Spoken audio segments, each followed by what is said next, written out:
Chapter 1075. After entering the pavilion, Gongsun Bei stood respectfully behind the chief pagoda master and remained silent. Qin Feiyang stood in front of the chief pagoda master and bowed. "May I ask why master called this disciple here?" The chief pagoda master pointed at the Adamantine tribe's leader and smiled. "This is the leader of the Adamantine tribe." Qin Feiyang pretended to be surprised and looked at the Adamantine tribe's leader. He cupped his hands and said, "Greetings, senior." The Adamantine tribe's leader nodded expressionlessly. He seemed to be very dissatisfied with Qin Feiyang. As the saying goes, like father like son. Nie Xiaoyong was a beast in human clothing. Presumably this Adamantine tribe's leader was also not a good person. Qin Feiyang was too lazy to pay attention to such a person. He turned his head and looked suspiciously at the chief pagoda master. The chief pagoda master said, "This time the Adamantine tribe's leader came for Nie Xiaoyong." Qin Feiyang's expression changed slightly. He hurriedly said, "Master, please listen to this disciple's explanation. Don't be nervous. I have already asked Gongsun Bei to investigate, so I know the general situation. Although this matter was Nie Xiaoyong's fault, you shouldn't humiliate him in public. So, I hope you can apologize to the Adamantine tribe's leader and let this matter be resolved." The chief pagoda master smiled. "Apologize?" Qin Feiyang frowned.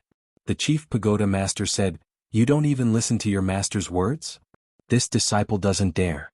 Qin Feiyang hurriedly shook his head, then turned to the Adamantine tribe's leader and was about to speak.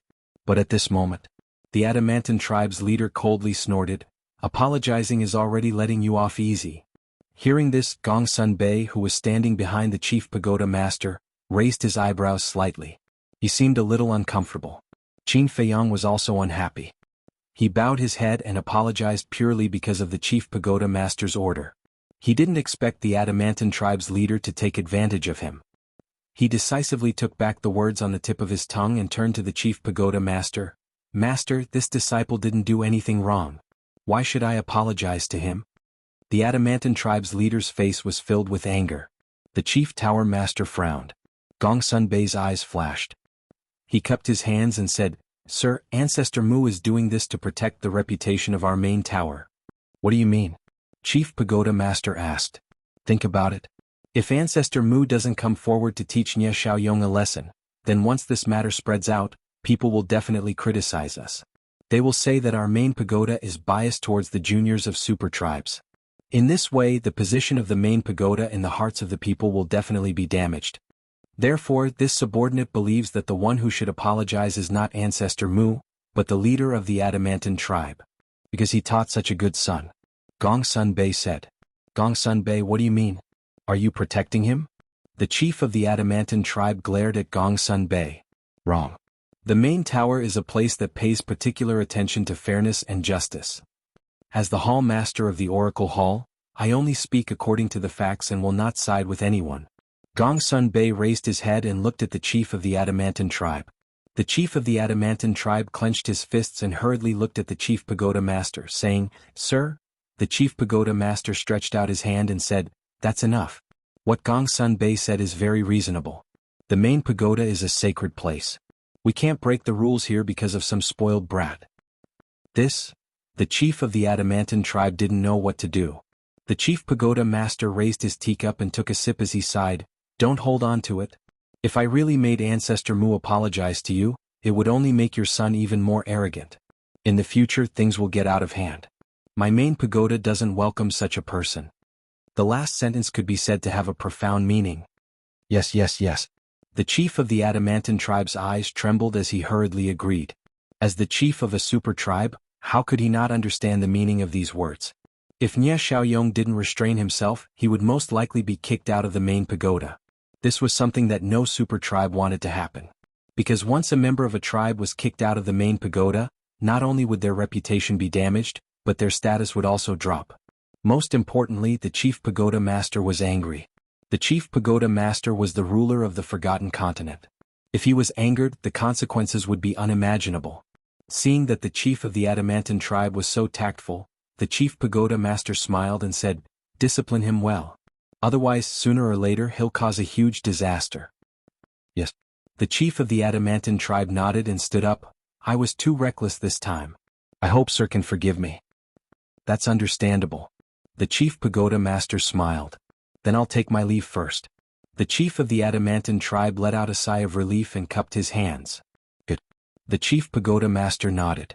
Qin Feiyang looked at the chief of the Adamantine tribe and said indifferently, "You want to leave already? You still haven't apologized to me." The chief of the Adamantine tribe was about to explode in anger, but when he saw Gongsun Bei and the chief pagoda master, he immediately suppressed his anger and cupped his hands, saying, "I'm sorry. It's my fault for not teaching my son properly and causing you trouble. Please forgive me." Qin Feiyang chuckled. "That's more like it. Take care, I won't see you out." The chief of the Adamantine tribe gloomily glanced at him, opened the portal, and walked in with a stomach full of anger. He originally wanted to settle accounts with Qin Feiyang, but in the end he had to apologize to Qin Feiyang. What was going on? This trip was really frustrating. When the portal disappeared, Qin Feiyang looked at the chief pagoda master and complained, "Master, why did you bother with such a person?" "I also didn't want to bother with him, but for better or worse he's the chief of the Adamantine tribe. I have to give him some face, right? But I didn't expect him to say such words when you were apologizing. He really doesn't know how to have self-respect." The chief pagoda master shook his head and smiled. Gongsun Bei coldly snorted, "These people are just like that. Show them some face and they think they're awesome. They don't even know who they're in front of." The chief pagoda master chuckled and looked at Qin Feiyang, saying, "But remember to restrain yourself in the future. Otherwise people will say that I'm partial to you." "Disciple will remember," Qin Feiyang replied. "All right, you can go back." The chief pagoda master waved his hand. "Disciple will take his leave." Qin Feiyang bowed and saluted, then turned around and left. After watching Qin Feiyang leave, the chief pagoda master asked without turning his head, "Did you ask where his parents are now?" "Yes." "You don't know where they are." Gongsun Bei briefly explained the situation at the time. "There are actually such parents in this world. There really are all kinds of strange things. Fine, let's put this matter aside for now. Now help me do something else. Remove the spies that the other tribes placed in my chief pagoda." The chief pagoda master's tone was filled with killing intent. "Chem?" Gongsun Bei was surprised. The chief pagoda master said, "Are you thinking that doing this might cause the other tribes to be dissatisfied?" "Not possibly, they'll definitely be dissatisfied," Gongsun Bei said. "I want them to be dissatisfied and I want them to be afraid. I want them to know that I don't usually care, not because I'm stupid but because I'm too lazy to care," the chief pagoda master said. Gongsun Bei's pupils shrank. He nodded and said, "Understood. I'll do it immediately." After saying that, he strode away. The chief pagoda master also stood up and took out a brush, ink, and paper. Swoosh. As the brush moved like a dragon, the word "kill" suddenly appeared. He looked at the word "kill" with a gaze as sharp as a blade. "If you think that my silence is capital for you to become more aggressive, then you are gravely mistaken. There can only be one ruler on the forgotten continent, and that is me. Those who dare to go against me kill." He muttered and waved his hand. The paper with the word "kill" instantly turned to dust. Back to Qin Feiyang. After returning to the soothing lake, he sat beside the tea table and kept thinking about what Gongsun Bei said. He felt that Gongsun Bei seemed to know something. However, due to some reason he didn't dare to say it out loud, so he used this method to hint at him. "What kind of person are you?" Qin Feiyang rubbed his head, got up, and walked to the balcony on the second floor. He looked at the sky and muttered to himself. Buzz. Suddenly, the image crystal in his arms rang. After taking it out, Yan Wei's shadow appeared. "What's wrong?" Qin Feiyang asked with a smile. Yan Wei said in a deep voice, "Fu Anshan is indeed an old fox." Qin Feiyang was surprised. Yan Wei said, "You don't know. He didn't destroy that video at all." "What?" Qin Feiyang was shocked. Yan Wei said, "Before leaving for the Black Wind Mountain, he sent that video to another confidant." "Then why did he still do so many tricks in the Black Wind Mountain?" Qin Feiyang frowned. "I asked him. He said that if he didn't act like this, would the chief of the Divine Python tribe and the high priest believe him? He also wanted to make this show more realistic, so he hid it from me at that time." Yan Wei said. "Amazing. I really underestimated him." Qin Feiyang was amazed. Fu Anshan was able to climb to this height by no means by chance or luck. He was really smart. However, no matter how hard Fu Anshan tried, it was useless.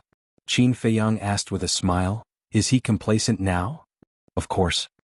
He also said that compared to him, the chief of the divine python tribe is the difference between an idiot and a genius.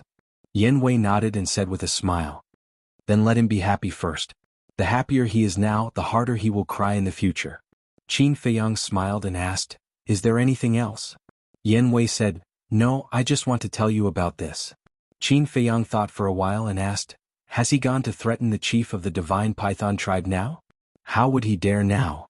He is also worried that the chief of the divine python tribe will do something desperate. But after he becomes the deputy pavilion master, he will definitely continue to threaten him. Yan Wei said. Okay, keep an eye on him. If there is anything, report to me immediately. Qin Feiyang said. Okay. Yan Wei replied. Qin Feiyang turned off the image crystal, pondered for a while, and sent a message to Fatso. When Fatso's shadow appeared, Qin Feiyang asked, Has Li Yan calmed down? How can she calm down so quickly after encountering so many things in a row? Fatso shook his head. Then you have to keep an eye on her. Where is Chu Shen's tribe? Qin Feiyang asked. Are we going now? Fatso was surprised. Yes. Qin Feiyang nodded. Fatso said, When you see her parents, you have to be more polite.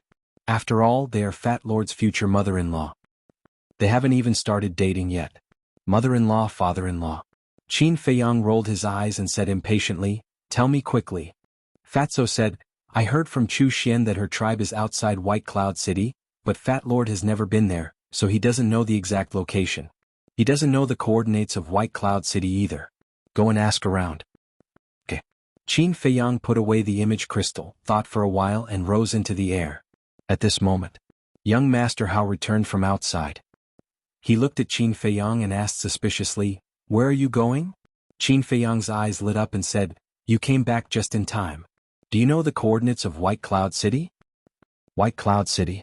Young Master Hao was stunned. He pondered for a moment and asked, Is there a place called White Cloud City in the Central Divine Kingdom? Why would I be stupid enough to ask you? Qin Feiyang slapped his forehead hard, his face full of anger. This guy had never left the Divine City before. How could he know about White Cloud City? Whoosh. He moved and flew toward Wang Yuer's courtyard. Wait for me. Why are you asking about White Cloud City's coordinates? Is there anything interesting going on? Chapter 1076. If you want to have fun, you should go to Longfeng House. It's useless to follow me. Qin Feiyang rolled his eyes at him. Young Master Hao chuckled. I don't believe that you'll go to White Cloud City for no reason. Qin Feiyang was helpless. Swoosh. He landed in Wang Yuer's courtyard and smiled. Wang Yuer, can you come out for a while? What do you want? Wang Yuer's angry shout came from the pavilion. That, Qin Feiyang smiled embarrassedly and said, I really have something to talk to you about this time. Bam. The door was kicked open and Wang Yuer walked out angrily. She stared at Qin Feiyang and said, You better have something to talk to me about. Young Master Hao glanced at Wang Yuer and whispered to Qin Feiyang, Look at her anger. Did you offend her again? Qin Feiyang touched his nose and smiled at Wang Yuer. I want to know the coordinates of White Cloud City. White Cloud City? Wang Yuer raised her brows and nodded. I know where White Cloud City is, but why are you going there? Young Master Hao chuckled. To meet an old flame. Qin Feiyang's face darkened. This bastard really wanted to stir up trouble. As expected. Hearing young Master Hao's words, Wang Yuer was so angry that her face turned green. She wanted to chop Qin Feiyang into pieces. No matter what, he had a fiancée now. How could he go on a date with an old flame? The worst thing was that he came to ask her, his fiancée in name, for the coordinates. How could she endure this? Qin Feiyang saw that the situation was bad and quickly comforted her. Don't listen to his nonsense. I'm just going there to do something. I'm not talking nonsense. Young Master Hao shrugged, but there was a sinister smile in his eyes. You're not done? Qin Feiyang's veins were popping. Was it not chaotic enough? Wang Yuer gritted her teeth and nodded. All right, I'll tell you the coordinates of the White Cloud City, but you have to bring me along. I'd like to see how beautiful this old lover of yours that you're so obsessed with is. Qin Feiyang rubbed his forehead, looking distressed. Brother Mu, don't tell me you still can't tell? I've already fallen in love with you. Looking at Qin Feiyang's expression, young Master Hao sighed inwardly and felt extremely helpless. Actually, he was deliberately provoking Wang Yuer in order to make Wang Yuer jealous and then inadvertently reveal her care for Qin Feiyang. Obviously, he had achieved his goal. Wang Yuer was very jealous now. However, what gave him a headache was that Qin Feiyang didn't realize it even though Wang Yuer had made it so obvious. His EQ was worrying. Bus. Wang Yuer waved her hand and opened a portal. She said coldly, "Hurry up if you want to go. Don't waste time." Qin Feiyang glared at young Master Hao and sighed helplessly. He had no choice but to walk in. Wang Yuer and young Master Hao quickly followed him. White Cloud City. It was a city that was neither too small nor too small. The buildings were located in a picturesque manner. The ancient city walls were like a giant python that surrounded the city, emitting a cold aura. Outside the city, on a wide road, 2 men and a woman walked side by side. The 3 of them looked like companions but none of them spoke. The atmosphere was very unfriendly. It was Qin Feiyang and the other 2. However, they had all changed their appearances and concealed their cultivation level. As the White Cloud City was not as remote as Qinghai City and the 3 of them had extraordinary identities, they would be easily recognized and would definitely cause a commotion. Qin Feiyang had disguised himself as a muscular young man. He glanced at Wang Yuer, whose face was as cold as ice, and felt a throbbing pain in his head. "Well, I'd like to explain." After hesitating for a while, he finally decided to tell Wang Yuer the purpose of his trip to the White Cloud City, this time to prevent the misunderstanding from worsening. "Who am I to you? Do you need to explain to me?" However, before Qin Feiyang could speak, Wang Yuer said coldly, "All right, I'm too lazy to waste my breath." Qin Feiyang was also angry. Why was this woman so unreasonable? Sigh. Looking at the 2 of them arguing, young Master Hao shook his head helplessly. It seemed that he had helped them out of kindness this time. After a while, the 3 of them arrived at the city gate. In front of the city gate there were 4 guards standing guard. Their cultivation levels were between 1-star and 2-star battle ancestors. Qin Feiyang cupped his hands and smiled. "Brothers, may I know how to get to the Chu family?" "Chu family?" The 4 of them looked at each other in confusion. One of them asked, "Which Chu family?" Qin Feiyang was stunned and asked suspiciously, "Are there many Chu families in the White Cloud City?" The guard smiled. "Brother, this is your first time in the White Cloud City, right?" Qin Feiyang nodded.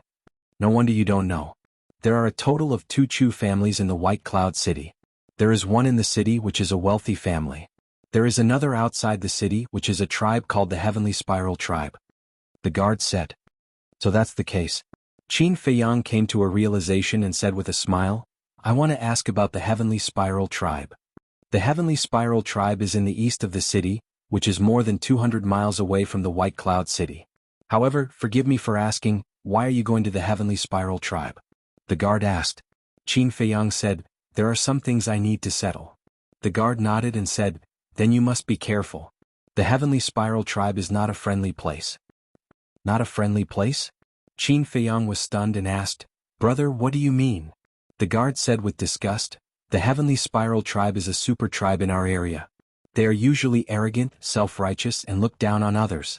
In short, no one likes them in the White Cloud City." "It can't be." Qin Feiyang was stunned for a moment. He didn't expect the Heavenly Spiral Tribe to have such a bad reputation. "I'm not lying to you. In our White Cloud City, the Heavenly Spiral Tribe is famous for being overbearing. Some of the disciples in the tribe often bully men and women in the White Cloud City." The guard said. Young Master Hao raised his eyebrows and asked, "Does the White Cloud City not have a city lord?" "Of course. But our city lord doesn't dare to interfere." The guard sighed. "What?" Young Master Hao was suspicious. "Because the Heavenly Spiral Tribe's leader has a daughter called Chu Xian. She entered the main tower and is a disciple of the main tower. A disciple of the main tower has a noble status. How would our city lord dare to offend her?" The guard shook his head. Young Master Hao was furious and said, "Just because a daughter entered the main tower, they dare to be so arrogant. They have no respect for the law." "Law? Little brother, you must be joking. Things like the law are only targeted at us, the weak. To the Heavenly Spiral Tribe, their words are the law." The guard sneered. Young Master Hao clenched his fists. His eyes were extremely gloomy. Qin Feiyang glanced at young Master Hao and said inwardly, "Are you angry? This is the way of the world. Even though the Forgotten Continent is under your father's control, the heavens are high and the Emperor is far away. Who would really listen to him?" Sigh. Young Master Hao sighed deeply. The more he was involved in the world, the more he felt that this world was strange. It was completely different from what he imagined. Qin Feiyang looked at the 4 bodyguards and calmly asked, "Then, for big brothers, are you familiar with Chu Xian? What do you think of her as a person? One of the guards said, We were all born in the White Cloud City. Of course we are familiar with Chu Xian. As for her, scram. Suddenly, a loud shout interrupted the guard's words. Qin Feiyang and the other two turned around and saw a purple-clothed youth of 18 or 19 years old riding a giant golden tiger on the main road in the distance. He was rushing towards them. His face was filled with an insufferably arrogant expression. Behind the purple-clothed youth was a group of burly men in tight robes. They were also riding giant black tigers. They looked ferocious and aggressive. Oh no, they're here again. The four guards' expressions changed. Qin Feiyang looked at the four guards and frowned. Who are they? That purple-clothed youth is called Chu Outyin. He's the son of the Heavenly Spiral Tribe's leader. This person is extremely arrogant because of the faction behind him. He doesn't take anyone seriously. He even dared to scold our city lord. The four guards said. Qin Feiyang raised his brows. The son of the Heavenly Spiral Tribe's leader. Wouldn't that make him Chu Xian's younger brother? In that case he would be Fatso's brother-in-law in the future. Suddenly, a scream was heard. Qin Feiyang turned around and saw a passerby who did not dodge in time and was sent flying by the giant golden tiger under Chu Outyin. He spat out blood. Stop. Chu Outyin looked at the passerby and shouted at the giant golden tiger under him. Brr. The giant golden tiger let out a roar and immediately came to a halt. Seeing this, Qin Feiyang thought that Chu Outyin was going to apologize to the passerby. However, what he did not expect was that Chu Outyin did not apologize. Instead, he looked down at the passerby and shouted, How dare you block my way? The passerby's eyes trembled. He did not care about the injuries on his body and hurriedly knelt on the ground and begged, Young Master Outyin, I was wrong. Please spare my life. Do you think you can settle this with just, I was wrong? Don't you know who this young master is? Kill him for this young master. Chu Outyin smiled contemptuously. As he snorted, a burly man behind him raised his hand and pointed in the air. A battle chi broke through the air and swept toward the passerby's forehead. He's trying to kill him? Qin Feiyang was stunned. Wasn't this person being too unreasonable? In the next moment, a cold light flashed in his eyes. He took a step forward and stood in front of the passerby. He raised his head and waved his hand gently. The battle chi that broke through the air disintegrated. Chu Outyin looked at Qin Feiyang in surprise. The group of burly men behind him also revealed astonishment in their eyes. How dare he come out and meddle in their business? Was he stupid? The four guards also changed their expressions and hurriedly sent a voice transmission to young Master Hao and Wang Yuer. You two quickly call your companions back. You can't afford to offend Chu Outyin. He will bring you a disaster. Can't afford to offend him? Young Master Hao and Wang Yuer looked at each other with a cold expression. What was Chu Outyin? He was just a good-for-nothing from a small tribe. They were the ones who could not afford to offend. Chapter 1077. Qin Feiyang frowned. He instantly felt extremely disgusted with Fatso's future brother-in-law. Seeing that Qin Feiyang was silent, Chu Outyin said angrily, Didn't you hear what I said? I heard you. Qin Feiyang said. You could have spoken, but I thought you were mute. Now tell me, how are you going to compensate me for my loss? Chu Outyin stared at him arrogantly. Loss? Qin Feiyang was stunned. He pointed at the passerby behind him and said, Brother, what loss do you have? Chu Outyin said, You stopped my men from killing him in front of everyone and made me lose face. Isn't that a loss? Qin Feiyang was completely speechless. This person was no longer just a playboy. He was simply a malignant tumor. Everyone saw it. You were the one who drove your mount around and injured others. Now you want me to compensate you for your loss. Can you be more shameless? Qin Feiyang said. Chu Outyin's face turned cold. A burly man behind him shouted, How dare you? Who do you think you are? How dare you speak to young Master Outyin like that? Qin Feiyang said indifferently, I don't know who I am, but I know that you people are worse than animals. How dare you? You're too presumptuous. Young Master Outyin, please let me cripple him. The burly man was furious. His eyes flashed fiercely. Chu Outyin smiled mockingly and nodded. Okay, go cripple him, but don't kill him. I want to keep him alive and torture him. Understood. The burly man smiled sinisterly. He rode his black tiger and walked toward Qin Feiyang step by step.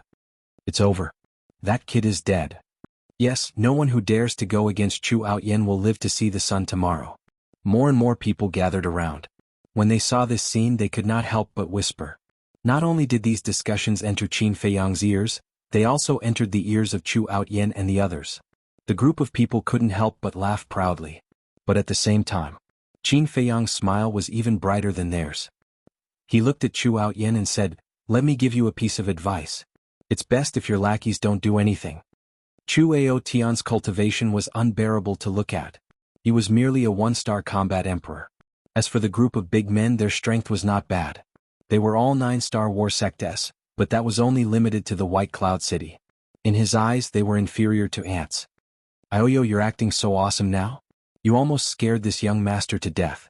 Chu Outyin patted his chest and said with a strange smile and a timid voice. "Ha!" Those burly men also laughed wantonly. Qin Feiyang's gaze swept over the group of people, and his eyes suddenly turned cold. Saint's aura roared out, suppressing everyone present. "What? He's a battle saint." Everyone's eyes trembled. This. Chu Outyin was also dumbfounded. The group of burly men was also dumbfounded. How dare a small and insignificant tribe be so arrogant? Who gave you the courage? Qin Feiyang's killing intent was aroused. He took a step forward and landed in front of the burly man who was walking towards him. He raised his hand and slapped him. Crack. Accompanied by a shrill scream, the burly man's head was crushed on the spot. Blood splattered across the sky. Chu Outyin's face immediately turned pale. "I really don't know how a person like you can live until today." Qin Feiyang took another step forward and landed in the middle of the group of burly men behind Chu Outyin. He raised his hand and slapped down. One by one, the burly men died tragically. Moreover, their heads were all crushed and their blood dyed the ground red. In less than 5 breaths, all the burly men were killed. Qin Feiyang flickered and landed in front of Chu Outyin. He saw that Chu Outyin's face was completely pale. His eyes were filled with fear as if he was looking at a devil. He was very arrogant. However, he had bullied those who were afraid of the Heavenly Spiral tribe. Now, the person in front of him was obviously not afraid of the Heavenly Spiral tribe. He finally realized that he had hit a wall this time. Qin Feiyang looked at him, shook his head, and sighed. "Life is so beautiful. Why don't you cherish it?" Long Outyin stammered. He was so scared that he couldn't even speak. His previous awe-inspiring aura had long disappeared. He was like a desperate dog. Everyone thought that Qin Feiyang would kill Chu Outyin, especially young Master Hao and Wang Yu. With regards to Qin Feiyang, they could be considered to have a very good understanding of him now. What he hated the most was this kind of profligate son who relied on his power to bully others. Moreover, Qin Feiyang didn't even take the direct descendants of the major tribes seriously, let alone the young master of a small tribe. Nye Xiaoyong was the best example. However, the result was far beyond their expectations. Qin Feiyang actually withdrew his saint aura and said indifferently, "Go. I hope this lesson will make you understand something." Chu Ao Tian looked at him in horror. He immediately rode the huge golden tiger and fled in a sorry state. Young Master Hao walked forward and said suspiciously, "Brother Mu, what's wrong with you today? Why did you let him go?" "I can't help it." Qin Feiyang shook his head helplessly. He had to do this for Fatso's happiness. Because once he killed Chu Outyin, he would completely fall out with the Chu family. At that time, it would be even more impossible for Fatso and Chu Xian to be together. Humph. I think some people just don't want to offend their old sweetheart. Wang Yu snorted through her nose. "What do you mean?" Qin Feiyang was stunned. Young Master Hao also looked at her suspiciously. Wang Yu coldly glanced at Qin Feiyang and said to young Master Hao, "Silly brother, don't you know? That woman named Chu Xian is very close to him." "Really?" Young Master Hao was surprised. "Of course. I also know that some people have troubled Guofeng because of Chu Xian. Just because Chu Xian is Guofeng's ex-boyfriend." Wang Yu said sarcastically. "This?" Young Master Hao looked at Qin Feiyang in surprise and said, "Brother, you're not really here to meet your old sweetheart, are you?" "Silly brother, you're still too naive. He's not here to meet his old sweetheart. He's here to meet his future father-in-law and mother-in-law." Wang Yu sneered. Qin Feiyang's forehead was full of black lines as he angrily said, "Can you guys stop making wild guesses?" Wang Yu said, "Are you making wild guesses? Or is it true? You know in your heart. It's over. The vinegar jar is completely overturned." Young Master Hao muttered secretly. Qin Feiyang rubbed his forehead and felt that his head was about to explode. All of a sudden, he seemed to have thought of something and looked at Wang Yu strangely. "What?" Wang Yu raised her eyebrows. Qin Feiyang said, "That's not right. How do you know about Chu Xian and me so clearly? Are you investigating me behind my back?" Wang Yue immediately became unnatural and shouted angrily, "Who do you think you are? Do you think I'll investigate you? Don't be narcissistic." "Investigate?" Young Master Hao looked at Wang Yue in a daze and suddenly pursed his lips with a trace of playfulness. She was secretly investigating Qin Feiyang. It seemed that this sister of his was quite attentive. It also proved that his sister really fell in love with him, but she was too headstrong and didn't want to admit it. "You three go quickly." At this time, the four guards walked over and urged him. "Why should we go?" Young Master Hao asked suspiciously. "You killed the people of the Heavenly Spiral tribe. They definitely won't let you go." "Yes, there are not many good people in the world. It's not worth it if you die here because of this. Don't hesitate. Go quickly. I'm afraid it'll be too late if you don't go now," the four of them advised earnestly. Young Master Hao raised his eyebrows and wanted to say something. Qin Feiyang reached out and stopped him. He looked at the four guards and said with a smile, "We'll leave immediately. But you four haven't told me what kind of person Chu Xian is." "We don't know about the current Chu Xian, but the Chu Xian in the past was not a simple character," one of the guards said. "What do you mean?" Qin Feiyang was curious. "I'll tell you a real example. I remember that before Chu Xian entered the main tower, there was a man who liked her very much. He was even willing to sacrifice himself for her without hesitation. At that time, Chu Xian seemed to like him very much. However, after Chu Xian entered the main tower, the man went to find her again. In the end, not only did he not win her back, but he was also ruthlessly driven away by Chu Xian. It was said that there was another man beside Chu Xian at that time. He seemed to be a direct descendant of a big tribe. We don't know his name, but his surname seems to be Gua. In the end, after the man who was abandoned by Chu Xian returned to the White Cloud City, he drowned his sorrows in alcohol and was depressed. One day while he was drunk, he ran to the Heavenly Spiral tribe to reason with Chu Xian's parents.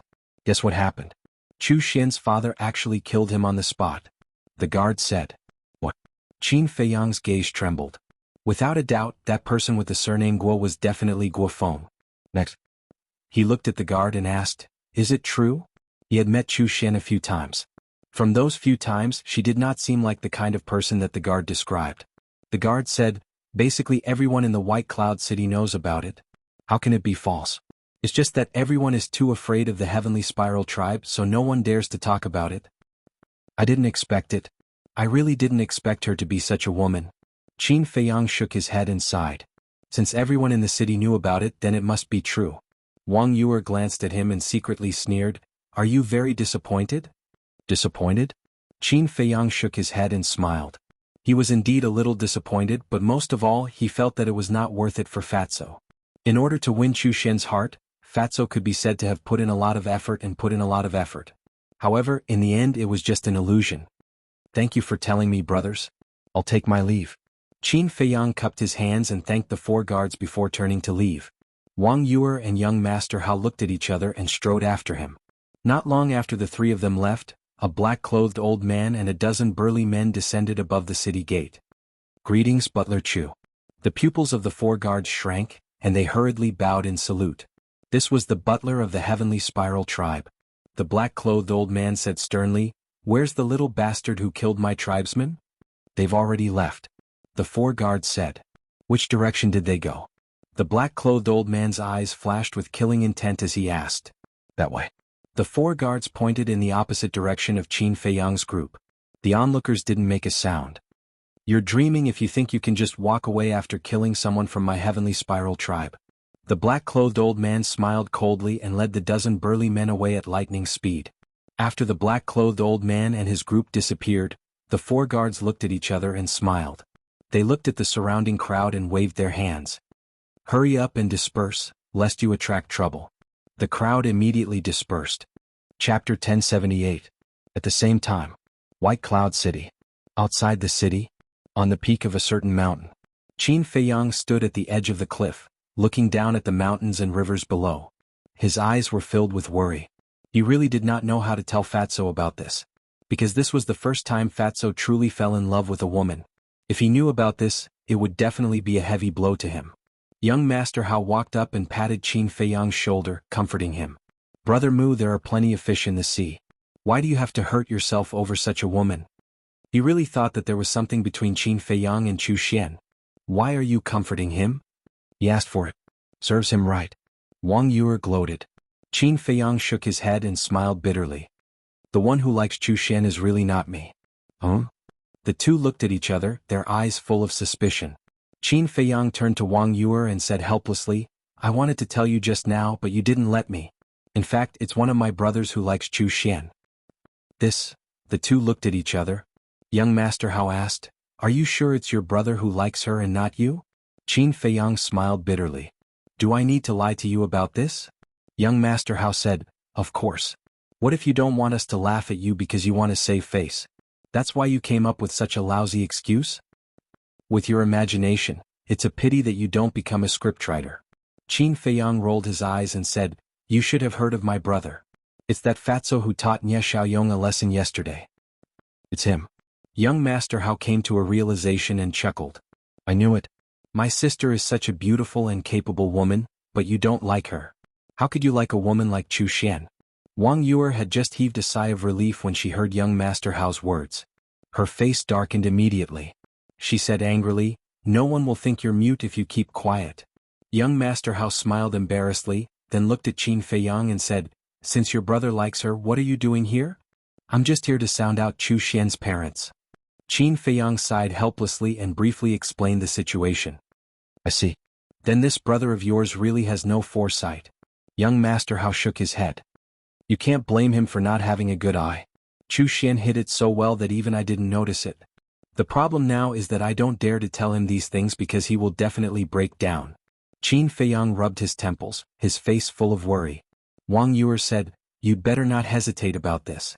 Tell him as soon as possible so that he won't fall deeper and deeper. As for whether he will collapse or not, it depends on his endurance. Oh. Qin Feiyang glanced at her, exhaled deeply and took out an image crystal. Oh. Very soon. Fatty's silhouette floated out. Seeing that it was Qin Feiyang, Fatso immediately asked expectantly, Boss, how is it? You'd better not expect too much. Qin Feiyang said. Fatso's face fell immediately and he said, They still don't agree? Qin Feiyang sighed and said, I haven't gone to see them yet, but I've heard some things in White Cloud City. You'd better be mentally prepared. You didn't go? Fatso was stunned and he rolled his eyes at Qin Feiyang, speechless. You almost scared me to death. Tell me, what did you hear? Chu Xian is not the kind of person you think. Qin Feiyang told Fatso everything he heard in detail. There was no suspense. Hearing this, Fatso felt as if he was struck by lightning. I don't believe it. You must be lying to me. Yes. You're lying to me. She's definitely not that kind of person. After a moment of silence, Fatso exploded and he shook his head frantically, his face full of disbelief. Calm down. Qin Feiyang shouted. No. I can't calm down. I'm going to ask her face to face. Fatso shouted hysterically. Enough. If you continue like this, I'll be angry. Qin Feiyang shouted. Fatso quivered and he looked at Qin Feiyang and said, Boss, you don't understand how I feel now. I understand. It's because I understand that I hesitated for a long time whether to tell you. Qin Feiyang sighed. Fatso said anxiously, But I can't believe it. I've been with her for so long, and she's not that kind of person. All right. I know that no matter what I say now, you won't believe it. Wait for me, I'll confirm it for you. And before I confirm it, don't go looking for her again. If I find out that you secretly went to look for her, then don't blame me for being hostile. After Qin Feiyang finished speaking, he turned off the image crystal. Young Master Hao sighed, This brother of yours is very affectionate. Qin Feiyang smiled faintly, After all, it's the first time. Then how many times are you? Wang Yuer asked without warning. Qin Feiyang instinctively wanted to answer, but fortunately he was alert and reacted. He squinted at Wang Yuer and said indifferently, What does it have to do with you how many times I've done it? Young Master Hao patted Qin Feiyang's shoulder and laughed. Brother, don't pretend, I think you haven't even done it once. So you're still a chick. Wang Yuer covered her mouth and laughed. Qin Feiyang stared at young Master Hao in dissatisfaction.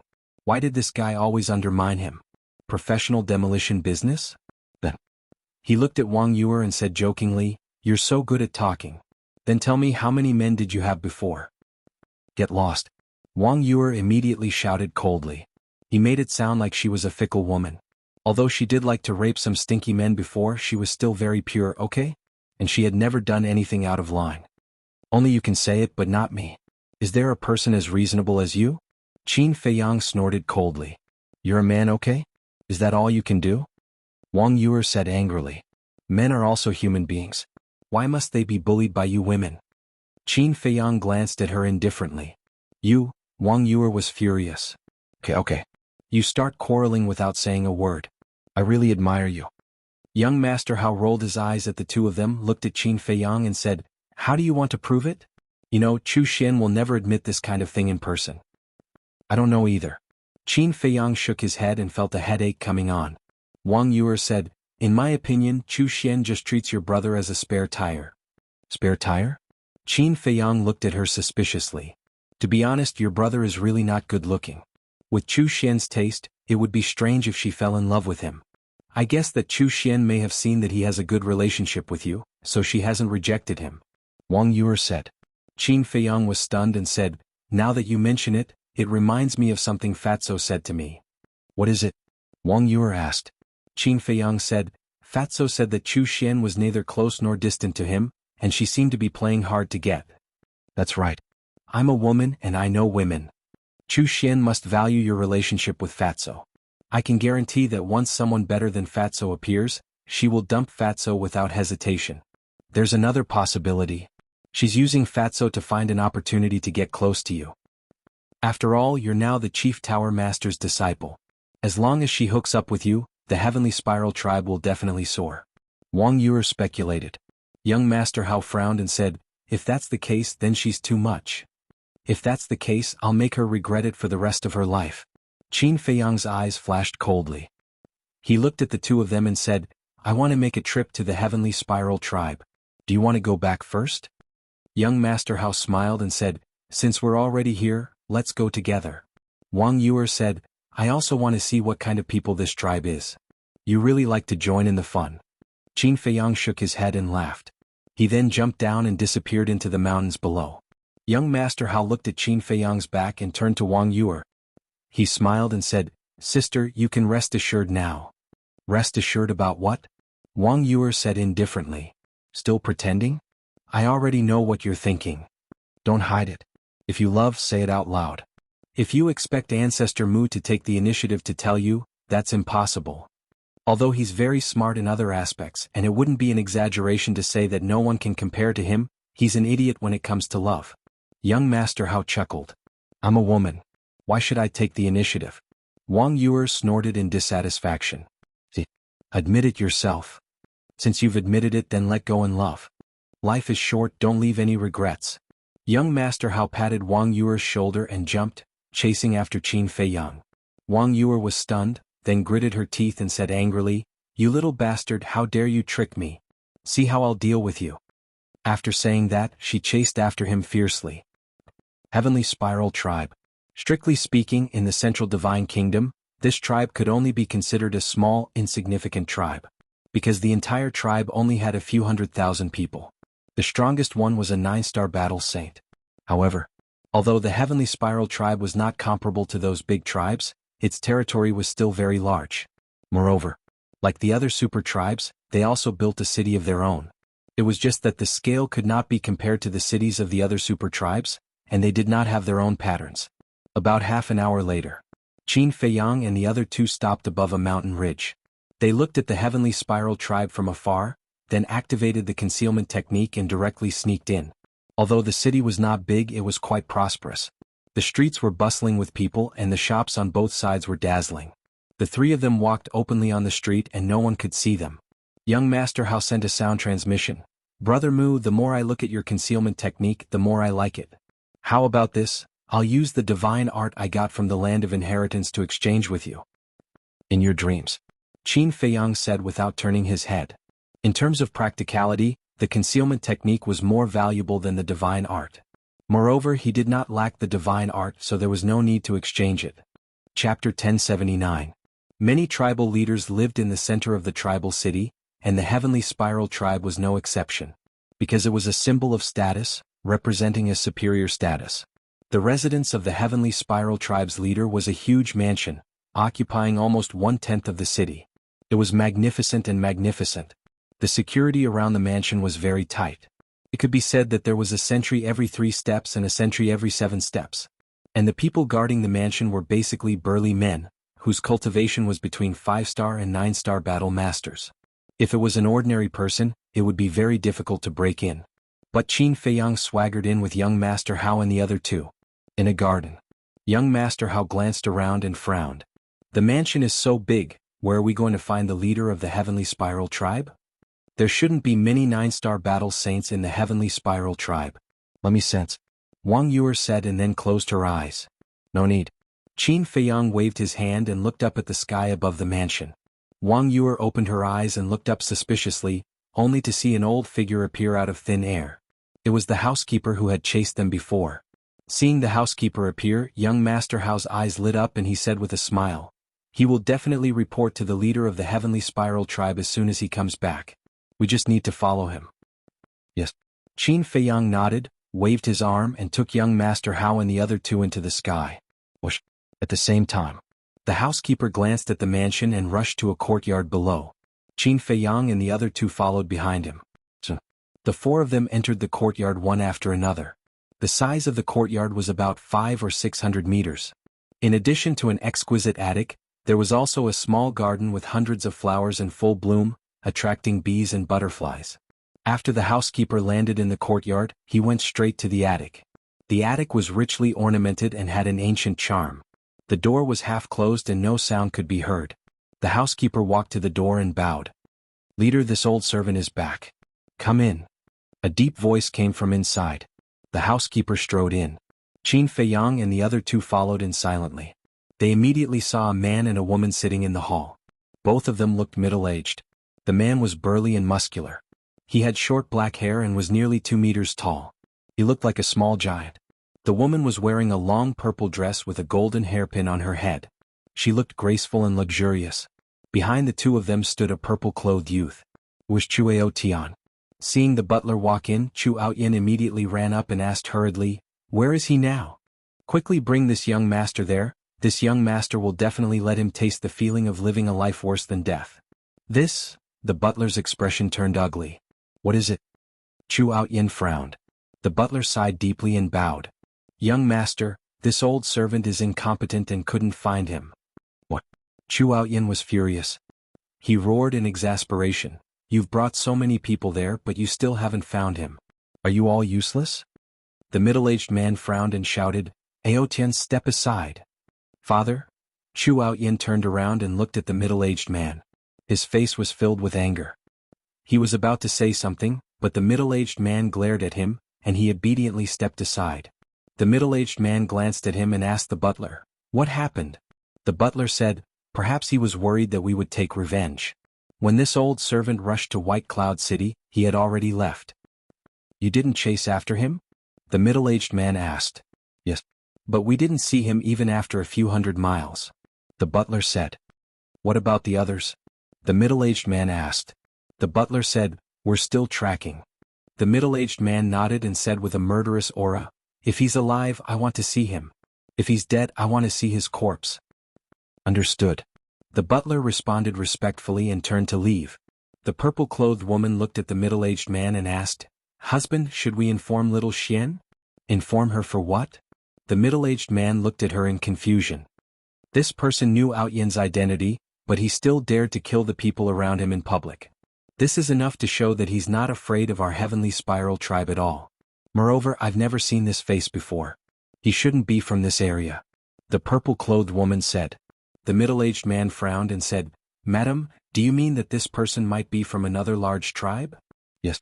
The purple-clothed woman nodded and said, "Little Xian is knowledgeable in the main tower. If this person is really from a large tribe, she should be able to recognize him." The middle-aged man's gaze trembled and he nodded. "Madam, you're right. We do need to ask little Xian, lest we provoke someone we shouldn't."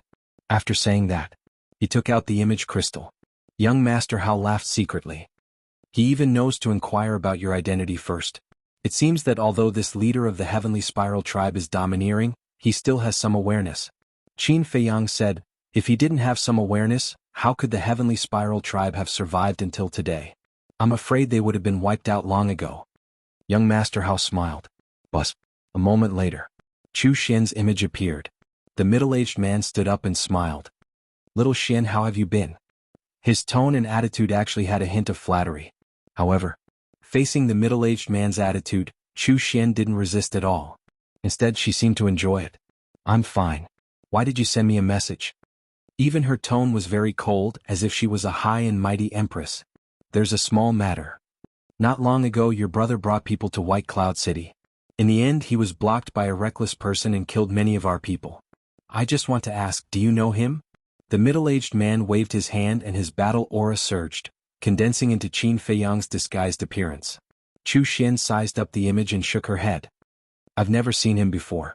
He shouldn't be anyone famous. That's good.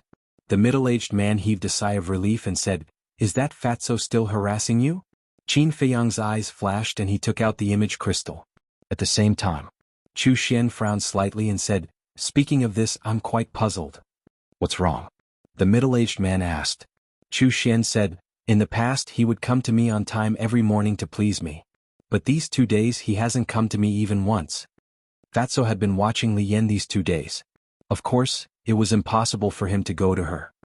Why is that? Has he given up? The middle-aged man was suspicious. It shouldn't be possible. Because if he had given up, he would have done so long ago. There's no need to pester me for so long. But it doesn't matter. Anyway, my goal is to admire my ancestor. If it weren't for his good relationship with my ancestor, I wouldn't have bothered with him.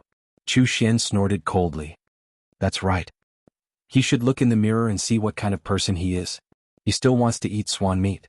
How ridiculous. The middle-aged man also laughed. Sure enough, I guessed right. Wang Yue muttered. This woman is not simple. She was with Guofeng before. She must have coveted Guofeng's family background. Young Master Hao sighed. This woman's scheming was simply terrifying. At the same time, Qin Feiyang's eyes were also surging with cold light. Wu Chu Xian had nothing to do with him. But since she dared to use fatso, she could never be forgiven. Chu Xian looked at the middle-aged man and said, Is there anything else? No. The middle-aged man shook his head. Before his voice died away, Chu Xian's virtual image dissipated. She didn't even say a word of farewell, looking extremely arrogant and indifferent. Wang Yue said in disgust, This woman is really disgusting. Although this family wasn't anything good as children, shouldn't they respect their parents?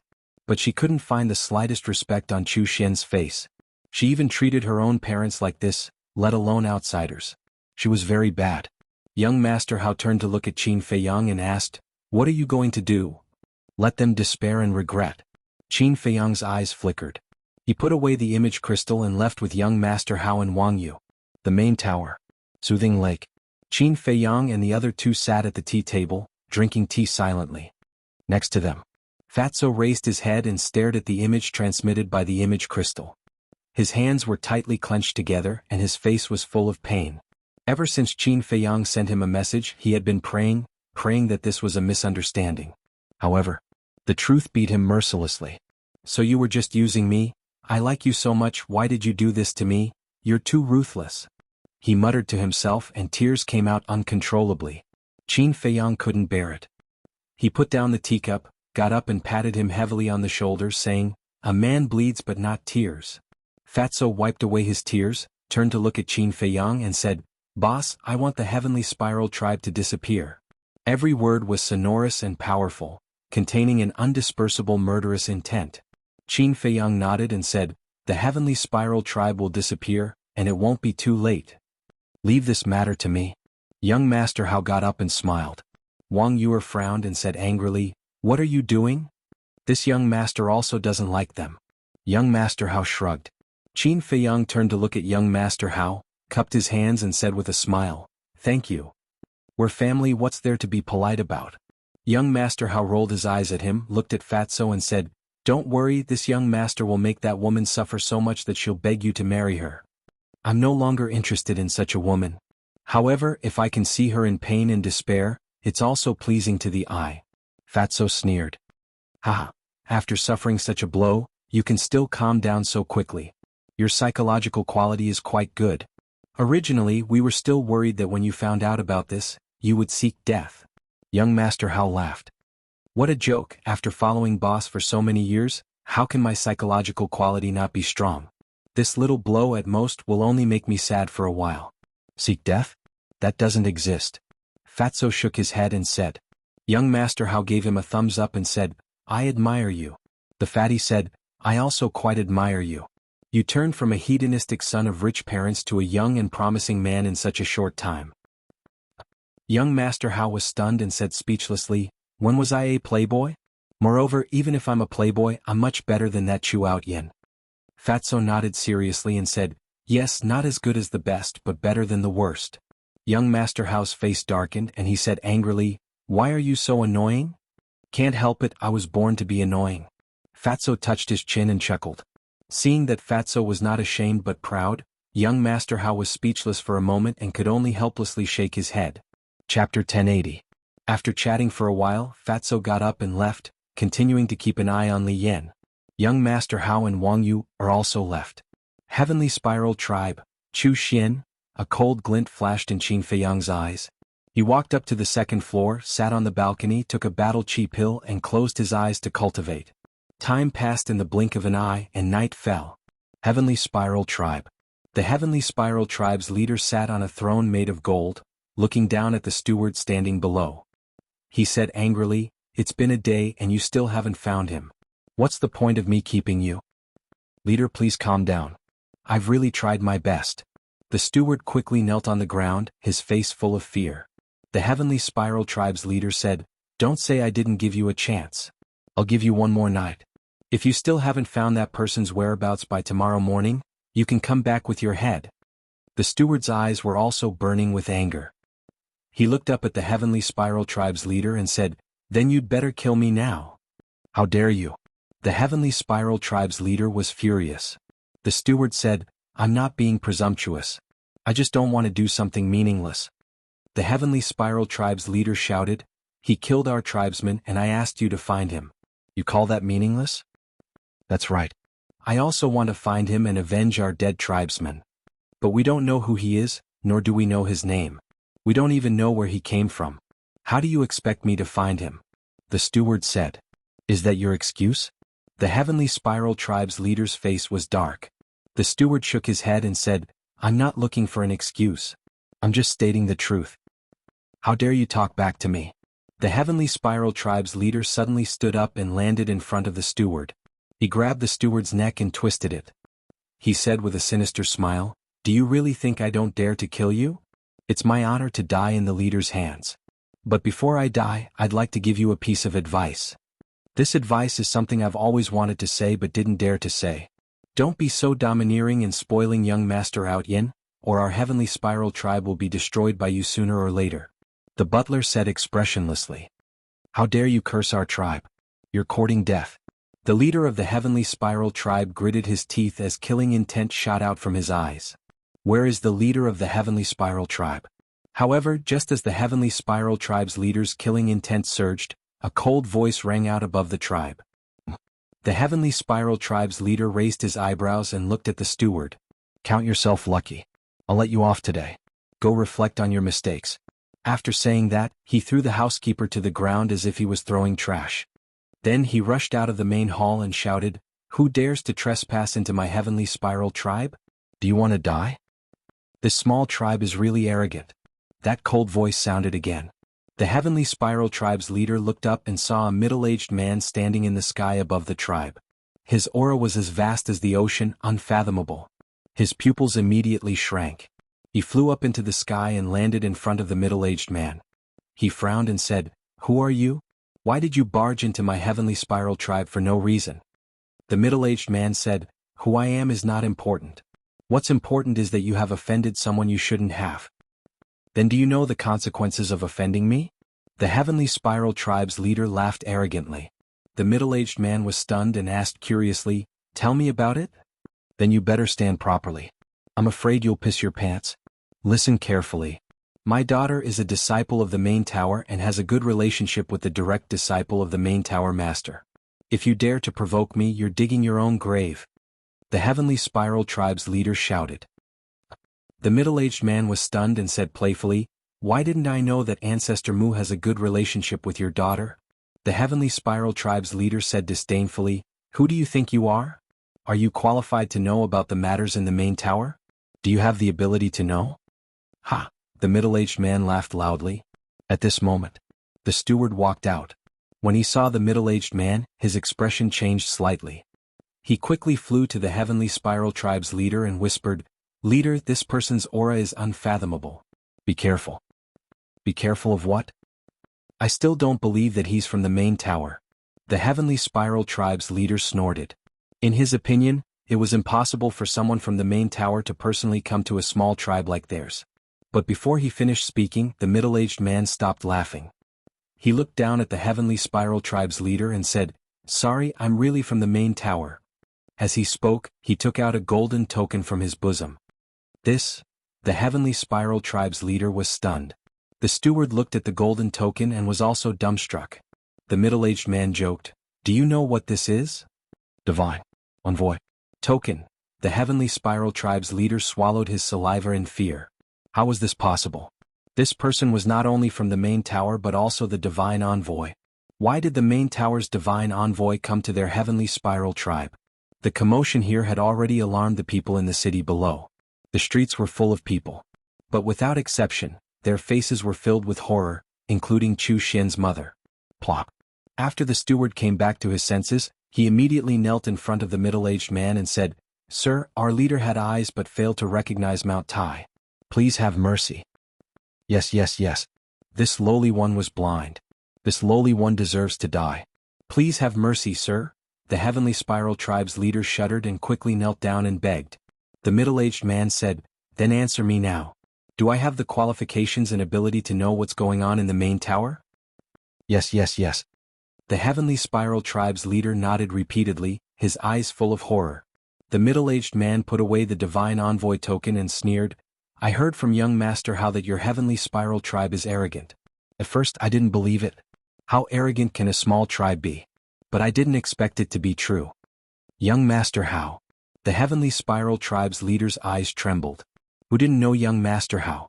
Could it be that the person this person was talking about was young master how? That's right. You've angered young master how. You have 3 days to leave the Central Divine Kingdom.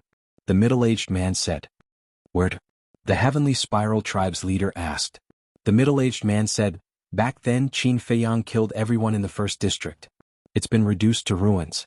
You can go to the first district to reclaim it." The Heavenly Spiral Tribe's leader's face turned pale. He nodded and said, Okay. This lowly one will bring the steward to the first district tomorrow."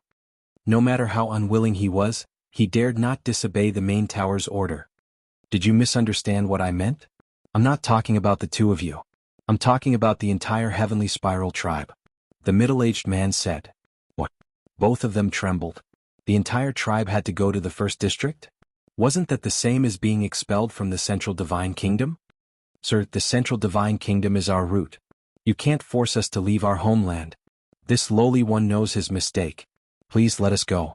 Even if you want this lowly one to die, don't expel us from the Central Divine Kingdom. The two of them kept kowtowing and begging for mercy. The people in the city below were also in an uproar. They were panicking. The middle-aged man was not moved at all. He said indifferently, "It's useless to beg me because this is young Master Hao's order. Hurry up and get ready. I'll personally send you on your way in 3 days. Actually, this is a good thing for you because there's no one else in the first district. You can dominate as much as you want." The middle-aged man sneered, opened the portal and left without looking back. The two of them watched the portal disappear and collapsed powerlessly. The steward said in despair, "Chief, did you see that? This is the consequence of your arrogance." "I know I was wrong. Steward, can you think of a way? We can't go to the first district." The chief of the Heavenly Spiral Tribe looked helplessly at the steward. Although they were just a small tribe in the Central Divine Kingdom, they were already considered a super tribe compared to the tribes in the 9 regions. Moreover, the Central Divine Kingdom and the 9 regions were very different. If the people in the Central Divine Kingdom were compared to the nobles, then the people in the 9 regions were the commoners. The most important thing was, in the Central Divine Kingdom, it was not so troublesome for the tribe's disciples to enter the main tower as long as they were talented enough. But once they went to the first district, it was almost impossible to enter the main tower. This was equivalent to banishing them to the first district and letting them fend for themselves. The steward looked at the chief of the Heavenly Spiral tribe and sighed, "We can only look for the young miss now. Is it useful to look for her? Maybe even she has been expelled from the main tower." The chief of the Heavenly Spiral tribe said in despair. "Of course it's useful. As long as she agrees to marry that Fatso, then with the relationship between Fatso and Ancestor Mu, we can definitely persuade him to help us," the steward said. "Yes. Why didn't I think of that? Ancestor Mu is the direct disciple of the main tower master. He and young Master Hao usually call each other brothers. As long as he is willing to help, we can definitely escape this disaster." The chief of the Heavenly Spiral tribe's eyes lit up. He immediately took out an image crystal and sent a message to Chu Xian. At the same time, Jian Feng, Fatso stood behind a bush and looked at Li Yan sitting on the edge of the cliff from afar. He muttered impatiently, "How long is this woman going to stay here?" Since she learned that she was going to marry Fu Anshan, Li Yan had been sitting on the edge of the cliff, motionless. No one knew what she was thinking. "Boss, why don't you just tell her that Li He is not dead and everything will be fine? Why do you have to make things like this?" Fatso shook his head helplessly. He glanced around and found a stone. Then he sat on the stone and looked at Li Yan in boredom. But not long after he sat down, Li Yan suddenly got up, looked at the dark night sky, and flew toward the mountain range ahead. Fatso was surprised and immediately got up to follow her. But at this moment, the image crystal in his arms moved. "Who is it? Why is he causing trouble?" Fatso raised his eyebrows and took out the image crystal. Buzz. A shadow appeared. It was Chu Xian. However, the vigor of the past had already disappeared, leaving behind only a face of anxiety. Obviously, she already knew about the tribe. A look of disgust flashed in Fatso's eyes. He chuckled and said, "What wind is blowing today? You actually took the initiative to contact me?" Chu Xian hesitated and said, "Well, I have something too. I'm not free now. Let's talk about it another day." But before Chu Xian finished, Fatso directly turned off the image crystal and then pondered. What was going on? Had young Master Hao already started to take action? Forget it. Let's go and take a look. Don't do anything stupid. Chapter 1081. The night was as dark as ink. Fatso followed behind Li Yan and continued to rush into the depths of the mountain range. Where is she going? If they continued to go deeper, they would reach the sacred ground. There were rules in the main tower and ordinary disciples were not allowed to enter the sacred ground. After an unknown period of time, suddenly, Li Yan stopped and looked down at the mountain stream below. Fatso looked down suspiciously and saw a pool of water below. It was about 100 feet deep and the water was clear, but it was dead silent. Li Yan's gaze was on the pool. Is she going to jump into the water and commit suicide? Fatso was surprised. Whoosh. Just as he had this thought, Li Yan suddenly swooped down and her target was the pool. Oh no! Fatso was shocked and hurriedly flew to stop her, but before he got close he stopped again. He saw that Li Yan did not jump into the water to commit suicide, but landed by the pool and stared at the water. However, Fatso did not dare to let his guard down. After facing repeated blows, Li Yan must be feeling very uncomfortable now and might suddenly do something stupid. He quietly landed in the woods by the pool and hid in the dark, staring at Li Yan. "Xiaobai, I'm here."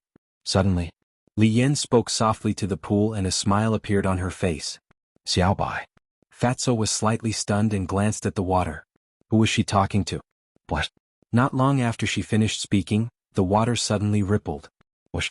The next moment, a white stream of light rushed out of the water and landed in front of Li Yan. It was a small thing that looked like a snake and was only about the length of a chopstick. It was as white as jade and emitted a hazy glow in the night. No way. Looking at the little thing, Fatso was dumbfounded. On the little thing's head he saw a white horn. It was like white jade, sparkling and translucent. And under its abdomen, Fatso also saw 4 claws. Her 2 black eyes were as bright as gems, and they were very attractive. It's actually little white dragon? Am I fucking seeing things? Fatso's face was filled with disbelief. He rubbed his eyes hard and looked at the little thing again. I'm not seeing things.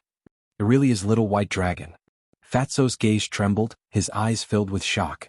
The divine dragon was something that only existed in legends, but he did not expect it to really exist in this world. Li Yan stretched out her slender arm and stroked the little white dragon's head. She smiled and said, "Little white, I haven't seen you for a few days. Did you miss me?" Yayai. The little white dragon cried out softly as it rubbed its little head against Li Yan's palm, seemingly enjoying Li Yan's touch. Unbelievable, this woman actually has a little white dragon by her side. Fatso mumbled, his eyes shining brightly. The divine dragon was the king of all beasts. Anyone who saw it would be moved. Li Yan held little white dragon in her hands like a mother. Her eyes were full of love as she asked, "Little white, it's been so long. Why can't you speak?" The gigolo looked at Li Yan innocently, shook his little head and made a very helpless expression. What a cute little thing. Li Yan hugged little white dragon lovingly and sat on a green rock by the lake.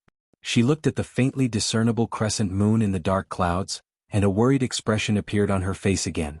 How nice would it be if Grandpa Fatty was that little white dragon? Looking at the little white dragon rubbing against Li Yan's chest, Fatty's face was filled with jealousy and hatred. They were both living beings, but why was there such a huge difference? The night wind was a little chilly. Little white dragon gradually noticed Li Yan's abnormality and raised its little head to look at her suspiciously. Little white, do you know? So many things have happened during this period of time, and I can't hold on any longer. Li Yan murmured. Little white dragon looked at her as if it understood. Li Yan retracted her gaze and looked at little white dragon's lively eyes with a smile. You don't understand yet. Little white dragon pouted to express its dissatisfaction. Little thing, I'm in a good mood after seeing you, but this might be the last time I'll come to see you. Li Yan sighed, her expression filled with loneliness. Little white dragon still had a confused look on its face. Next, Li Yan said a lot more to little white dragon. Time passed bit by bit. The horizon began to turn white, and the sun slowly rose. Li Yan looked at the morning sun, her face withered like a flower, exuding a kind of sad beauty. Sigh. She let out a long sigh, picked up little white dragon and laughed. Little thing, I really can't bear to part with you. But in this world there is no banquet that doesn't end. You have to live well because you're different from me. My fate has already been decided. But you, one day in the future, the world will worship you as a god. No one can restrain you, and no one dares to control your fate. After Li Yan finished speaking, she held little white dragon and extended it towards the pool, smiling, Go! Yeah. Little white dragon did not jump into the pool. It waved its claws as if it was trying to express something. Li Yan said, Are you saying that we will go to the outside world together in the future? Little white dragon nodded repeatedly. Li Yan's expression was slightly gloomy, but then she smiled and nodded, All right, I'll wait for you. Little white dragon cried out excitedly a few times, then intimately stuck out its tongue and licked Li Yan's palm, then turned around and jumped into the pool, disappearing. The surface of the water quickly calmed down. It's finally time to leave. That night the most boring person was Fatso. He couldn't do anything and just kept squatting there. He was about to get sick from holding it in. However, he stood there looking at Li Yan, only to see that Li Yan had not left. What else do you want to do? Fatso gradually frowned. Suddenly, Li Yan took out a dagger from her cosmos bag.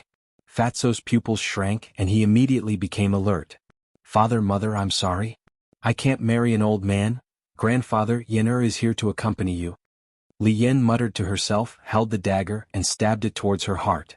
Damn it, I really did something stupid. Fatso's face changed. Like an ape, he jumped out and instantly landed in front of Li Yan, and then grabbed Li Yan's wrist. The dagger had already cut through Li Yan's clothes and almost pierced her heart. Fortunately, I made it in time, otherwise I would have been scolded to death by the boss. Fatso wiped his cold sweat, grabbed Li Yan's dagger and said angrily, Why are you so stupid? What's in it for you? Fatso's sudden appearance surprised Li Yan. Fatso said helplessly, I have been watching you in secret, afraid that you would do something stupid. Li Yan was stunned, then shook her head and said self-deprecatingly, I didn't expect that there would be someone in this world who cares about me. You asked me what's in it for me and I told you that I can be free by doing this. Fatso said, Isn't it just some trivial matter? Do you need to be so pessimistic? My grandfather who loved me the most is dead. Father wants me to marry an old man. Is this still a small matter? Li Yan stood up and stared at Fatso angrily, roaring. What's the big deal? Who doesn't have any setbacks in their life? If everyone is like you, committing suicide when they encounter something, then wouldn't the world become extinct? Besides, your grandfather doesn't want to see you like this. Fatso said. I know, I understand what you're saying, but when I think about living with Fu Anshan for the rest of my life, I can't help but be afraid.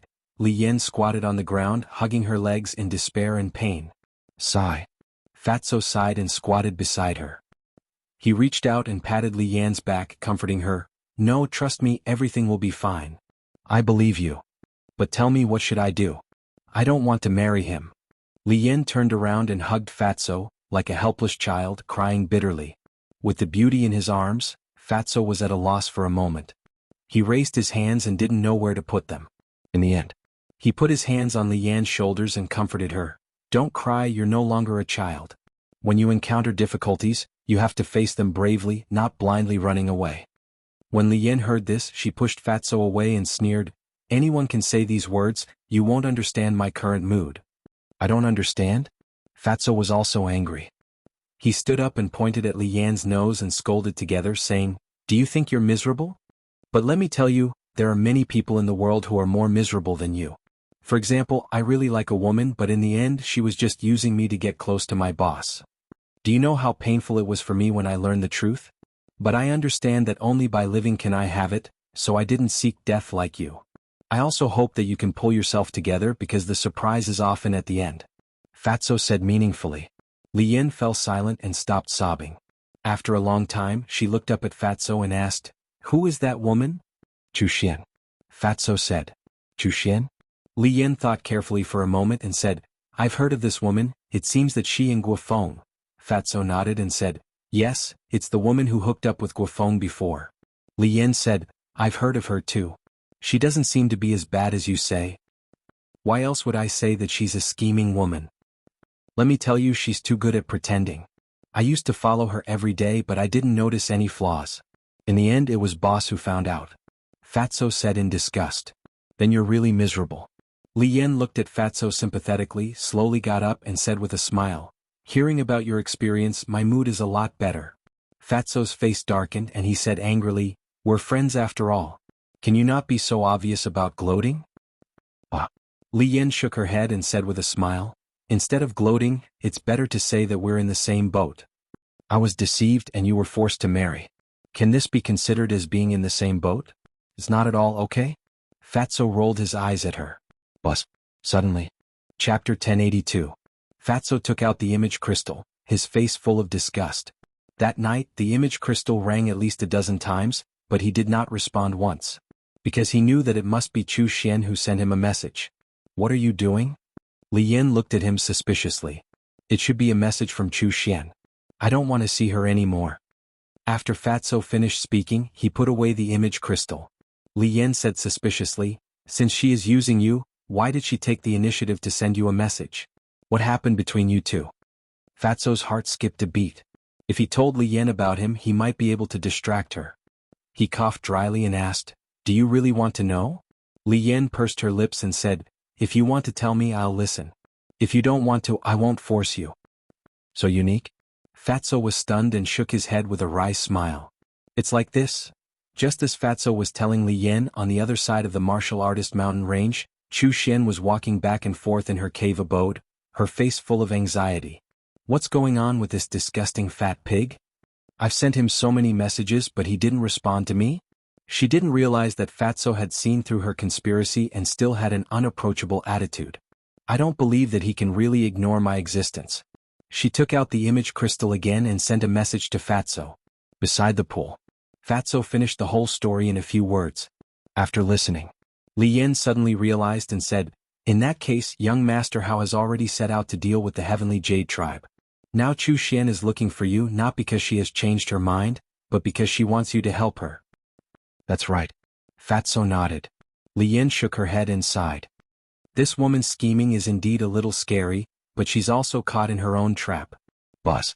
At this moment, Fatso's image crystal rang again. Fatso raised his eyebrows and said impatiently, it must be her again. Don't worry, I'll go back with you. Li Yan nodded. Fatso also secretly heaved a sigh of relief. Finally this problem was solved. He believed that Li Yan would not do anything stupid in the future.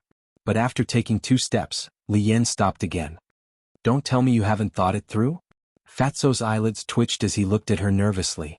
Li Yan rolled her eyes and faintly sighed, don't worry, I won't take things too hard. I'm just thinking, should I anger that Chu Xian a little? Oh. Fatso was suspicious. Li Yan pondered for a moment, and a sly look flashed in her eyes. She smiled and said, you respond to her first. All right. Fatso took out an image crystal and infused his battle aura into it. The next moment, Chu Xian's shadow appeared.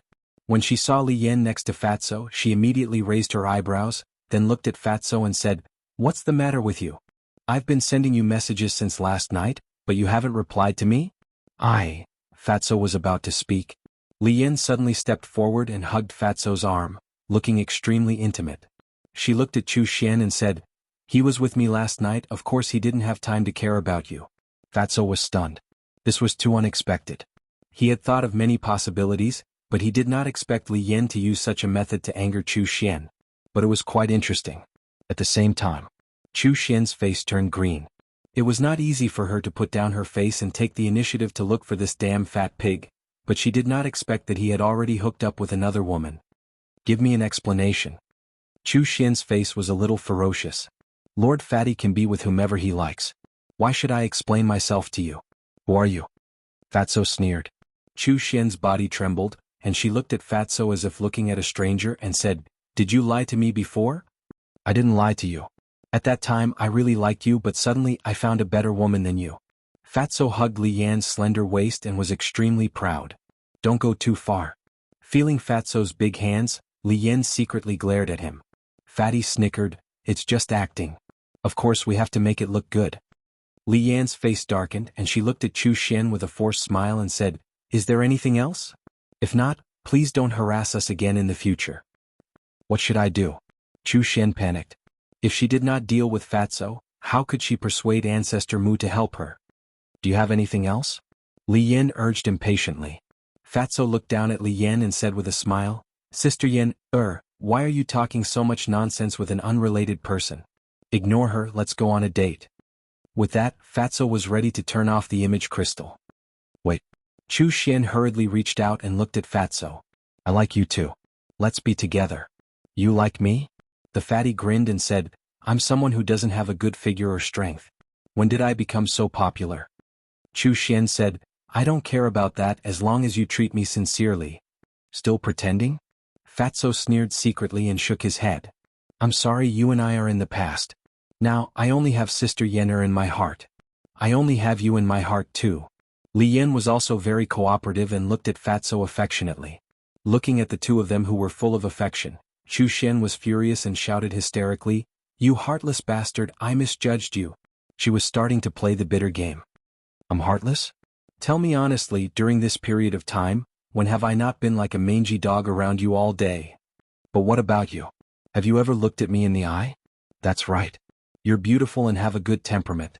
You're unattainable. I'm a fat man with a big head and big ears. I'm not worthy of you. You feel embarrassed to be with me. Since that's the case, why did you come to me?" Fatso sneered. Chu Xian's face was green and red. Fatty's words were like loud and clear slaps, mercilessly slapping her face. Not only did it hurt her self-esteem, but it also trampled on her until she was scarred. But now, she could only endure. She looked at Fatso in disappointment and said, "Can't you see? I was testing you, but I didn't expect you to be so weak." "Test?" Fatso sneered and said, "What about your parents? They came here in person to test me too?" This woman was really shameless to the extreme. Why didn't he realize it before? "Yes. We are all testing you. Let's cut the crap. I'll ask you one last time. Do you really want to be with her? Do you think she's really with you because she likes you?" Chu Xian sneered. Fatso hugged Li Yan in his arms and said playfully, "Then why do you think Sister Yen'er is with Fat Lord?" Chu Xian sneered and said, "I don't dare to talk nonsense, but it should have something to do with Ancestor Mu." The meaning behind his words was obvious. He was saying that Li Yan was using the fatty. A thief calling a thief? Fatso was stunned. Li Yan was also angry. It was Chu Xian who was using Fatso to get close to Ancestor Mu, but now she was biting her back? Did she really think she was easy to bully? Li Yan looked at Chu Xian mockingly and said lightly, "I'm not like some people who are two-faced and only care about profits. The man I want doesn't need to be strong, handsome, or have a strong family background. As long as we get along well, it's fine. Maybe in your eyes, Fatso is useless, but in my eyes, he is my treasure and no one can replace him. Fatso, am I right?" After Li Yan finished speaking, she looked at Fatso and asked, "Yes, yes, yes." Fatso nodded repeatedly. Although he knew that it was just an act, he couldn't help but straighten his back and be in high spirits when he heard Li Yan's words. You adulterous couple, just wait and see. Chu Xian's eyes were ferocious. This was the first time in her life that she had been humiliated like this. Not only did she hate Fatso, but she also hated Li Yan. Let me tell you, you can scold me, but don't scold Sister Yenna. If I hear you scold her again, don't blame me for being ruthless. Fatso's eyes were cold and flickering. Good, very good. Damn Fatso, remember this? You humiliated me today and I won't let it go just like that. Chu Xian was about to go crazy. She spat out a few words before her shadow disappeared. Ha! Fatso suddenly laughed. Li Yan was also smiling, but when she found that Fatso hadn't let go, her face darkened and she said, "How long are you going to hold on to me?" Fatso was stunned and quickly withdrew his arm. He smiled embarrassedly and said, "Sorry, I was too immersed in the act." Li Yan stared at him speechlessly and asked, "Are you happy now?" "Yes.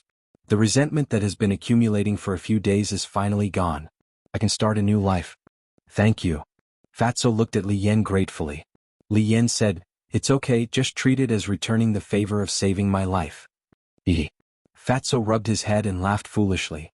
Li Yan rolled her eyes at him and her expression became lonely again. She sighed and said, "Sai, your matter has been solved, but what about mine? I really don't know how to solve it." Fatso smiled and said, "Don't worry, that old thing Fu Anshan won't succeed." "You want to help me?" Li Yan looked at him in surprise. "It's a secret, you'll know when the time comes. In short, that old fart wants to eat a cabbage like you, he's daydreaming." Fatso smiled disdainfully. Hearing this, Li Yan's heart inexplicably felt at ease. Fatso said, "Let's go, Fat Lord will send you back." Li Yan nodded. Then the two of them walked side by side towards the Warrior Mountain range. "I have a question to ask you. Haven't you already broken through to the Battle Saint realm? Why don't you go to the sacred land?" Li Yan's voice sounded in the forest. Fatso had already stepped into the Battle Saint realm. Fatso said, "It's to stay by Chu Xian's side." "Then you entered the main tower for her?" Li Yan asked again. "Yes." Fatso sighed deeply. "Then you're really stupid." Li Yan despised him. "How would I know that she's such a person?" Fatso said helplessly. Chapter 1083. Time flew by. There was only one day left before the Heavenly Spiral tribe would be expelled. This morning, Chu Xian came to Soothing Lake and stood by the lake. Looking at the small island in the middle of the lake, she gritted her teeth and flew towards the small island. Roar!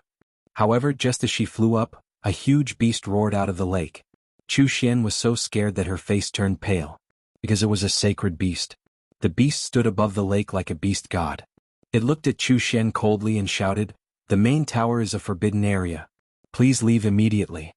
Chu Xian quickly said, "I am a friend of Ancestor Mu. I have something to discuss with him. Please make an exception." The beast said, "Since you are a friend of Ancestor Mu, why don't you send him a message directly?" Chu Xian said, "I haven't had the time to establish a contract with him." "How can you be considered a friend without establishing a contract? Do you think I am one of those beasts that have yet to develop intelligence? Get lost immediately." The beast shouted, its huge eyes flashing fiercely. Chu Xian said anxiously, "We are really friends. If you don't believe me, you can ask him." The beast looked at her suspiciously and asked, "What is your name?" "Chu Xian." Chu Xian said, "All right, wait here. I'll go and ask him." After saying that, the beast flew towards the small island. "Thank you." Chu Xian quickly bowed and thanked it. Then she glanced at Soothing Lake with envy. "This place is great. Not only does it have an independent courtyard, but it also has a sacred beast guarding it. If I could live here, why would I need to curry favor with that fat pig? Why is the heavens so unfair? I have worked so hard for so long, but I am still just an ordinary disciple. How many years has this Ancestor Mu been in the main tower? He is already a disciple of the main tower master and is respected by the world. I'm not convinced." Tightly. Chu Xian clenched her fists. The envy on her face turned into jealousy and hatred. Whoosh. After a while, the beast returned and looked at Chu Xian. "Sorry, Ancestor Mu said that he has no time to see you now." This, Chu Xian's body stiffened. She hurriedly said, "Did you tell him my name?" "Yes." "He also specially asked me to tell you that he is powerless to do anything about the Heavenly Spiral tribe," the beast said. Chu Xian's eyes trembled, and her face was full of despair. The ferocious beast said, "Please leave immediately. Otherwise don't blame me for being impolite." "No. I must see him. Please make an exception." Chu Xian pleaded bitterly, but the ferocious beast was not moved at all. It's useless even if you see him. But at this moment, a cold voice sounded. Young Master Hao and Wang Yu both flew over. Greetings, young Master Hao. Greetings, Miss Yu. Chu Xian hurriedly bowed. Wang Yu looked at her coldly and said, "Put away your hypocritical face." Chu Xian was puzzled. "Why do you say that, Miss Yu?" Young Master Hao said, "We all know what kind of person you are. There's no need to pretend anymore." Chu Xian's expression froze. Young Master Hao said indifferently, "Do you know why I'm dealing with your heavenly spiral tribe?" Chu Xian shook her head. "Because you provoked Fatso. Provoking Fatso is provoking Ancestor Mu. Provoking Ancestor Mu is provoking me." Young Master Hao said, "How did I provoke Fatso? Is it because I didn't agree to his pursuit?" Chu Xian said angrily, "If that's the case, I naturally won't target your heavenly spiral tribe. But you used Fatso to get close to Ancestor Mu. This is what I can't tolerate." Young Master Hao shouted, "What? They really know?" Chu Xian's face was pale. "How did these people know? Are you wondering why we found out when you hid it so well? Let me give you a hint. We've been to White Cloud City and even met your arrogant brother, Chu Outyin. That's all I have to say. Take care of yourself." With that, young Master Hao turned around and left with Wang Yu. Been to White Cloud City?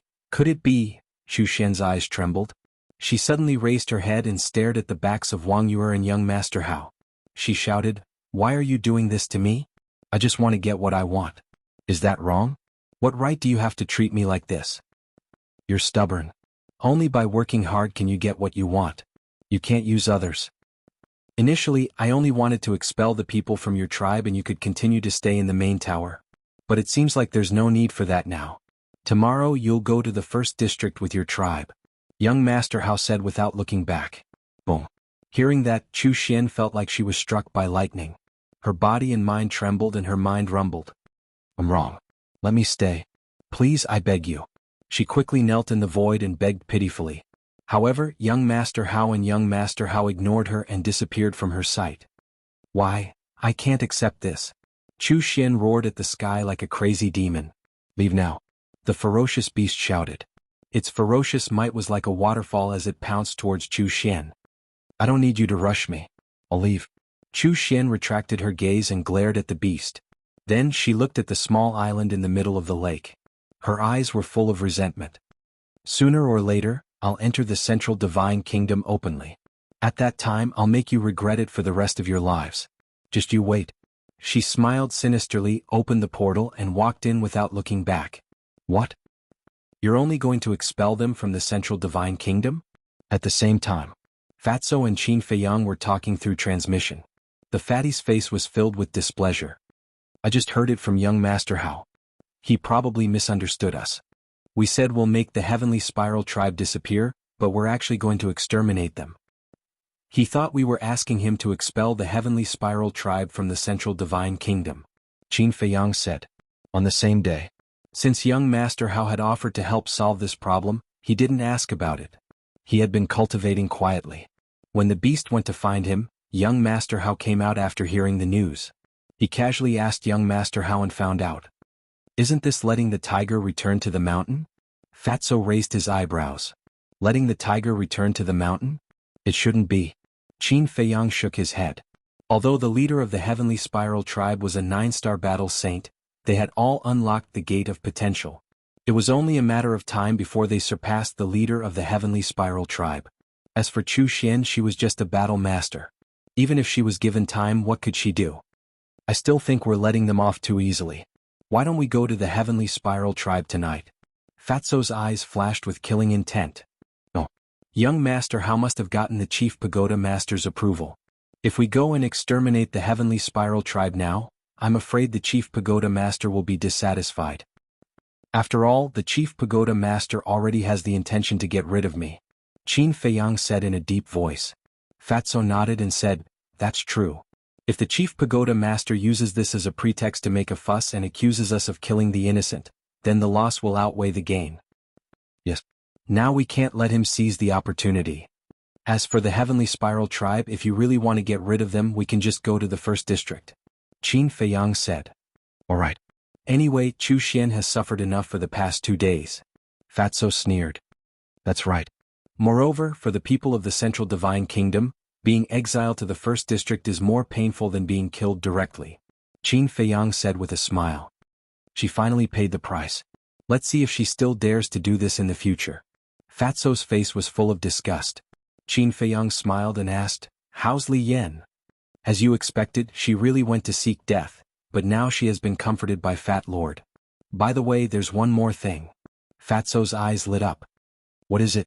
Qin Feiyang was surprised. Fatso said, "There's a little white dragon hidden in the chief pagoda." "What?" Qin Feiyang suddenly stood up, his eyes full of disbelief. Fat Lord saw it with his own eyes.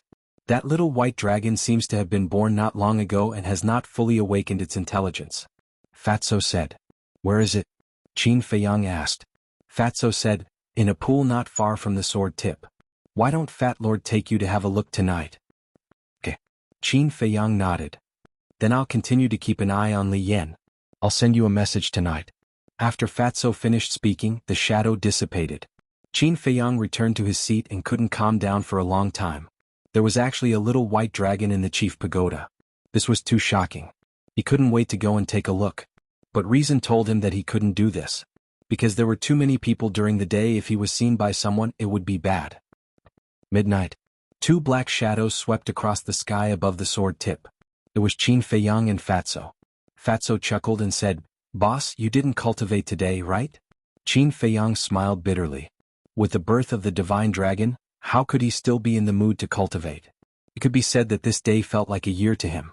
Suddenly, Qin Feiyang seemed to have thought of something and asked, "Li Yan also knows about the little white dragon?" Fatso said, "She was the one who summoned the little white dragon, and it seems that they have a very good relationship. I didn't expect this woman to be so capable.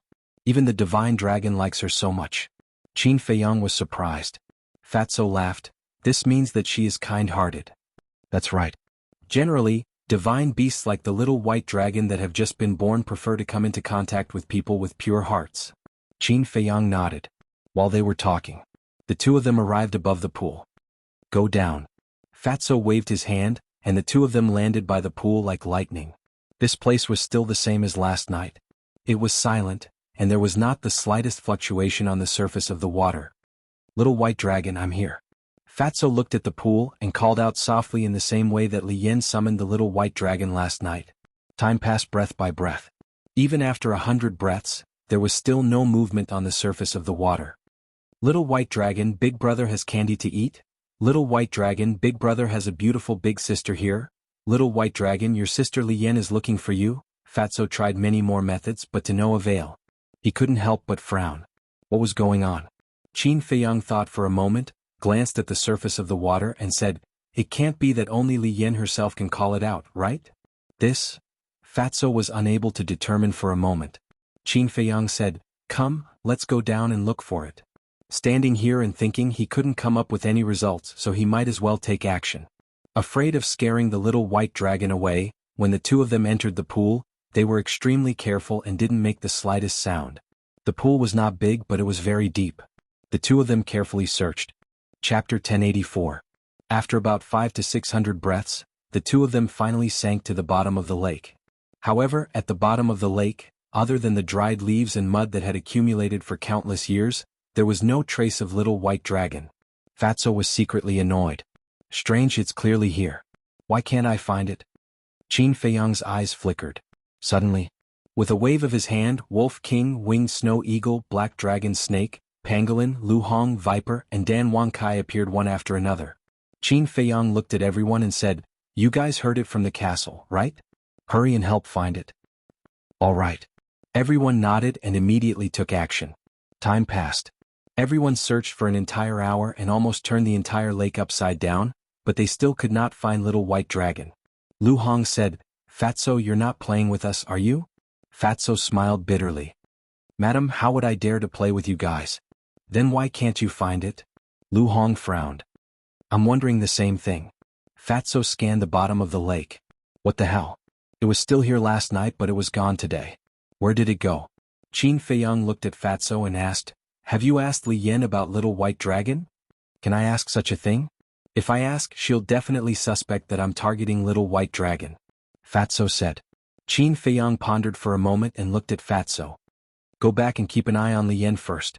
I'll wait here and take a look. All right. Fatso nodded and headed towards the top of the lake. Qin Feiyang looked at Lu Hong and the others and smiled. I'll be enough here alone. You guys can go to the castle to cultivate as well. Dan Wangkai said hurriedly, Young master, can you help me solve the problem of the pill fire as soon as possible? He was a person who was born to refine pills.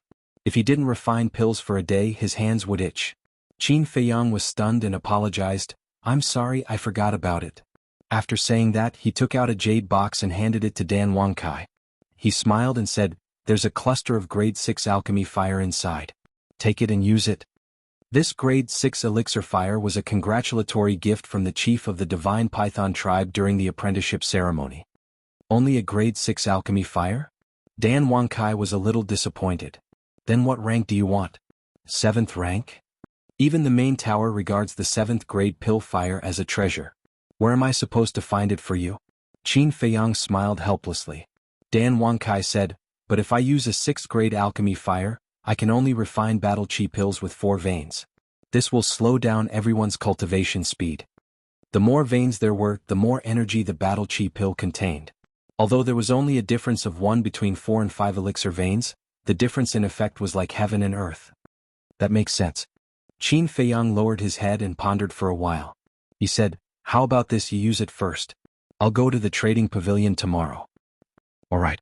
Dan Wangkai nodded helplessly, then smiled and said, What about the recipes for potential pills? His eyes were filled with desire. Qin Feiyang smiled and said, It's all in the pill scripture. Go take a look yourself. Thank you, young master. Dan Wangkai was overjoyed. Qin Feiyang smiled faintly and said, Didn't I say it before? If you follow me, I won't mistreat you. Of course, of course. Dan Wangkai nodded and smiled flatteringly. Beside him, Viper also had a flattering look on his face. Qin Feiyang waved his hand and sent the people and beasts to the ancient castle. Then, he sat cross-legged at the bottom of the lake and waited for Little White Dragon to appear. Dragon Phoenix Pavilion. Although it was already late at night, it was still as lively as ever. In a certain private room, a woman in white sat beside the coffee table. The water in the teapot was already boiling and gurgling. The fragrance of tea filled the entire room. However, the woman in white did not seem to be interested in tea at all and was frowning the entire time. But suddenly, she took out an image crystal. Before long, the image of a middle-aged man appeared. It was the leader of the Divine Python tribe. The leader of the Divine Python tribe smiled and asked, Madam, how's the progress? That's right. The woman in white was the high priestess of the Divine Python tribe. The high priestess sighed. Don't mention it. I haven't even seen him yet. The leader of the Divine Python tribe frowned and said, What's going on? Didn't you go there long ago? Could it be that he doesn't want to see you? That's not it. The high priestess shook her head. Then why is that? The leader of the Divine Python tribe was suspicious. The high priestess said, Ever since I entered the Divine City, I've been waiting at the Dragon Phoenix Pavilion. But until now, he hasn't come to the Dragon Phoenix Pavilion even once. I heard that this lad is a cultivation maniac and won't wander outside if there's nothing. Why don't you go to the main tower to look for him? The leader of the Divine Python tribe asked. According to my sources, he's staying at the Soothing Lake now. You know that place, outsiders can't enter at all. Moreover, if I go to the main tower to look for him openly, the tower master will definitely ask about it. The tower master is unfathomable. I don't want to face him unless I have no other choice. The high priestess said. That's true. The leader of the Divine Python tribe nodded and said, What about Pei? Isn't he on good terms with Ancestor Mu? I don't want to alarm him either.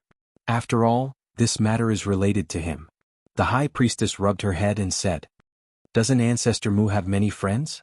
The leader of the Divine Python tribe said angrily, How can someone like him have friends? There's Fatso, but he hasn't come to the Dragon Phoenix Pavilion either. As for Mr. Hao, he comes here often, but I don't dare to look for him. The high priestess said, Why are you afraid of Mr. Hao? He's a good-for-nothing. Even if you reveal a flaw, he might not be able to detect anything. The next time you see him, go to him and ask him to pass on the message to Ancestor Mu. The leader of the Divine Python tribe said with a hint of disdain towards Mr. Hao. The high priestess thought for a while and nodded with a smile. You're right. I was too cautious. Alright, I'll inform you as soon as I have news. Thank you for your hard work, madam. The leader of the divine python tribe smiled. The high priestess smiled and turned off the image crystal. She went to her bedroom to rest. However, the two of them did not know that Mr. Hao, whom they had underestimated, had already been reborn and had found out about their secret. Before they knew it, the sky had turned bright. Qin Feiyang came out of the pool with a disappointed look on his face. After waiting for an entire night, he still did not see the little white dragon. If not for the fact that Fatso saw it with his own eyes, he would have doubted the existence of the little white dragon. There's still a long way to go. Let's take it slow. Qin Feiyang sighed inwardly. He raised his head and looked at the morning sun on the horizon. Then he opened the portal and walked in. East City. Trading Pavilion. Qin Feiyang came here again. It's Ancestor Mu. He's now the direct disciple of the Chief Tower Master. He doesn't lack anything. Why is he still here? When people saw Qin Feiyang, they immediately retreated to the side, their faces full of awe. Mr. Mu, is there anything I can help you with? The staff members of the Trading Pavilion also rushed toward Qin Feiyang, and they didn't even bother to hide their fawning expressions. Qin Feiyang smiled and said, "You guys go do your own things. I'll walk around alone." The group of staff was disappointed. It was not easy for the Chief Tower Master's disciple to come to the Trading Pavilion. Unfortunately, they did not have the chance to curry favor with him. Qin Feiyang strolled around the Trading Pavilion. Everything here had not changed. He was also very familiar with the faces of the staff. However, he was not used to the Trading Pavilion without Li He. There was a sense of strangeness. "Mr. Mu, what a rare guest." After a while, an old man in red rushed over and stopped in front of Qin Feiyang. His old face was full of smiles. "You are?" Qin Feiyang looked at the old man in red suspiciously. The old man in red cupped his hands and said with a smile, "My name is Lu Yuan. I'm the temporary manager of the East City Trading Pavilion." Qin Feiyang nodded in realization. The temporary manager was the temporary manager of the Trading Pavilion in the East City. To be able to replace Li He, this person's ability should be good. It's just that he doesn't know what kind of person he is? Lu Yuan smiled and said, "Mr. Mu, if you don't mind, please take a seat in the VIP room." "Lead the way," Qin Feiyang said. Seeing Qin Feiyang agree so readily, Lu Yuan couldn't get used to it for a while. "Am I not welcome?" Qin Feiyang smiled faintly. "Of course you're welcome." Lu Yuan quivered and hurriedly led the way in front. Not long after, the two entered a small room. He had been to this VIP room before. It was simple and tidy. And now, although it was still tidy, there were a lot of jewelry and decorations. Obviously, it was arranged by Lu Yuan. Perhaps in Lu Yuan's view, these things could improve one's identity and status, but in Qin Feiyang's view, they were very tacky. "Please take a seat," Lu Yuan invited enthusiastically. Looking at those jeweled things, Qin Feiyang had already lost interest. He waved his hand and said, "Forget about sitting. Let's get to the point." Lu Yuan was stunned and nodded with a smile. Okay, please go ahead." Qin Feiyang said, "I need a cluster of alchemy fire." "That's no problem. We have some 3rd and 4th grade alchemy fires in the Trading Pavilion now," Lu Yuan said. Qin Feiyang said, "What I want is not 3rd or 4th grade alchemy fire, but 7th or 8th grade alchemy fire." This, Lu Yuan was stunned and hurriedly said, "Mr. Mu, you are an alchemist. You should know how precious 7th grade alchemy fire is. Even if we have it, we will auction it. We will not trade it privately, let alone 8th grade alchemy fire. We really don't have it." "The price doesn't matter," Qin Feiyang said. Lu Yuan smiled apologetically, "It's not about the price. We really don't have it. Please forgive us, Mr. Mu." Qin Feiyang frowned and asked, "Do the trading pavilions in West City, South City, and North City have it?" Lu Yuan said, "I don't know about that. If you have time, you can go take a look yourself. If you don't, I'm willing to help you ask." "Alright, go ahead and ask," Qin Feiyang said. "Please wait for a moment, Mr. Mu." After Lu Yuan finished speaking, he turned and left the VIP room. Qin Feiyang sat next to the tea table and frowned. If the trading pavilions did not have it, where could he find alchemy fire? Should he look for the Chief Tower Master? Time passed quietly. Lu Yuan finally returned and said apologetically, "Mr. Mu, I'm sorry. I've asked. They don't have 7th or 8th grade alchemy fires. They do have 6th grade alchemy fires, but I don't know if Mr. Mu." Qin Feiyang stood up and said, "Forget about the 6th grade alchemy fire. Since they don't have it, I won't bother you anymore. Goodbye. Take care, Mr. Mu. Chapter 1085. Qin Feiyang opened the portal and returned to the calm lake. Soon he received a message from Yen Wei. What's wrong? Qin Feiyang asked with a smile. Yen Wei laughed. You went to the trading pavilion just now, right? In fact, although there is no 8th grade pill fire in the trading pavilion, there is a cluster of 7th grade pill fire. It seems to have been obtained by the pavilion master some time ago. Qin Feiyang raised his eyebrows and asked, then why did Lu Yuan say that he didn't have it? Because of Fu Anshan. Fu Anshan has already told Lu Yuan and the others that as long as you go to the trading pavilion, they will say that they don't have it. Of course, if it was in the past, Lu Yuan and the others would definitely not listen to him. But now, the matter of Fu Anshan inheriting the position of deputy pavilion master has been decided, and they don't dare to go against Fu Anshan anymore. In other words, the stewards of the 4 major districts are suppressing you in disguise. Yen Wei said. This old thing still doesn't know how to stop? Qin Feiyang's eyes were filled with anger. Stop. You're thinking too much, he's still proud of himself. Yen Wei said playfully. Then I'd like to see how long he can be proud of himself. The corner of Qin Feiyang's mouth lifted, pursed with a thick sense of ridicule, and then said, Don't act rashly, I will take care of him. I know. Yen Wei nodded. After ending the conversation, Qin Feiyang lowered his head for a moment and sneered, If I let you live so comfortably until the succession ceremony 2 months later, it would be too easy for you. He walked out of the attic and arrived outside young Master Hao's door. Dong. A moment later. Young Master Hao opened the door and smiled. Are you planning to go to the Dragon Phoenix Pavilion with me? Why would I go to the Dragon Phoenix Pavilion? Qin Feiyang was stunned. Young Master Hao said, Don't you know? Today is the day of the Dragon Phoenix wine auction. Not interested. Qin Feiyang shook his head. Then why are you looking for me?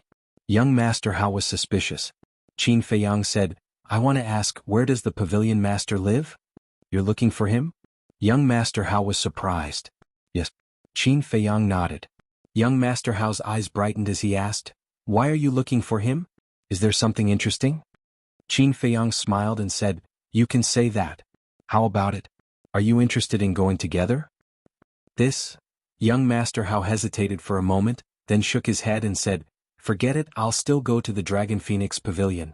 That old man lives outside the city. If you go west with your speed, you'll see a huge valley in about an hour. He lives in that valley. All right. Then I'll go. I also wish you the best and see the true appearance of the young lady of the Dragon Phoenix Pavilion. Qin Feiyang said with a smile. True appearance? Young Master Hao shook his head and sighed, It's good enough to see her. Qin Feiyang looked at him. Young Master Hao's perseverance in this aspect was quite good. If it were anyone else, they would have fallen out long ago if they didn't even know what she looked like after paying so much. I'm just saying if her true appearance isn't as beautiful as you think, or even an ugly monster, can you accept it? Qin Feiyang asked. That depends on how ugly she is. If it's just average, I can accept it. Young Master Hao said. Qin Feiyang shook his head and smiled, saying, Then I wish you good luck. After saying that, Qin Feiyang opened the teleportation gate and descended outside the city. Then he rushed straight to the west. An hour later, he indeed saw a valley. The valley was unimaginably large, covering an area of dozens of miles. It was surrounded by mountains on all sides and could only be entered from above. There were also countless ferocious beasts in the forest around the valley, and they were basically all emperor beasts. Even from afar, he could sense the terrifying auras coming from them. This old man really knows how to pick a place. Qin Feiyang muttered. Walking in this place was simply terrifying. Brr. A black leopard roared out. Its body was more than 10 meters long, and its emperor's might surged in the sky. Qin Feiyang's pupils constricted, and he immediately became vigilant. But the result was beyond his expectations. The ferocious beast did not attack him, but just observed him from afar. What's going on? Qin Feiyang was suspicious. Suddenly, the black leopard said, Young Master Mu, please follow me. What's going on? How do you know who I am? Qin Feiyang was extremely shocked. The black leopard did not answer. It turned around and flew toward the valley. Qin Feiyang followed it suspiciously. Gradually, he found that the emperor beasts lurking in the mountains were also looking at him curiously. After a while, Qin Feiyang followed the black leopard into the valley. He was immediately dumbfounded. In such a huge valley, medicinal herbs were all planted. Some were green and glistening. Some were crystal clear. They swayed in the wind, gushing with multicolored light, exuding endless vitality. Walking in the air above the valley, Qin Feiyang felt that his entire body was enveloped in a rich medicinal fragrance, making him feel refreshed. What kind of place is this? Following behind the black leopard, Qin Feiyang scanned the valley, his face full of surprise. Suddenly, he looked at a red fire-glass tree. On the fiery red tree trunk, there was actually a tiger-shaped spirit pattern. He looked at a dragon saliva fruit. On the fruit there was also a tiger-shaped spirit pattern. Beside the dragon saliva fruit, there was a 9 suns flower, which also had a tiger-shaped spirit pattern. Qin Feiyang was dumbfounded. He raised his head and looked all the way into the depths of the valley. He found that many medicinal herbs had tiger-shaped spirit patterns. Why are there so many 10,000-year-old medicinal herbs? Only medicinal herbs over 10,000 years old would have tiger-shaped spirit patterns. These medicinal herbs all have owners. I advise you not to have any crooked thoughts. The black leopard suddenly turned to look at Qin Feiyang with an unfriendly look in its eyes. Items with owners? Qin Feiyang's heart skipped a beat. The so-called owner couldn't be the pavilion master of the trading pavilion, right? In that case, wasn't this the medicinal field of the trading pavilion? A moment later, Qin Feiyang came to the center of the valley. There was a small wooden building in the middle. There were a total of 2 floors and there were no decorations, looking extremely simple. In the medicinal field beside the small wooden building, there was a white-haired old man who was taking care of the medicinal herbs with his head lowered. It's really him, Qin Feiyang muttered. The old man was skinny and supported himself with a walking stick. Wearing an old white robe, he looked weak but his aura was extremely terrifying. Black Robe landed in front of the old man and said respectfully, "Master, Ancestor Mu is here." "Master." Qin Feiyang's eyes widened. "I got it." The old man chuckled but did not raise his head and continued to take care of the medicinal herbs. The black leopard turned to look at Qin Feiyang before rising into the air and flying out of the valley. Qin Feiyang looked at the pavilion master of the trading pavilion and did not know what to do for a moment. Therefore he stood at the side and looked at him silently. A moment later, the pavilion master of the trading pavilion was finally done with his work. He stood up with his walking stick and looked at Qin Feiyang with a smile. "Young friend, we meet again. Greetings, senior. I hope you don't take offense at my sudden visit." Qin Feiyang cupped his fists. The pavilion master of the trading pavilion waved it off. "You're too polite. It's my honor to be a guest here." When he saw how polite the old man was, Qin Feiyang felt a little embarrassed and asked, "Senior, how did the black leopard know who I was?" The pavilion master of the trading pavilion said, "It's not just the black leopard. The emperor beasts outside the valley know as well." The more Qin Feiyang listened, the more confused he became. The pavilion master of the trading pavilion smiled again. "I told them that if you came here one day they would bring you in directly." "I see." Qin Feiyang nodded in realization. The pavilion master of the trading pavilion said, "Young friend, you didn't come from afar just to visit an old man like me, right?" Qin Feiyang said, "I'm sure there's a private matter that I want to discuss with you." "Then let's talk inside." The pavilion master of the trading pavilion led Qin Feiyang into the small wooden building. In front of the wooden building, there was a small open space with some flowers and plants. There was also a round stone table and 2 stone stools. "I never thought that as the pavilion master of the trading pavilion, senior, you would live such a simple life." Qin Feiyang shook his head and smiled. "I'm already so old. What else can I do? Now I just want to have some peace and quiet." The pavilion master of the trading pavilion smiled and pointed to the stone stools. "Young friend, please take a seat." Qin Feiyang nodded and sat on the stone stools. The pavilion master of the trading pavilion asked with a smile while making tea, "Young friend, your trip to Qinghai was quite smooth, right?" Qin Feiyang said, "Thank you for your concern, senior. It was quite smooth." The pavilion master of the trading pavilion said, "Young friend, have you seen someone called Tanjing?" "Who is Tanjing?" Qin Feiyang was suspicious. Tanjing died in his hands. Of course he knew who it was, but he certainly could not admit it now.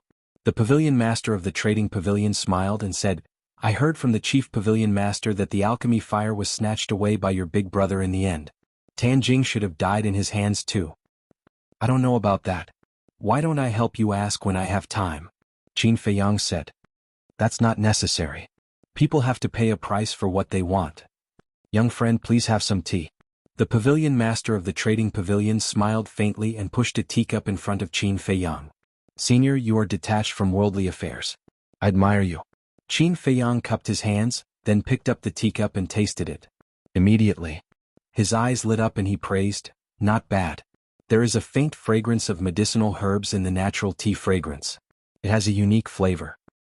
Young friend, please look over there. The pavilion master of the trading pavilion pointed to the medicine field on the left. Qin Feiyang looked over and saw a small green tree growing in the medicine field. That was not a medicinal herb. It was a tea tree. Those are the tea trees that I cultivated myself when I had nothing to do.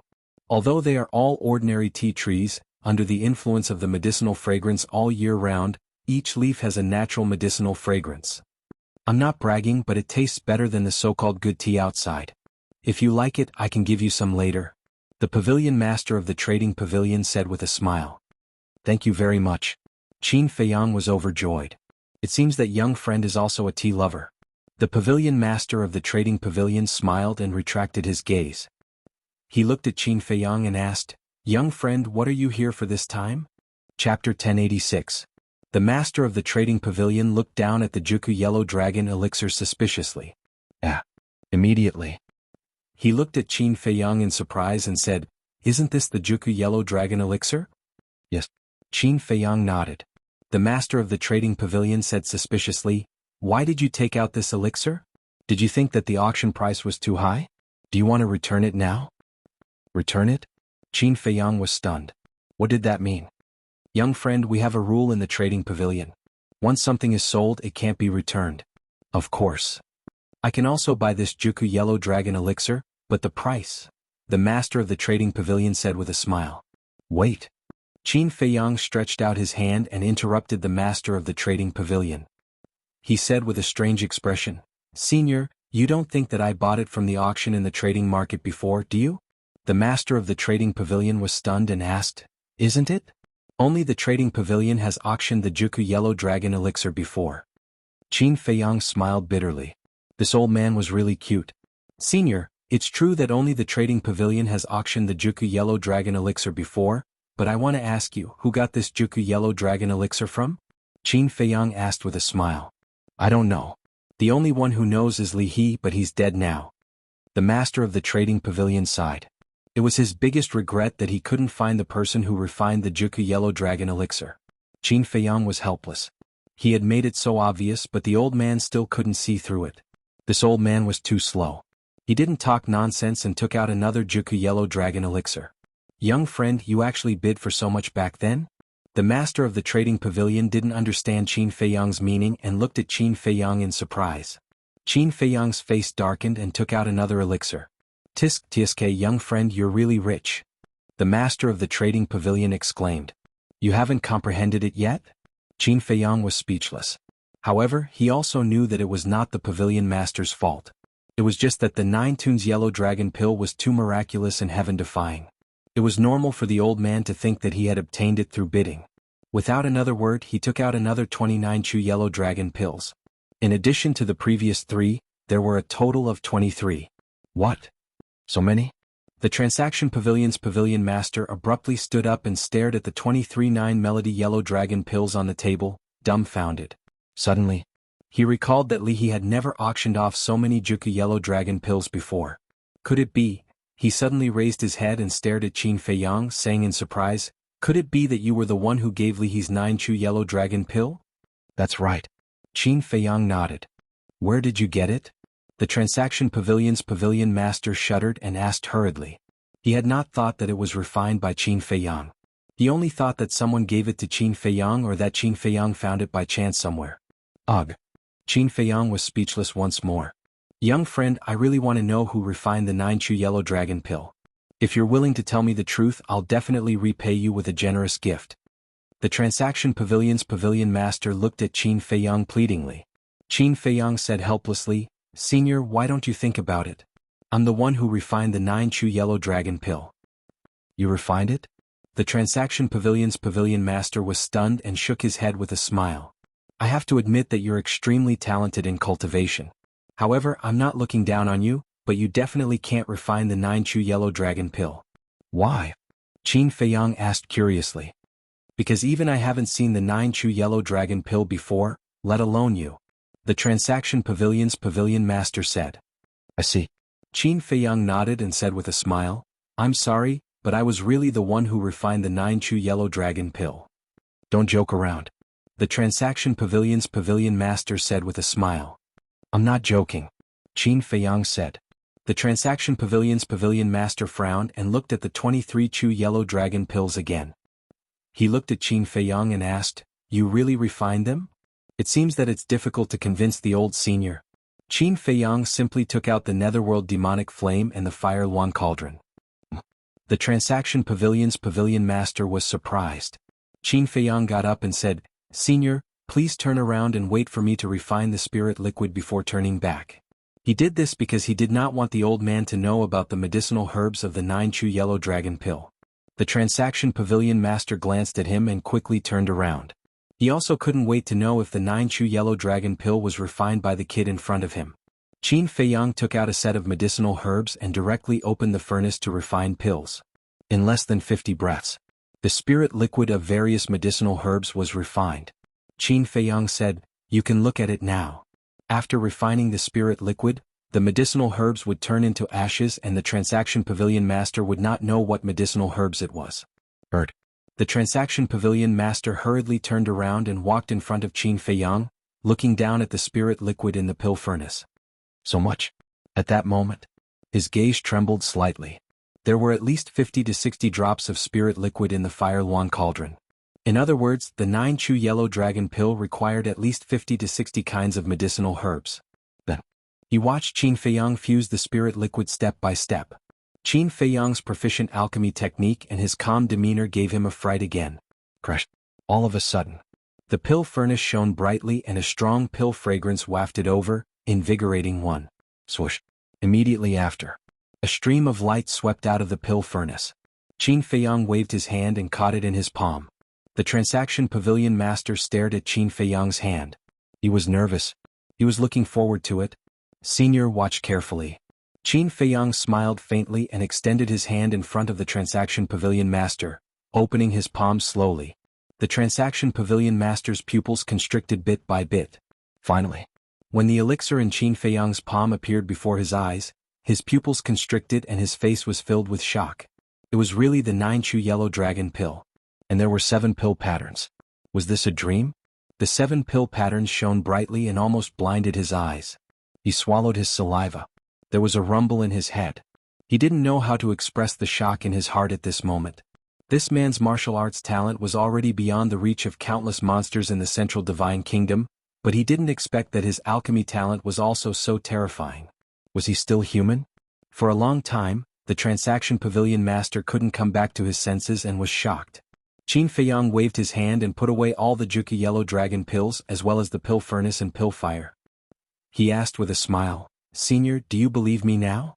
The Transaction Pavilion master shuddered and hurriedly looked at Qin Feiyang. He cupped his hands and said, Young friend, I didn't recognize you before. Please forgive me.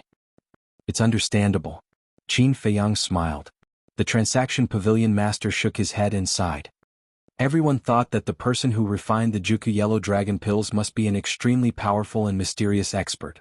Who would have thought that it was actually you? Qin Feiyang smiled faintly. Young friend, please take a seat.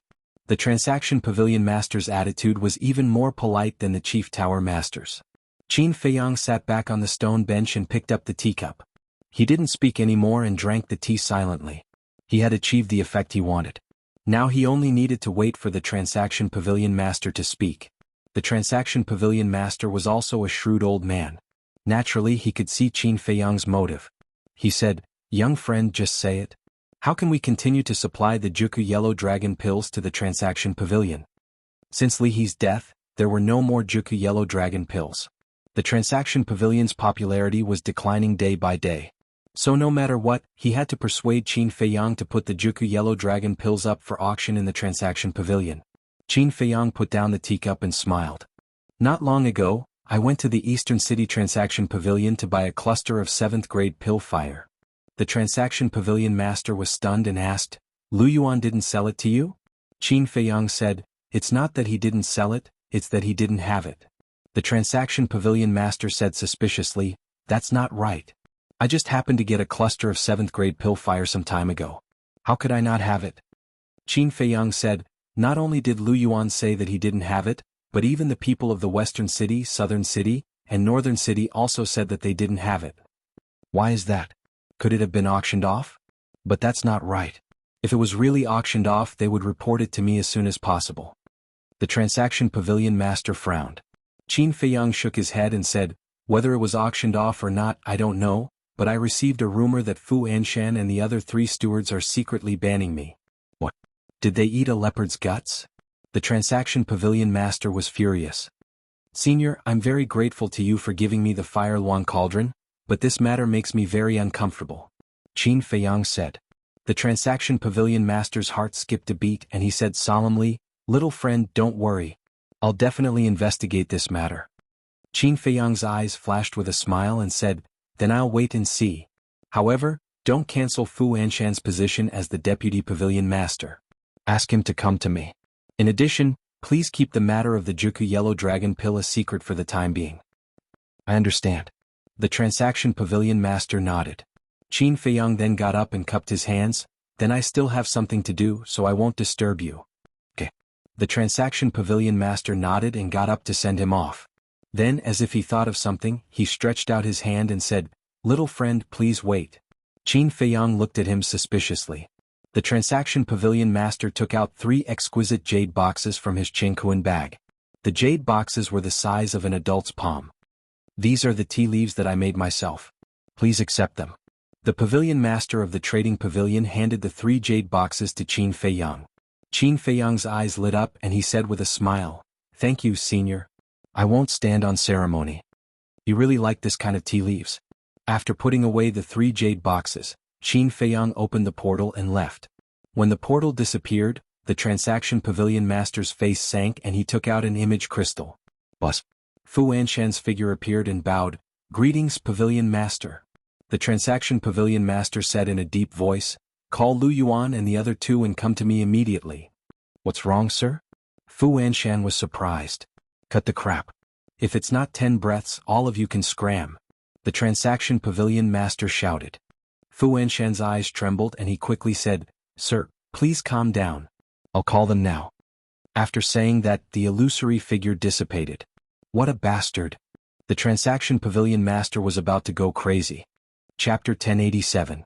In less than 7 breaths, Fu Anshan and the other 3 appeared in front of the trading pavilion master and bowed respectfully. Apart from Fu Anshan and Lu Yuan, the other 2 were a red-haired old man and a stooped old woman in black.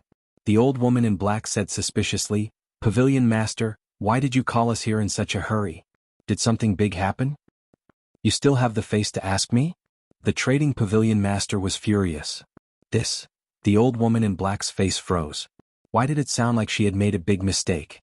But she didn't remember what she had done wrong? The trading pavilion master glanced at the 4 of them and said in a deep voice, "Let me ask you, are you banning Ancestor Mu?" The 4 of them were shocked. How did the pavilion master know? Could it be that someone told him? Fu Anshan hurriedly said, "Sir, your words scared us. How could we have the guts to ban the chief tower master's disciple? How dare you deceive me? Ancestor Mu came to find me personally and said that he would go to the trading pavilion to buy a cluster of 7th grade pill fire. But Lu Yuan, how did you tell him?" The trading pavilion master said in a deep voice. The 4 of them were shocked. They never thought that Qin Feiyang would actually come to find the pavilion master for such a small matter. "Lu Yuan, I'm very disappointed in you. You're only temporarily managing the East City Trading Pavilion and you dare to deceive me. If you really become the manager of the East City Trading Pavilion, won't you be able to cover the sky with one hand?" The trading pavilion master shouted. Lu Yuan's face turned pale and he hurriedly knelt on the ground and said, "Sir, I know my mistake. I won't dare to do it again." The trading pavilion master said, "There's nothing to say. You've reached the end of your temporary management. Don't." "Pavilion master, this was all ordered by Fu Anshan," Lu Yuan hurriedly mentioned Fu Anshan. Fu Anshan's expression changed and he shouted, "Lu Yuan, don't slander me." "Shut up, when was it your turn to speak?" The trading pavilion master raised his eyebrows and shouted. Fu Anshan's body trembled and he did not dare to speak anymore. The pavilion master looked at Lu Yuan and said in a low voice, "Continue." Fu Anshan secretly transmitted his voice, "Lu Yuan, if you dare to spout nonsense, don't blame me for being impolite to you. You're welcome? It's because I listened to your slanderous words that I ended up like this. You still have the nerve to threaten me?" Lu Yuan looked at Fu Anshan with hatred. Then he looked at the pavilion master and said, "Mr. Fu Anshan told me to kill Ancestor Mu. He even threatened me that if I didn't do as he said, he would kick me out after he became the vice pavilion master." The pavilion master glanced at Fu Anshan. Fu Anshan also quivered and knelt on the ground, exclaiming, "Master, he is spouting nonsense, please judge clearly." As he spoke, he gave a subtle glance to the black-clothed old woman and the red-haired old man. The two of them looked at each other and were about to speak up to help Fu Anshan. But at this moment, Lu Yuan took out the image crystal and looked at the pavilion master. "My lord, this lowly one's image crystal contains the words Fu Anshan used to threaten me. You bastard, you actually dare to do this?" Fu Anshan immediately looked at Lu Yuan gloomily. Lu Yuan secretly sneered, "Dealing with an old fox like you, of course I have to be careful. Pavilion master, it was indeed Fu Anshan who forced us to kill Ancestor Mu. Back then Ancestor Mu caused the death of his son, Fu Xiong, in Qinghai City, so he held a grudge against him. My lord, we are helpless as well. Please show mercy." Hearing that Lu Yuan had actually recorded Fu Anshan's threat, the black-clothed old woman and the red-haired old man immediately changed their words. Because this was a good opportunity to take down Fu Anshan. As long as Fu Anshan fell, they would have the chance to succeed the position of vice pavilion master. The pavilion master's face darkened as he shouted, "Fu Anshan, what else do you have to say?" Fu Anshan was terrified to the extreme and begged, "My lord, this lowly one was wrong, this lowly one will never dare to do it again, please give this lowly one another chance." "After doing such a thing you still want this old man to give you a chance?" The pavilion master was furious and said, "This old man let you succeed the position of vice pavilion master to let you manage the transaction pavilion well, not to let you use your position to take revenge. If you don't even have this bit of awareness, do you still deserve to be the vice pavilion master of the transaction pavilion? I think it's better to choose someone else." Fu Anshan laid weakly on the ground, his face filled with despair. Lu Yuan and the other two were secretly delighted in their hearts. The pavilion master of the transaction pavilion snorted coldly and was about to announce that Fu Anshan was disqualified from succeeding the position of vice pavilion master. But suddenly, he frowned again. He thought of what Qin Feiyang said before he left. "Don't remove Fu Anshan." What did he mean by that? What did Qin Feiyang want? Suddenly, his eyes lit up, and a trace of understanding appeared on his old face. He looked at Fu Anshan and said, "All right, this old man will give you another chance." "Thank you, my lord." Fu Anshan immediately became spirited again, and shed tears of gratitude. Lu Yuan and the other two looked at each other, and couldn't help but be secretly annoyed. The pavilion master of the transaction pavilion said, "Immediately go find Ancestor Mu and beg for his forgiveness. If you can't do it, then you can forget about the position of vice pavilion master forever." This. Fu Anshan was dumbfounded. Lu Yuan and the other two secretly laughed again. One had to know. Qin Feiyang and Fu Anshan had long been at odds. How could Qin Feiyang forgive him? Therefore, in their opinion, the pavilion master was deliberately pushing Fu Anshan onto the path of no return. In other words, Fu Anshan was destined to fail in succeeding the position of vice pavilion master. What's wrong? You can't do it? The pavilion master of the transaction pavilion said with a dark face. "I can do it." Fu Anshan hurriedly nodded, he could only brace himself and agree. "Then hurry up and go. And the three of you pay attention to this old man in the future. If something like this happens again, this old man will not let you off easily." Scram. The pavilion master of the transaction pavilion shouted. "Yes." The four of them nodded and hurriedly stood up to open the teleportation gate and left. Just as the four of them left, a white-haired old man in black clothes walked out from the small wooden building behind them. This person was old and clumsy. Both of his hands were holding onto crutches. When he walked, he was trembling. There was not the slightest bit of aura around his body, as if he was about to die. After the black-clothed old man appeared, he looked at the pavilion master of the transaction pavilion and laughed hoarsely, "Lord is wise. Why did you come out?"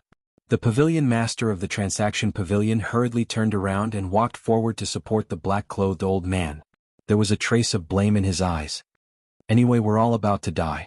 Instead of sitting in the house every day, we might as well come out and take a good look at the scenery outside." The black-clothed old man laughed. This person was the vice pavilion master of the transaction pavilion. Don't give up on yourself, okay? Listen to me, hurry up and deal with the mundane matters on hand, then seal yourself. When I step into the false god realm in the future, I might be able to find a way to help you extend your life. The pavilion master of the transaction pavilion advised. We'll talk about it later. The black-clothed old man smiled faintly and said, I was quite worried just now. You directly announced that Fu Anshan would be disqualified as the vice pavilion master. You can see that too? The pavilion master of the transaction pavilion asked. Yes. Ancestor Mu's ambition doesn't lie here. He wants to torture Fu Anshan. This little guy's methods are a little scary. I can imagine how difficult Fu Anshan's life will be in the future. However, if Fu Anshan can really get his forgiveness, it means that Fu Anshan does have some means. It's not impossible for him to continue to take over this old man's position. The black-clothed old man laughed. The pavilion master of the transaction pavilion nodded and said, Fu Anshan is still capable, but he's too arrogant. That's right. When Ancestor Mu first came to the Divine City, the first person he looked for was him. Unfortunately, he didn't seize the opportunity and let Li He take advantage of it. As for Li He, to be honest, this old man didn't think highly of him in the past. But after some investigation, I found out that this person had always been diligent and never liked to be arrogant.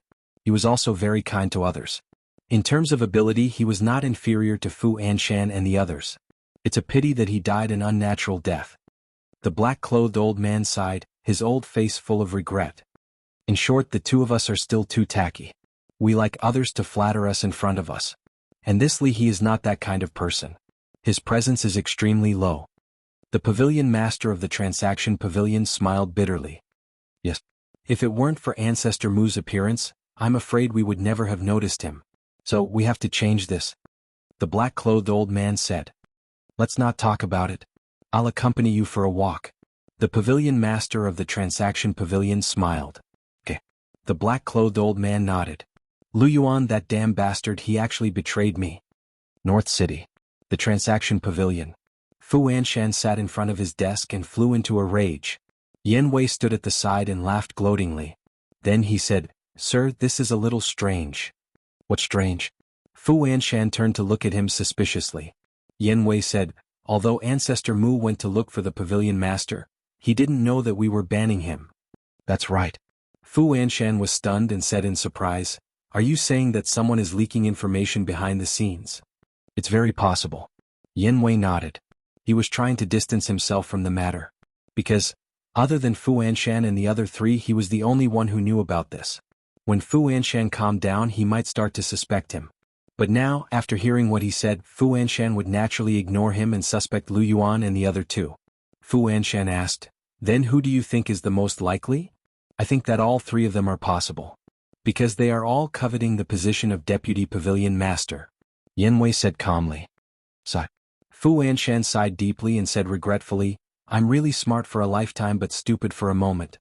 I clearly know that the three of them are hiding something in their hearts, but I still instigated them to deal with Ancestor Mu at this time. Isn't this giving them a chance? Sir, it's too late to regret it now. The most important thing right now is to think of a way to get Ancestor Mu's forgiveness as soon as possible, because there's not much time left until the succession ceremony. As long as we deal with Ancestor Mu, there's still a chance. Otherwise, I'm afraid that everything you've done will be for naught. Yan Wei said anxiously. I know, but I really don't know how to deal with him. Fu Anshan rubbed his head, feeling weak both physically and mentally. Yan Wei said, At this time, sir, you don't have to care about your face anymore, lower your posture and beg him. As long as you show your sincerity, I believe that he will definitely forgive you. Fu Anshan's old face was unsettled. Shua. Suddenly. He stood up and nodded, All right, I'll go beg him now. After I succeed to the position of Deputy Pavilion Master, I'll make him repay me 100 times over. With that, he opened the teleportation gate and walked in without looking back. Still thinking about the position of Deputy Pavilion Master? You're thinking too much. After the teleportation gate dissipated, Yan Wei shook his head and ridiculed, his face full of disdain. Chapter 1088. At the same time. Martial Artist Mountain Range. Inside Li Yan's cave. Qin Feiyang sat at a stone table, looked at Li Yan opposite him and asked with a smile, Did Nie Xiaoyong still come to harass you? Aren't you asking the obvious? You've already said so, yet he still dares to harass me. Isn't he looking for trouble? Li Yin rolled her eyes at him. Fatso said impatiently, Boss, don't beat around the bush, just ask directly. Li Yin was slightly stunned, looked at the two of them suspiciously and asked, What do you want to know? Cough. Qin Feiyang coughed dryly and said, About little white dragon. Before Qin Feiyang could finish, Li Yan's face turned cold and said angrily, I knew you didn't have good intentions, let me tell you, don't even think about it, please leave immediately. Fatso said helplessly, Sister Li Yan, we don't have any ill intentions, we just want to know out of curiosity, why are you so angry? Li Yan turned her spearhead to Fatso and said, I haven't said anything about you yet? You must be the one who told Ancestor Mu. Fatso said, Such a big matter, I definitely have to inform boss. I don't know anything. Li Yan snorted coldly. Qin Feiyang rubbed his forehead and said, After being together for so long, you still don't trust us? Li Yan said, One may know a person for a long time without understanding his true nature. Qin Feiyang's face darkened and said, Are you really not going to say it? Then don't blame me. What do you want to do? Li Yan looked at him warily. You should be able to guess what I want to do. Qin Feiyang said. Bastard. If you dare to reveal the matter of little white dragon, I won't let you off. Li Yan shouted angrily, gnashing her teeth. Fatso went up and chuckled, Sister Li Yan, let me kindly remind you, my boss is really not afraid of you not letting him off. You? Li Yan glared at Fatso angrily. Fatso said, Aya, just tell us. It's not like we're outsiders. Don't worry, we'll keep it a secret for you. Li Yan glanced at the two of them gloomily. A moment later, Li Yan asked, Will you really keep it a secret for me? A man's words carry enormous weight. Fatso patted his chest and said. Qin Feiyang also nodded. All right, I'll tell you. Li Yan weakly returned to the stool and said, Actually, I don't know the origin of the little white dragon, nor do I know why it is in the main tower. Fatso frowned. Aren't you very familiar with it? Li Yan said, Yes, but when I met it, it was already in the main tower. When did you meet it? Qin Feiyang asked. Half a year ago. One night, when I came back from outside, I saw a white shadow wandering around the martial artist mountain range, so I followed it down and found that it was the legendary divine dragon. When the little white dragon saw me, it didn't show any fear and quickly became intimate with me. I also asked it where it came from, but it looked confused. It probably didn't understand what I was talking about. Li Yan said. This is too strange. There are powerhouses guarding each entrance of the main tower, and there are even more powerhouses inside the main tower. How did it sneak in? Could it be someone's pet? Fatso was surprised. It shouldn't be. Because I've been with it for so long, I haven't seen it with anyone. Li Yan shook her head. I don't think so either. After all, the little white dragon is a real divine dragon. If it really had a master, how could it be released? Qin Feiyang said. Fatso said, Then it can't have jumped out of a stone. Qin Feiyang glanced at him, then looked at Li Yan and said, Last night I went to the pool to look for it, but I didn't see it after waiting for a whole night. What's going on? You actually went to look for it behind my back. You really don't have good intentions. However, it's impossible for you to find it. Li Yan snorted coldly. What? Qin Feiyang was suspicious. Li Yan said, Because the pool is not its habitat. Fatso asked, Then where is its habitat? I don't know either. Every time it appears, it is in a different place. In short, except for me, no one can find it. Li Yan looked at the two of them proudly. The two of them looked at each other. Li Yan could find it, but no one else could. Wasn't this too bizarre? Fatso wondered, How did you find it? Li Yan said, There's no harm in telling you because you can't imitate it. I can find it because of telepathy. What the hell? The two of them were shocked. Telepathy. Li Yan said again. Are you kidding? Qin Feiyang and Fatso both had a look of disbelief. Telepathy? How was this possible? Little White Dragon and Li Yan were not oviparous siblings. How could there be telepathy? It's true. I'm not lying to you. During the day I can't sense it, but at night I can clearly sense its location. If you don't believe me, I'll take you to find it at night. Li Yan said. Okay.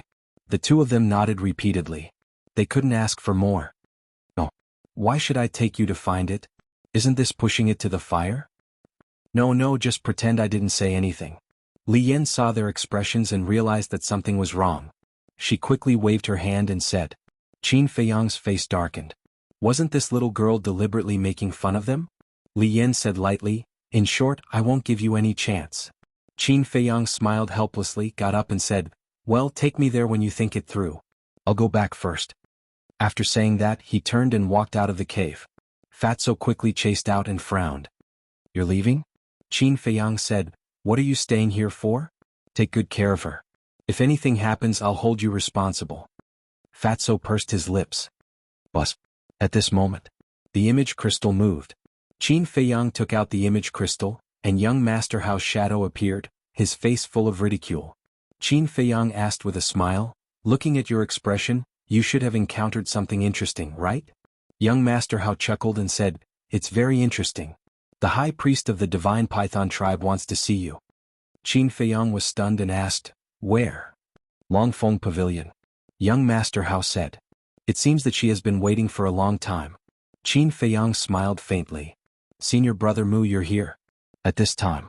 Not far away in the void, a surprised voice sounded.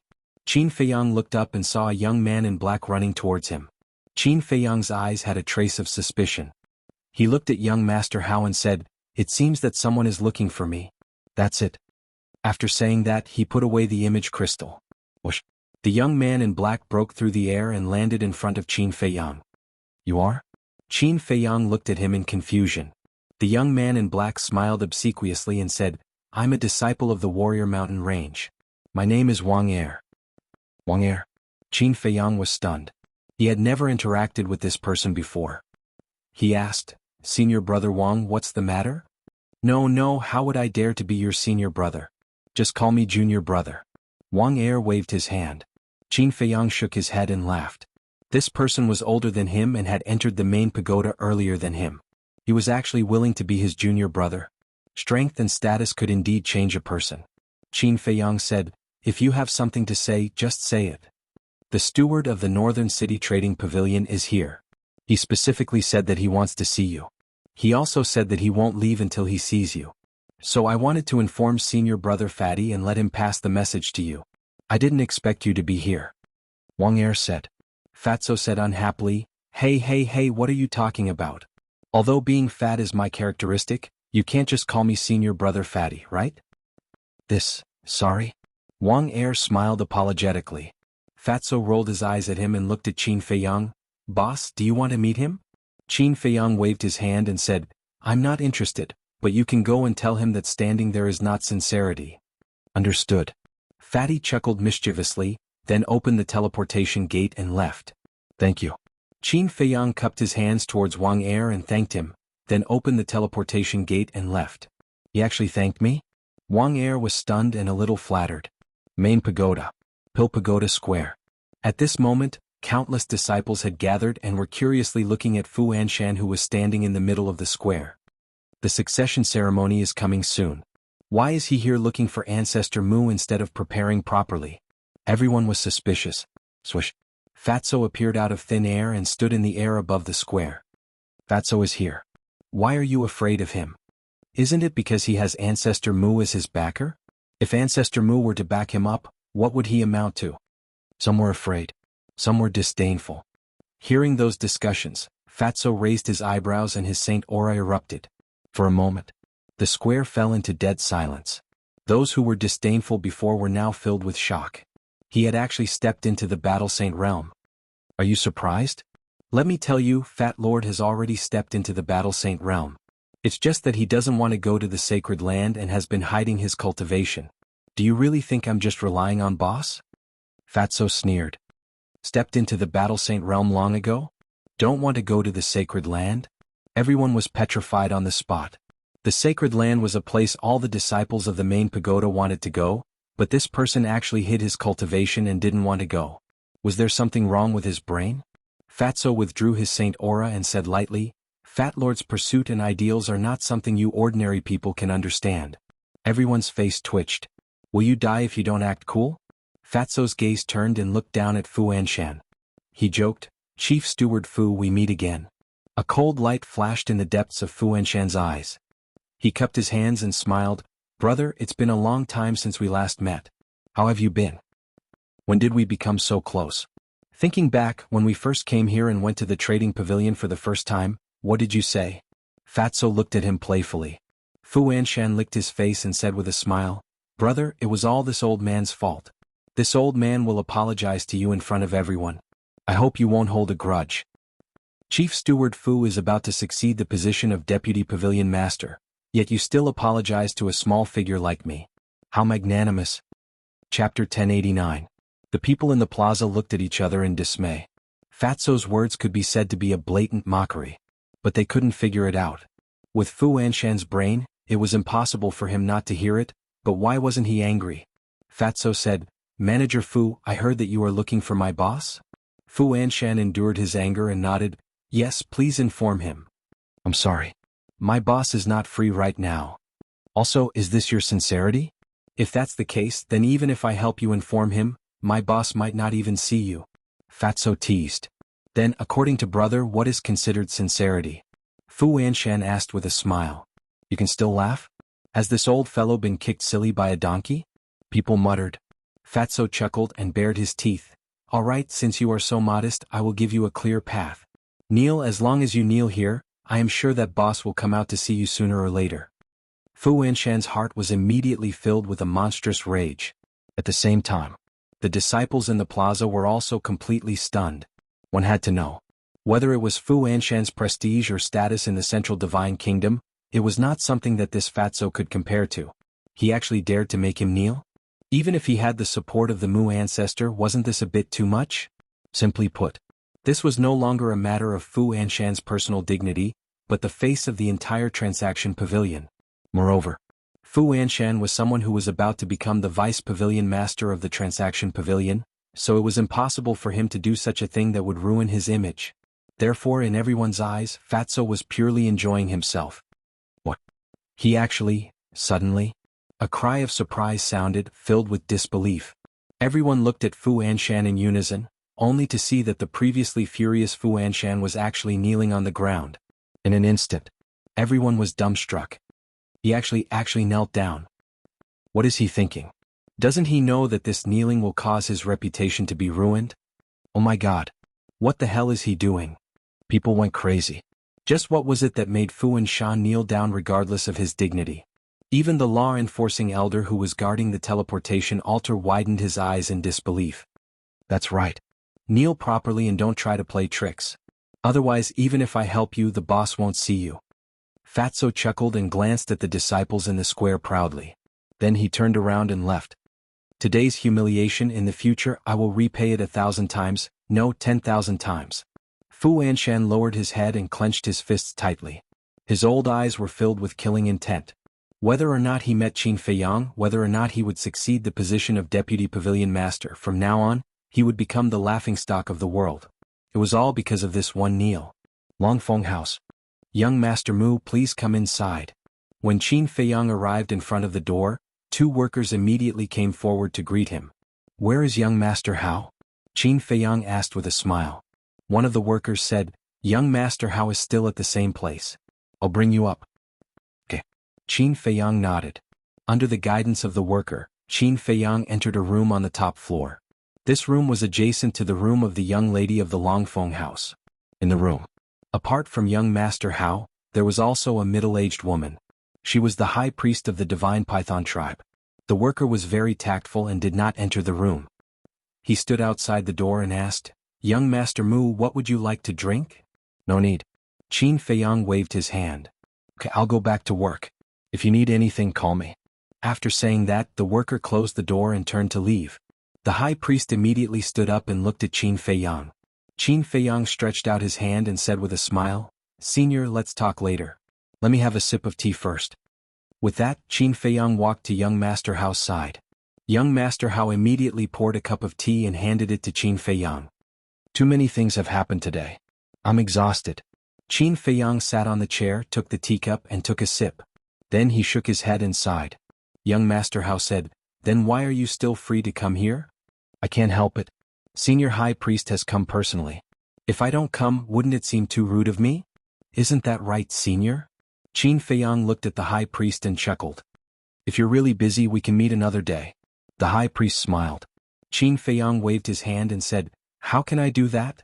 No matter how busy I am, I won't let Senior wait. The high priest smiled, but it was a forced smile. Qin Feiyang said, "Senior, tell me now. Why are you looking for me?"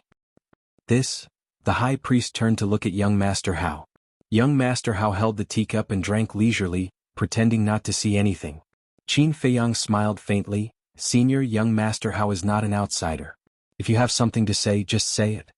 The high priest hesitated. But suddenly, the image crystal in young Master Hao's arms rang.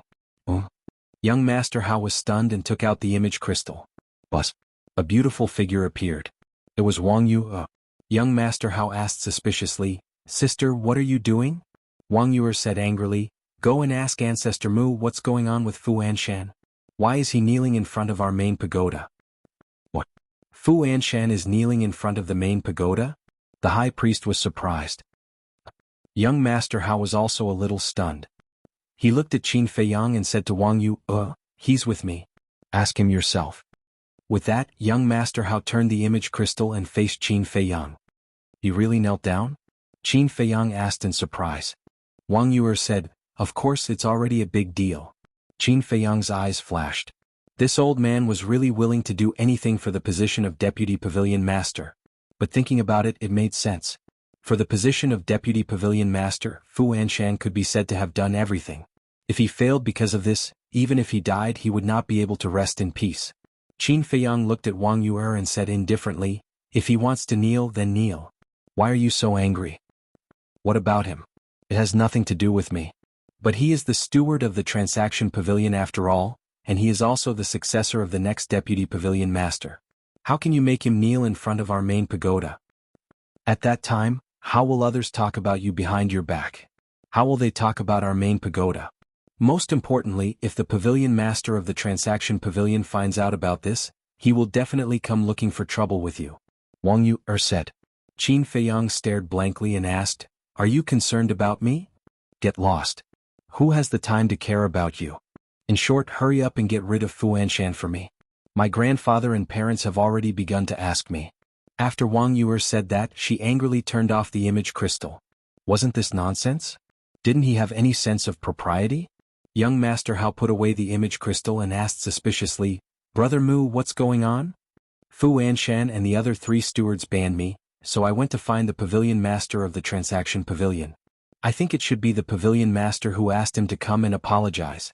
But I didn't expect him to be so sincere and actually kneel in front of the main pagoda. I don't know what to say." Qin Feiyang smiled faintly. "What?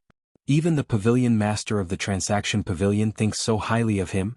The high priest's heart trembled. Who could stop the rise of this man? Ben? Young Master Hao looked suspicious, but the high priest was here so he couldn't ask. Qin Feiyang looked at the high priest and said with a smile, "Senior, as you can see, I am indeed too busy. If you have something to say it quickly." "Well?" The high priest hesitated for a moment and gritted his teeth.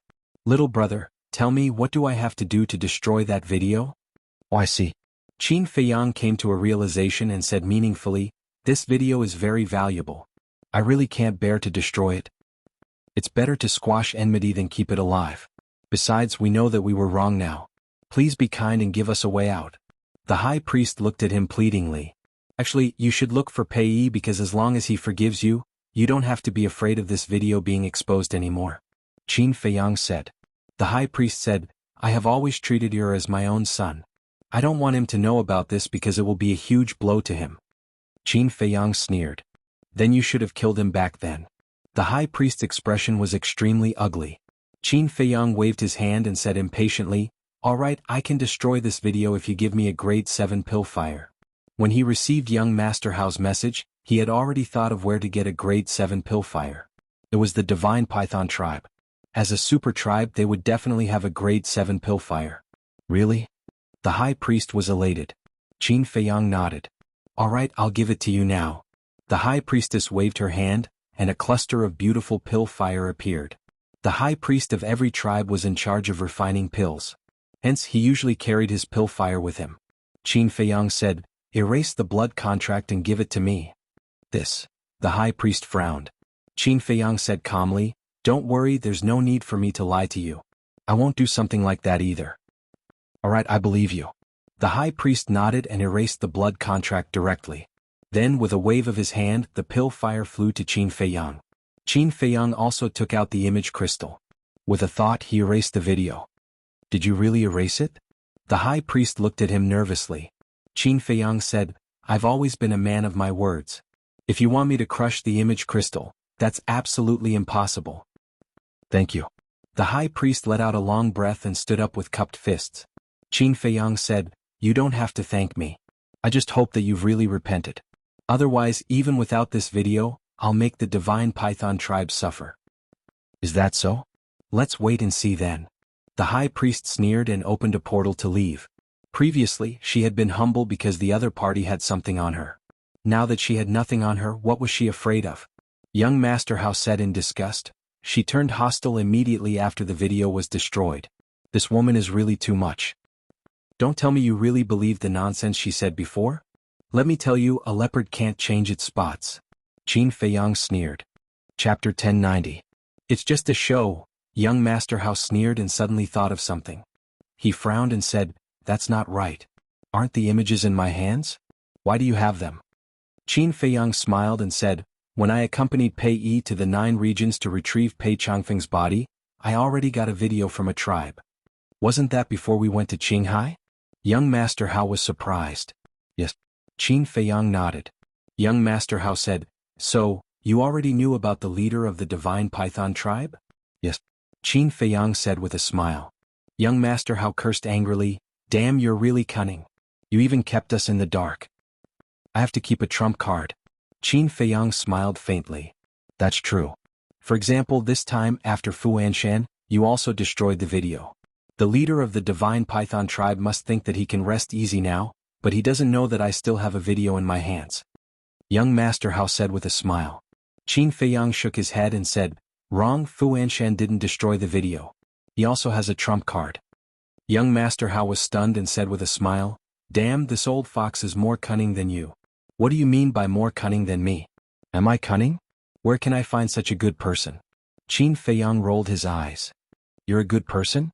Young Master Hao's mouth twitched. He couldn't tell that this guy was a narcissist.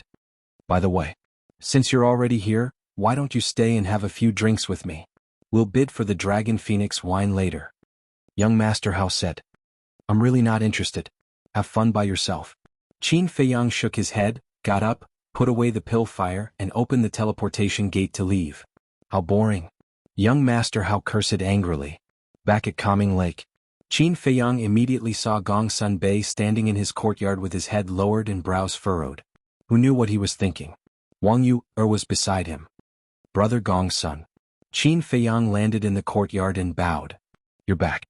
Gong Sun Bei looked up at Qin Feiyang and smiled. Yes. Qin Feiyang nodded and smiled. Brother Gong Sun, are you here for me? Aren't you spouting nonsense? If not you, who should I look for? Wang Yu rolled her eyes at him. Qin Feiyang smiled embarrassedly and asked, Brother Gong Sun, why are you looking for me? Isn't it all for Fu Anshan? You made him kneel in front of the main tower. Are you sure it's improper? You should let him go as soon as possible. Gong Sun Bei said. This? Qin Feiyang frowned. Who would have thought that Fu Anshan's kneeling would bring about so much trouble? He pondered for a while.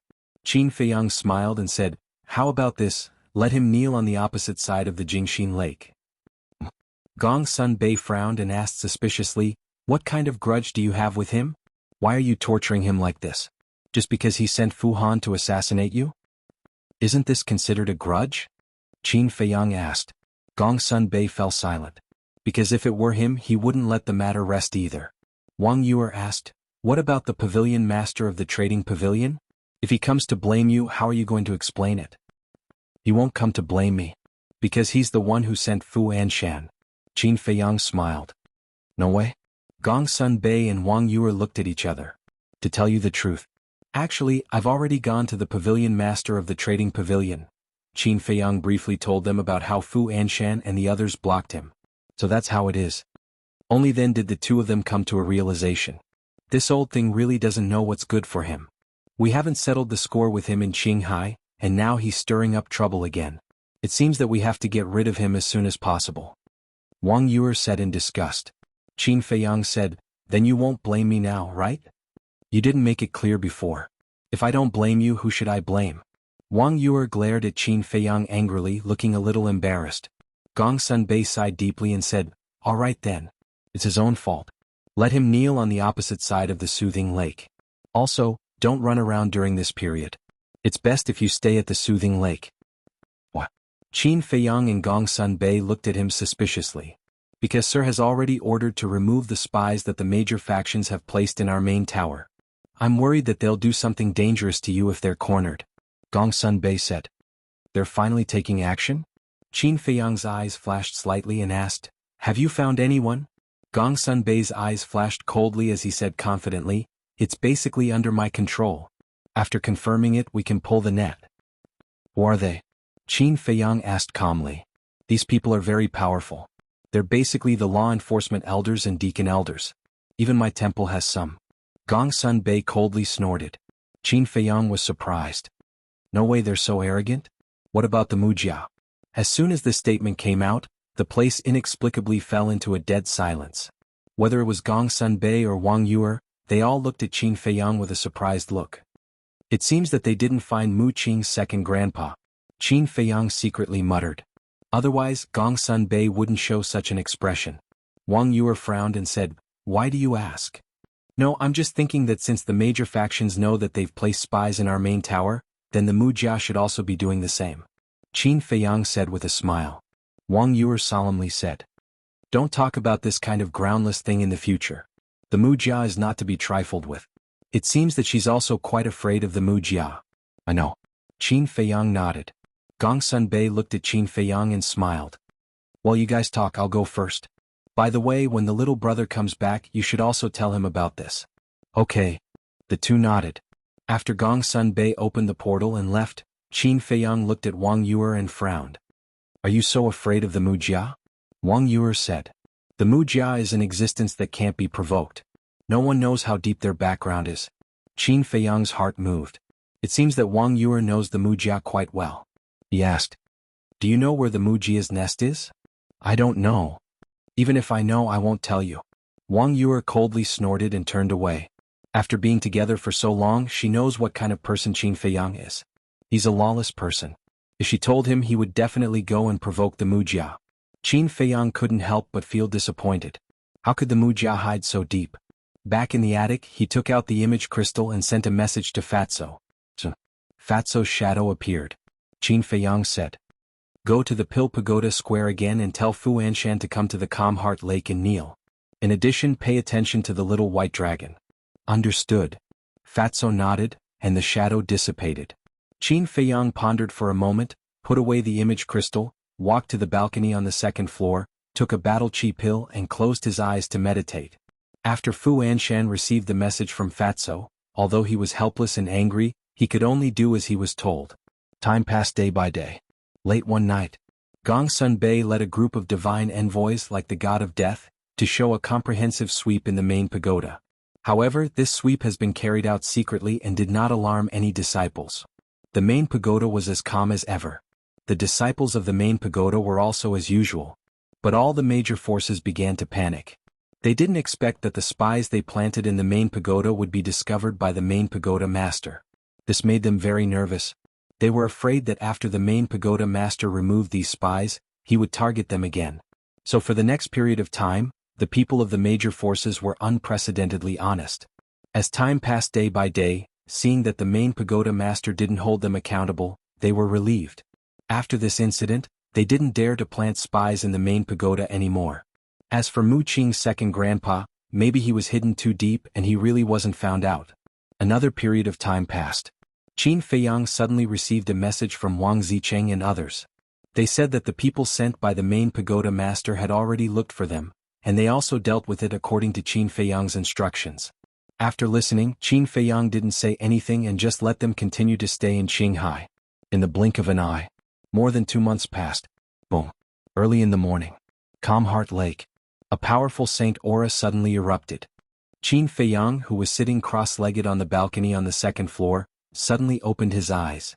2 bright beams of light burst out from his eyes. That's right. He had already stepped into the 4-star battle saint realm. And his mental strength had also increased by another level. Now it was already at level 23. I'm getting closer and closer to the Battle Saint realm.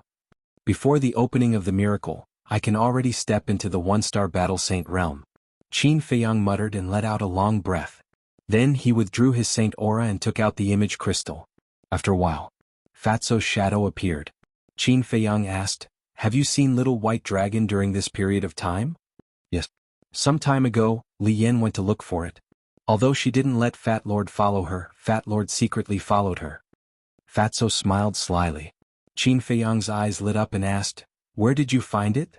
Fatso said, "In a small valley near the sword tip." Qin Feiyang rubbed his head. It seemed that Little White Dragon's whereabouts were really unpredictable. And with Li Yan around, there was no way he could do anything to Little White Dragon. Forget it. This kind of thing couldn't be forced. Could only depend on luck. Qin Feiyang took a deep breath and asked, "Has Fu Anshan's succession ceremony been decided?" "I haven't received any news yet. The pavilion master is probably waiting for your attitude." Fatso shook his head. "My attitude?" Qin Feiyang smiled coldly. It was time to make Fu Anshan despair. Then he put away the image crystal and flew to the other side of the lake. From afar he could see a person kneeling by the lake. It was Fu Anshan. More than 2 months had passed, but Fu Anshan had never moved. He had always been kneeling like this.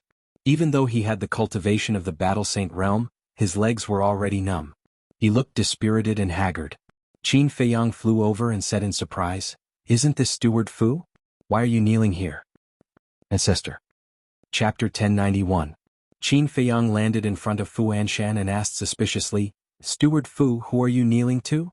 After 2 months, the anger in Fu Anshan's heart had calmed down a lot, but when he heard Qin Feiyang's words, his anger burned again. Qin Feiyang turned a blind eye to it and asked again, "Who exactly is it that has such great face to make you kneel?" Looking at the innocent Qin Feiyang, Fu Anshan wanted to slap him. But now he had to endure it.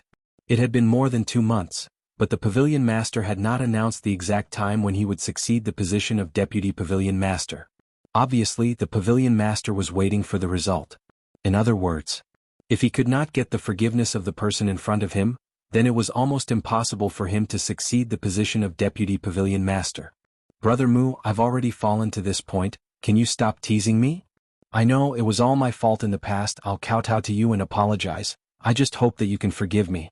Fu Anshan begged and kowtowed, banging his head. "Looking at you now, you're really pitiful. But have you ever heard of a saying? A pitiful person must have something hateful." Qin Feiyang said. Yes, I was blind and overestimated myself to provoke you. But now I've repented, what else do you want? As the saying goes, it's better to squash enmity than keep it alive. I've been kneeling here for 2 months, isn't that sincere enough? Brother Mu, can you be magnanimous and give me a way out? If you really can't, just treat me as a dog that bites people and don't bother with me, okay? Fu Anshan raised his head and looked at Qin Feiyang pitifully with tears in his eyes. Qin Feiyang furrowed his brows and hesitated. Fu Anshan was also extremely nervous. Sigh. After a long time, Qin Feiyang let out a long sigh and said, "Fine. Since you're so sincere, I won't bicker with you." "Really?" Fu Anshan looked at him in surprise. Qin Feiyang said, "I always mean what I say." "Thank you, Brother Mu. This old man will never forget Brother Mu's great kindness today. I will definitely repay you in the future." Fu Anshan hurriedly stood up and cupped his hands, but his eyes were filled with a cold light. Qin Feiyang secretly sneered and waved his hand, "Go do your thing." "Thank you, Brother Mu. This old man will take his leave." After Fu Anshan finished speaking, he couldn't wait to open the portal and leave. That afternoon, an explosive piece of news spread throughout the Divine City. The pavilion master of the trading pavilion personally announced that Fu Anshan's succession ceremony would be held at the central square of North City tomorrow morning. For a moment, the clouds moved in all directions. The leaders of all the super tribes immediately began to prepare gifts for the celebration tomorrow morning. No matter what Fu Anshan had experienced in the past 2 months, he was about to become the deputy pavilion master of the transaction pavilion, so he had to curry favor with him. Calm Heart Lake. Qin Feiyang and Wang Yu sat in young Master Hao's courtyard, the 3 of them drinking tea while chatting and laughing. Young Master Hao laughed. "Fu Anshan must be laughing right now." Wang Yu said, "It wasn't easy for him to get to this point, how can he not laugh? But tomorrow he won't be able to laugh anymore. Tomorrow is the time for him to cry." Young Master Hao laughed. "It's so lively." Suddenly, Fatso appeared out of thin air and sneaked over. Hey, this is the Calmheart Lake, how can you barge in without permission? Young Master Hao said unhappily. Tiske. Fatso raised his middle finger in disdain, took out 3 golden invitation cards from his bosom, threw them in front of Qin Feiyang and the other 2 and said, "This is what Fu Anshan asked me to give to you. He also said that you must attend his ceremony tomorrow." Young Master Hao grabbed an invitation card, looked at it carefully and grinned. "Even if he didn't invite us, we would still go." Late at night, Qin Feiyang stood alone on the balcony, looking at the waning moon in the sky, his eyes flickering. He was hesitating, should he tell Pei the truth? Although Pei would still find out tomorrow, telling Pei now could let him be mentally prepared, otherwise he would definitely go crazy. But suddenly, the image crystal in his bosom rang. It's his business whether he can take this blow or not, why should I worry so much? What I want to do is just tell him the truth. After a moment of silence, Qin Feiyang muttered to himself, no longer dwelling on this issue, retracted his gaze and took out the image crystal. But Fatso's shadow appeared. "What's wrong?" Qin Feiyang asked. Fatso said, "Pei is looking for you." What a coincidence. Qin Feiyang was slightly stunned and said with a smile, "I just wanted to tell him the truth, where is he now?" Fatso said, "Come to my place first." Qin Feiyang nodded, put away the image crystal and opened the portal, appearing in Fatso's cave in the next moment. Fatso immediately took out a letter and handed it to Qin Feiyang. "What is it?" Qin Feiyang was bewildered. Fatso said, "This is from Pei. Why is he writing me a letter?" Qin Feiyang frowned, took the letter and opened it. There were only 6 words in the letter. "See you at Black Cloud Valley at dawn." There was a signature at the bottom. "Pei? What's going on?" Qin Feiyang looked up at Fatso in bewilderment. They were both in the main pagoda and could meet anytime, anywhere. Why did he have to be so mysterious? Fatso said, "I don't know either because I've never seen him before." Qin Feiyang asked, "Then where did this letter come from?" "Didn't I go to deliver the invitation to you this morning?"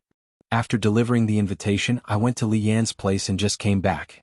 When I entered the cave I saw this letter on the futon." Fatso pointed to the futon next to him. Qin Feiyang looked at the futon, then looked at the letter and frowned. "Don't tell me he already knows?" Fatso said, "You mean he might already know the cause of Pei Changfeng's death?" Qin Feiyang said, "Otherwise, why would he ask us to go outside the city?" "That makes sense." Fatso nodded thoughtfully and asked, "Do you want me to go with you?" "That's not necessary, you continue to look after Li Yan. He will be back tomorrow, don't let anything happen tonight," Qin Feiyang said. "Okay." Fatso nodded. Qin Feiyang asked, "Do you know where Black Cloud Valley is?" "I know. Some time ago I accompanied Li Yan to a lot of places including Black Cloud Valley. It's foggy all year round but the scenery is not bad." Fatso chuckled. "A walk?" Qin Feiyang was stunned and looked at Fatso meaningfully. "What's with that look?"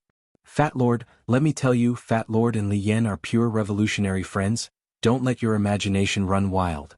Fatty felt a little guilty under her stare. "Is that really the case?" Qin Feiyang said playfully. "Of course, what else do you think it is?" Fatso rolled his eyes and waved his hand to open a portal to Black Cloud Valley, urging, Go, don't think about it here." Qin Feiyang said, "Actually, Li Yan is not bad, the most important thing is she is the one chosen by Little White Dragon if you—" But before he finished, Fatso flew into a rage, ran behind Qin Feiyang, and pushed Qin Feiyang into the portal. What a gossip. Staring at Qin Feiyang's disappearing back, Fatso looked up and smiled foolishly for a while, then turned around and hurried away. At the same time, Qin Feiyang appeared out of thin air in the sky above a valley that was filled with mist. In the night sky, the waning moon emitted a faint moonlight, making everything look hazy and blurry. The entire valley was dead silent. "This damn Fatso has good luck with women." Qin Feiyang shook his head in amusement and glanced down at the valley below. "Brother Mu, I'm here." A familiar voice came from the valley. It was Pei. Qin Feiyang looked over and saw Pei standing in the middle of the valley with his hands behind his back and a faint smile on his face. Whoosh. Qin Feiyang entered the valley and landed beside Pei, smiling faintly. "You didn't ask me out so late at night to admire the scenery, did you?" "I'm not in the mood to admire the scenery." Pei shook his head with a bitter smile and said, "Brother Mu, let me ask you a question." "What is it?" Qin Feiyang looked at him in confusion. Pei pointed behind Qin Feiyang and asked, "Look, what's that over there?" Qin Feiyang turned around suspiciously. But just as he turned around, his body tensed up, and a strong sense of danger surged in his heart. And he did not see anything behind him. Oh no. Qin Feiyang didn't hesitate. He immediately took a step forward and dodged to the side. However, it was too late.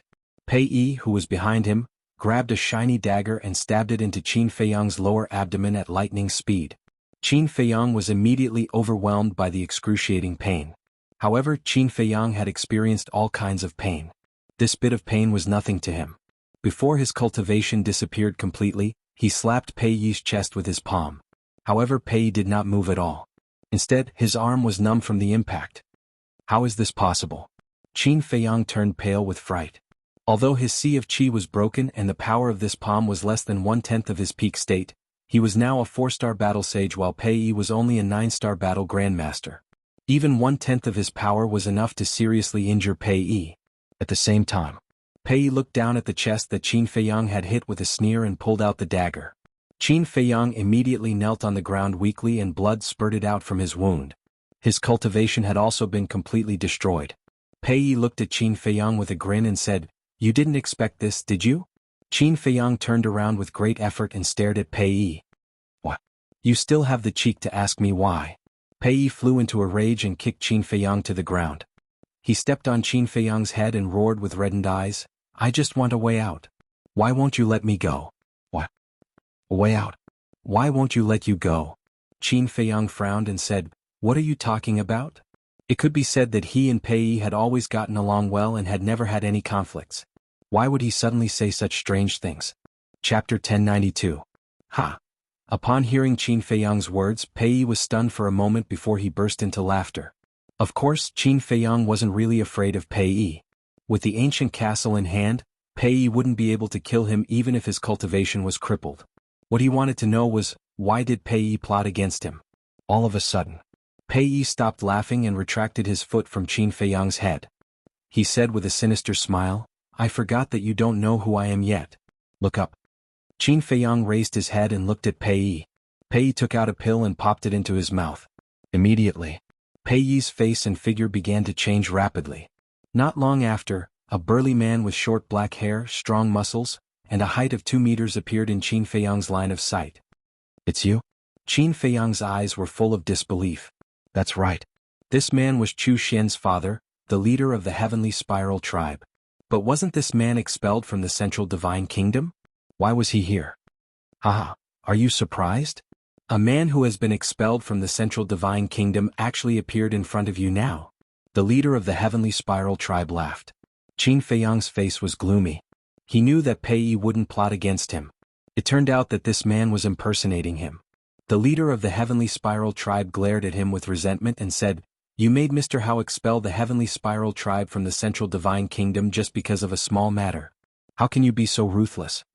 Qin Feiyang slowly stood up and sternly said, "Your daughter deceived my brother, took advantage of his feelings and toyed with him in the palm of her hand. Is this still a small matter? Who told you to get up?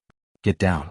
The Heavenly Spiral tribe's chief revealed an ominous glint in his eyes and sent Qin Feiyang flying with another kick. Qin Feiyang spat out a mouthful of blood and fell heavily to the ground. It's actually purple blood? The Heavenly Spiral tribe's chief hadn't noticed it before, but when he saw the purple gold dragon blood spurting out of Qin Feiyang's mouth, his face was filled with bewilderment. Qin Feiyang stood up again, killing intent surging in the depths of his eyes. He asked, "Where's Chu Xian? Are they still in the Central Divine Kingdom?" "She went to the first zone. But when she died she was in so much pain. My heart ached when I saw her. I can't accept this. I'll make you pay." Thus, I had a clan elder disguise himself as me and follow everyone to the first region. This way everyone will think that I went to the first district as well, but I didn't. I'll stay and take revenge on you. Even my daughter doesn't know about this. After that, I snuck into the Divine City and kept looking for an opportunity. However, you didn't appear even after a long time, leaving me with no chance. But a few days ago I met someone who taught me a way. The way is to pretend to be Pei Yi and ask you out. Because you're close to Pei Yi, as long as he asks you out, you'll definitely come out and you won't be guarded at all. The Heavenly Spiral tribe's chief sneered. There's someone behind this? Qin Feiyang's heart skipped a beat. He asked, "Who taught you?" "Me." A murderous voice rang out, followed by a middle-aged man in black robes who walked out from behind a rock not far away. Qin Feiyang looked up, his eyes as gloomy as water. He said, "So it's you, chief of the Divine Python tribe?" "Yes, it's me." "Do you think it's that easy to take away my wife's 7th grade pill fire?" The Divine Python tribe's chief walked to the Heavenly Spiral tribe's chief and said contemptuously. Qin Feiyang said, "You're really stubborn." "Stubborn? Haha, you're already a cripple. What else can you do? If I want to kill you now, it'll be as easy as killing a dog." The Divine Python tribe's chief laughed out loud. The Heavenly Spiral tribe's chief laughed. Brother Pei calling him a dog is too flattering. The Divine Python tribe's chief was stunned and nodded. Yes. He's a beast worse than a pig. The Heavenly Spiral tribe's chief looked at Qin Feiyang and sneered. So what if he's the chief pagoda master's disciple? Isn't he still in our hands now? Don't worry, after I kill you, I won't let that fatso off either. I'll make sure he dies a more miserable death than you. There was a bone-piercing murderous intent in his words. Qin Feiyang said, "If you kill me, you won't be able to live either because the Divine Python tribe's chief won't let you live." Based on the Divine Python tribe's chief's personality, he would definitely kill the Heavenly Spiral tribe's chief later. In other words, the Heavenly Spiral tribe's chief was just a chess piece. As long as he died, this chess piece would lose its value. The Divine Python tribe's chief's pupils constricted. He turned to look at the Heavenly Spiral tribe's chief and said with a smile, "Brother Chu, do you believe me?" "Of course not. Brother Pei is so open and aboveboard. How could he be that kind of person?" The Heavenly Spiral tribe's chief said. "Open and aboveboard?" Qin Feiyang shook his head and sneered. "What a naive person." The Divine Python tribe's chief said again, "If that's the case, what are you waiting for? Get rid of him quickly and get rid of that disgusting feeling in your heart. It's too boring to get rid of him so quickly. I want to torture him to my heart's content and make him wish he was dead." The Heavenly Spiral tribe's chief laughed sinisterly. He turned around and walked toward Qin Feiyang step by step like a demon from hell. "Torture me? You're thinking too much.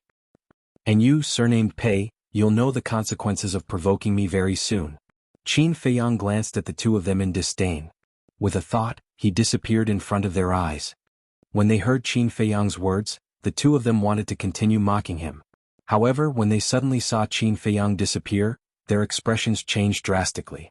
Where did he go? The two of them scanned their surroundings and their eyes were filled with shock. He was still here just a moment ago. How did he suddenly disappear without a trace?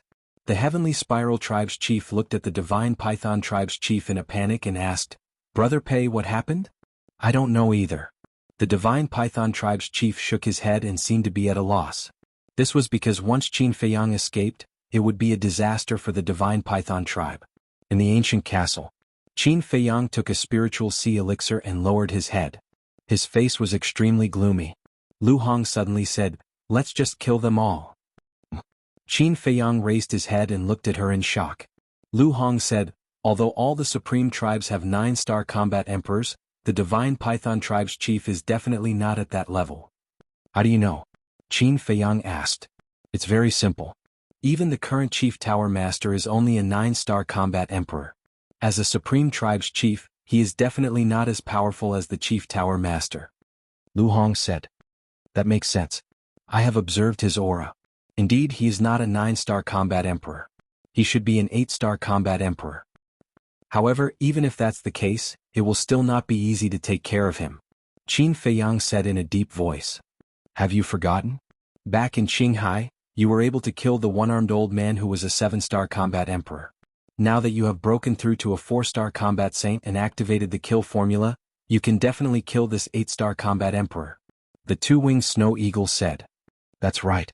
Now that I have broken through, a mere 8-star combat emperor is nothing to worry about." Qin Feiyang was energized and said, "Inner demons, come out." Swoosh. The inner demons appeared beside Qin Feiyang. His blood-red hair flowed behind his head like a river of blood. His blood-red robe fluttered in the wind and he emitted a terrifying aura. Every time they saw the inner demons, Lu Hong, Wolf King, and the other beasts could not help but shudder in fear. This was because the inner demons was the other side of Qin Feiyang. Before the inner demons appeared, they had never thought that the other side of Qin Feiyang would be so terrifying. "Hee, are you going to start a massacre again?" The inner demons glanced at Lu Hong and the others mockingly, then looked at Qin Feiyang and laughed. Are you confident? Qin Feiyang asked. Do you think I am you? Of course I am confident. The inner demons looked at Qin Feiyang with disdain, his eyebrows were full of arrogance. All right. Now I'll give you control of this body. After Qin Feiyang finished speaking, his consciousness withdrew from his sea of consciousness and entered his inner world. The inner demons immediately turned into a bloody light and entered between his eyebrows. Haha, I am out again. Immediately, the inner demons, Qin Feiyang raised his head and laughed loudly. His blood hair fluttered, and his eyes were filled with blood light, as if a demon king had returned. Show off. Wolf King snorted coldly and said indifferently, let me remind you out of kindness, your sea of energy is now broken. Do I need you to remind me? You'd better hurry up and cultivate. The inner demons looked at Wolf King with disdain, then swept his gaze at Lu Hong and the others and said, and you guys, my opponents are getting stronger and stronger. With your cultivation you can no longer help. Everyone fell silent. Sometimes I really don't understand what is going on in my heart. To actually cultivate a group of trash like you, wasting so many resources for nothing. The inner demon said again, his words full of contempt. That's enough. Dan Wangkai stared at him angrily. Are you not convinced? The inner demons turned to look at Dan Wangkai, his eyes full of provocation. Dan Wangkai snorted coldly, if you don't have the kill formula, you won't be that strong. Haha, the key is that I have the kill formula. The inner demons laughed arrogantly. Hearing this, Dan Wangkai lowered his head, feeling weak both physically and mentally. Comparing oneself to others was really infuriating. In terms of cultivation, the inner demons was not as good as him at all. However, because of the kill formula, everything had changed. He couldn't figure out who created such a heaven-defying divine art. Time passed bit by bit. Outside.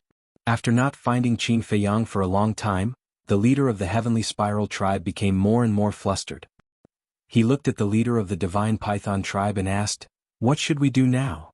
The leader of the Divine Python tribe roared, if I knew what to do, I wouldn't be here worrying. Right. Suddenly, the leader of the Heavenly Spiral tribe's gaze trembled. What? The leader of the Divine Python tribe looked at him in surprise. The leader of the Heavenly Spiral tribe said, I heard from my daughter that Ancestor Mu has mastered a kind of invisibility technique. The leader of the Divine Python tribe was stunned. Chapter 1093. There's such a battle art in the world? The Divine Python tribe leader's face was filled with disbelief. He then said angrily, why didn't you say so earlier? The Heavenly Spiral tribe leader shrunk his neck and said timidly, my daughter only mentioned it casually. I didn't take it seriously. You didn't take such an important matter to heart? Do you have a pig brain? The Divine Python tribe leader was furious. If he had known this earlier, he wouldn't have given Qin Feiyang the chance to use the invisibility technique. But now, Qin Feiyang must have left Black Cloud Valley after using the invisibility technique. If he told the Chief Tower Master about this, the consequences would be, at the thought of this, the Divine Python tribe leader didn't dare to think about it anymore. Suddenly, a murderous intent appeared in his eyes. This was a murderous intent toward the Heavenly Spiral tribe leader. The situation was urgent. He believed that Qin Feiyang didn't record their conversation. As long as he killed this person, there would be no evidence. Hee. But just as he was about to make a move, a sinister laugh suddenly echoed in the valley. The two of them perked up and quickly scanned the void around them. However, the voice was erratic and they couldn't pinpoint its exact location. But they were sure that it was Qin Feiyang's voice. But it was different from before. This voice was filled with a terrifying hostility. The Heavenly Spiral tribe leader roared in exasperation. Little bastard, come out and fight me fair and square if you have the guts. What kind of man are you to hide? Are you joking? Who was the one who plotted against me first? Qin Feiyang's voice sounded again, but they still couldn't pinpoint his location. The Divine Python tribe leader didn't say anything. His face was gloomy as he tried to pinpoint Qin Feiyang's location. Suddenly, the Heavenly Spiral tribe leader howled. The Divine Python tribe leader was shocked and immediately turned to look. He was horrified to see a bloody hole in the Heavenly Spiral tribe leader's lower abdomen. It was penetrated from the front to the back and blood gushed out like a fountain. I'm giving you a taste of your own medicine. Qin Feiyang's sinister laughter echoed in the valley again. He was like the god of death from outer space without any emotion. The Heavenly Spiral tribe leader was extremely terrified. It would be better if he could see him. But he couldn't see him at all. You originally thought that you would definitely be able to kill me, but in the end you fell into a desperate situation of life and death instead. Do you feel despair, pain, and aggrieved? Qin Feiyang's voice reverberated in every corner of the valley, driving the Heavenly Spiral Tribe's chief mad with hatred. The eyes of the Divine Python Tribe's chief flashed, and he said, "Ancestor Mu, what's the point of hiding like this? Looks like you want to die too." Qin Feiyang's voice. The chief of the Divine Python Tribe immediately released his perception and carefully sensed the surrounding void. He didn't dare to be distracted. With that. That's impossible. I clearly sensed a slight fluctuation in the void just now. At the same time, the inner demon stood in the void not far away, holding Chang Shui in his hand and staring coldly at the Divine Python Tribe leader. After a while, he turned and left. Originally, he wanted to cripple the Divine Python Tribe leader so that he wouldn't have to use the kill formula again. After all, it would take a long time to use the kill formula. But the Divine Python Tribe leader's cultivation was too strong, and his perception was better than the Heavenly Spiral Tribe leader's. It was difficult to sneak up on him. Therefore, he decisively left before the Divine Python Tribe leader released his Emperor's aura. Because once the Divine Python Tribe leader released his Emperor's aura, the invisibility spell would be forcibly broken. By then his whereabouts would be exposed. With the Divine Python Tribe leader's strength and means, he wouldn't have the time or opportunity to use the kill formula. But the Divine Python Tribe leader didn't know that the inner demons had left. He was still looking around vigilantly. Roar! About 100 breaths later. Suddenly, a series of ferocious roars resounded in the distant mountains. Then, there was a wave of battle. But very quickly, the battle fluctuations and beast roars subsided, and the deep mountains regained their tranquility. What's going on? The Divine Python Tribe leader raised his head and looked over, his eyes full of surprise. Roar! Suddenly, there were battle waves and ferocious beast roars coming from the mountains. And just like before, it soon calmed down. The Divine Python Tribe leader was even more surprised. He took out a Spirit Sea pill and stuffed it into the Heavenly Spiral Tribe leader's mouth. Then he grabbed the Heavenly Spiral Tribe leader and rushed over. Soon, he arrived above a lake. The lake was torn apart, and the nearby forest was also in ruins. What the hell happened? The two of them scanned the lake, their faces full of horror. They saw hundreds of ferocious beast corpses floating on the water. These ferocious beasts had just died not long ago, and there was still a trace of aura left. Judging from the aura, they were all sacred beasts. But without exception, their blood had been sucked dry. They were like dried corpses. It was a ghastly sight. Could it be Ancestor Mu? The Heavenly Spiral Tribe leader swallowed his saliva. In this area, other than us, there's only him. Who else could it be? But what does he want to do? The Divine Python Tribe leader's eyes were hazy, as if something terrible was about to happen. Roar! At this moment, in the depths of the mountain range, there were roars again. The Divine Python Tribe leader led the Heavenly Spiral Tribe leader and rushed over at lightning speed. When they rushed over, they saw the same scene as the one they saw at the lake. The mountains and rivers were shattered, and the earth had sunk. Dried corpses were lying on the ground in disarray. It was like a Jurahel. The Heavenly Spiral Tribe leader roared, "He won't do such meaningless things. He must be planning something. Find him quickly." "How can we find him when we can't even see his shadow?" the Divine Python Tribe leader said angrily. The Heavenly Spiral Tribe leader frowned and suddenly said, "Try using your Emperor's aura. Although he can be invisible, the Emperor's aura is omnipresent. It should be able to imprison him." "That's right." The Divine Python Tribe leader's eyes lit up. The Emperor's aura suddenly poured out like a torrent and surged in all directions. In the distance, above a giant mountain, the inner demons sensed the Emperor's aura and turned to look at the Divine Python Tribe leader. "It's indeed an 8-star combat Emperor. It seems like we shouldn't stay here for long. If he continued to use the kill formula here, he would definitely be found by the Divine Python Tribe leader sooner or later." He pondered for a while. A cold smile flashed across his eyes as he opened the teleportation gate. He ignored the two of them and walked in without looking back. Azure Sea. He once again descended on the mythical island. "I'm back again." Standing in the sky above the mythical island, he chuckled and closed the concealment formula. He then openly charged into the internal sea. Time passed quietly.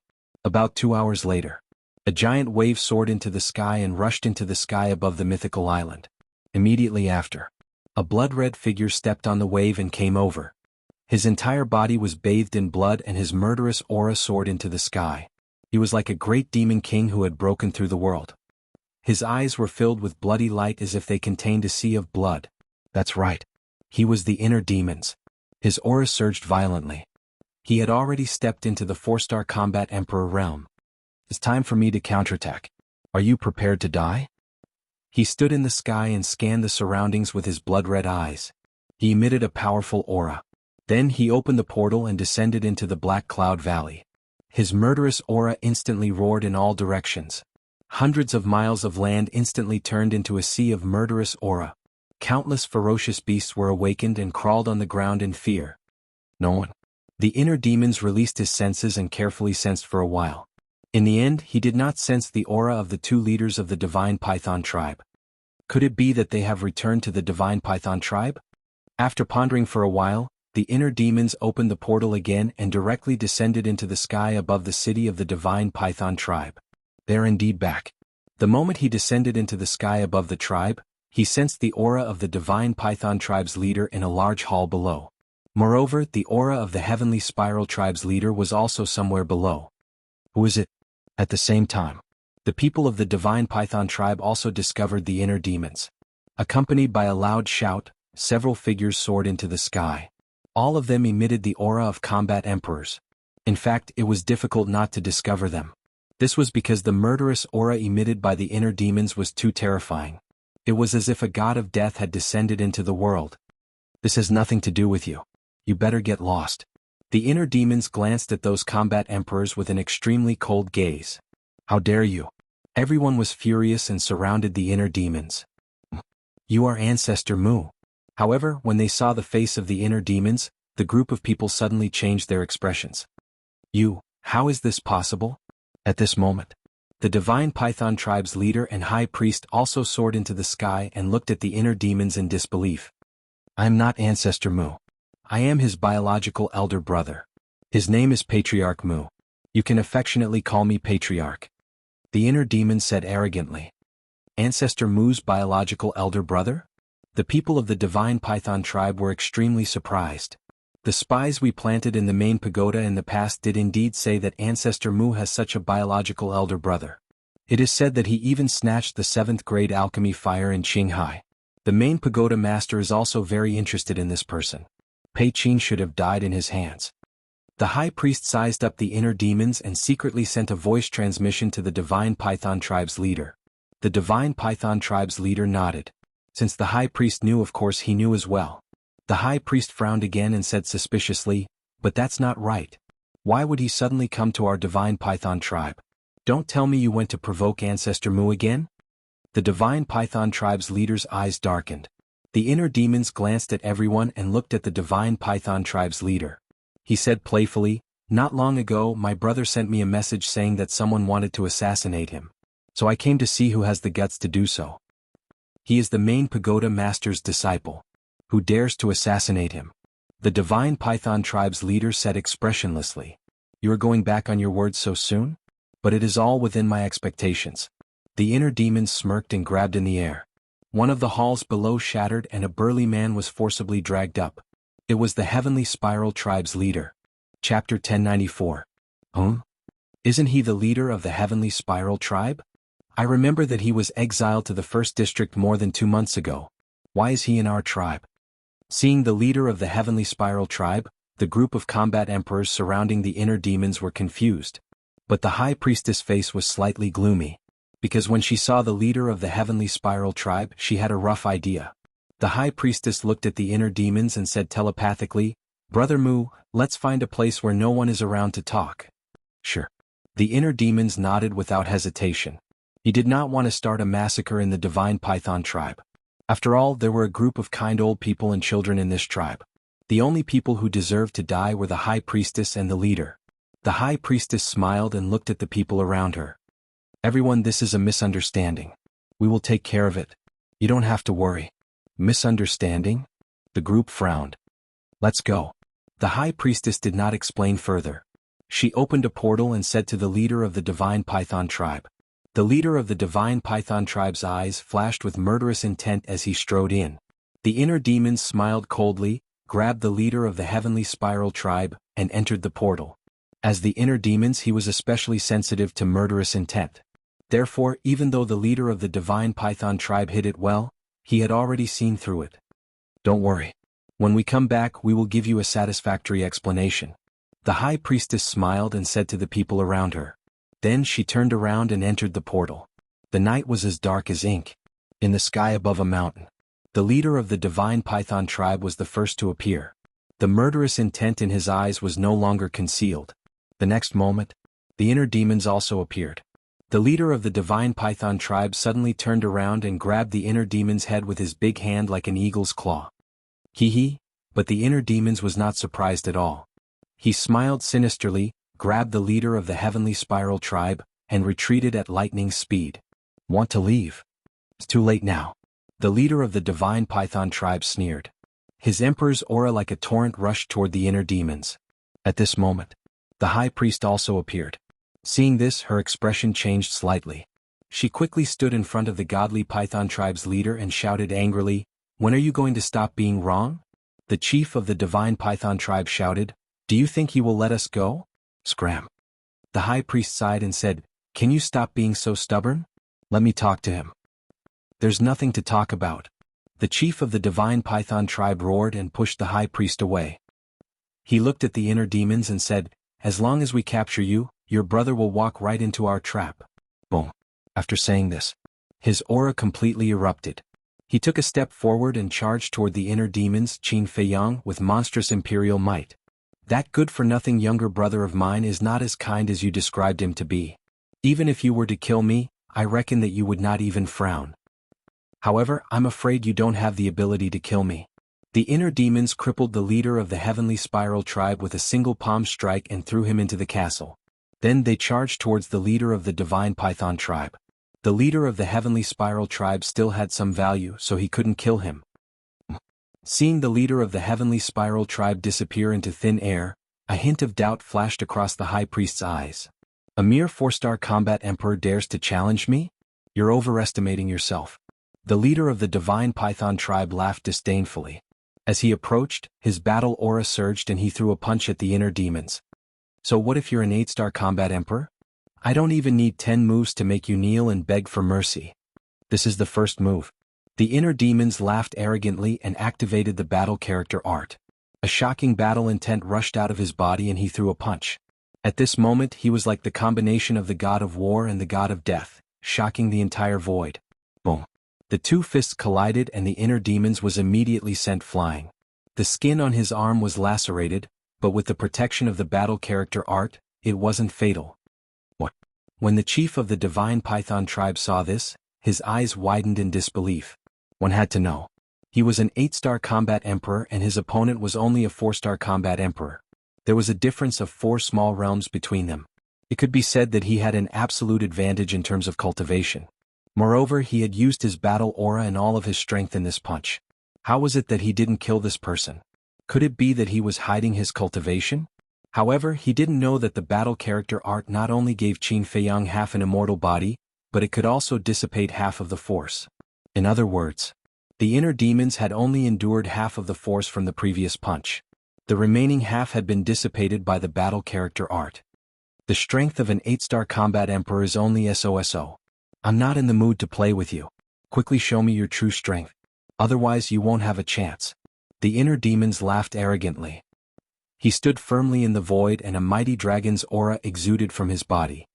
What? Dragon's aura? The leader of the Divine Python tribe was shocked once again.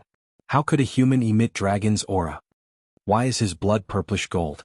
The High Priest was surprised. The inner demons ignored him. He quickly formed a seal with his hands and a palm-sized divine dragon seal appeared in the sky. The purplish gold dragon's aura circled around the seal. Divine light shone brightly and illuminated the night sky as if it was daytime. Be careful. The High Priest's expression changed. What was that? The aura that it emitted made even her feel an inexplicable fear. It's just a bluff. What's there to be afraid of? The leader of the Divine Python tribe was disdainful. No matter how heaven-defying his techniques were, he was only a 4-star combat emperor. What could he do? He reached out with his hand, and his battle chi roared in the sky.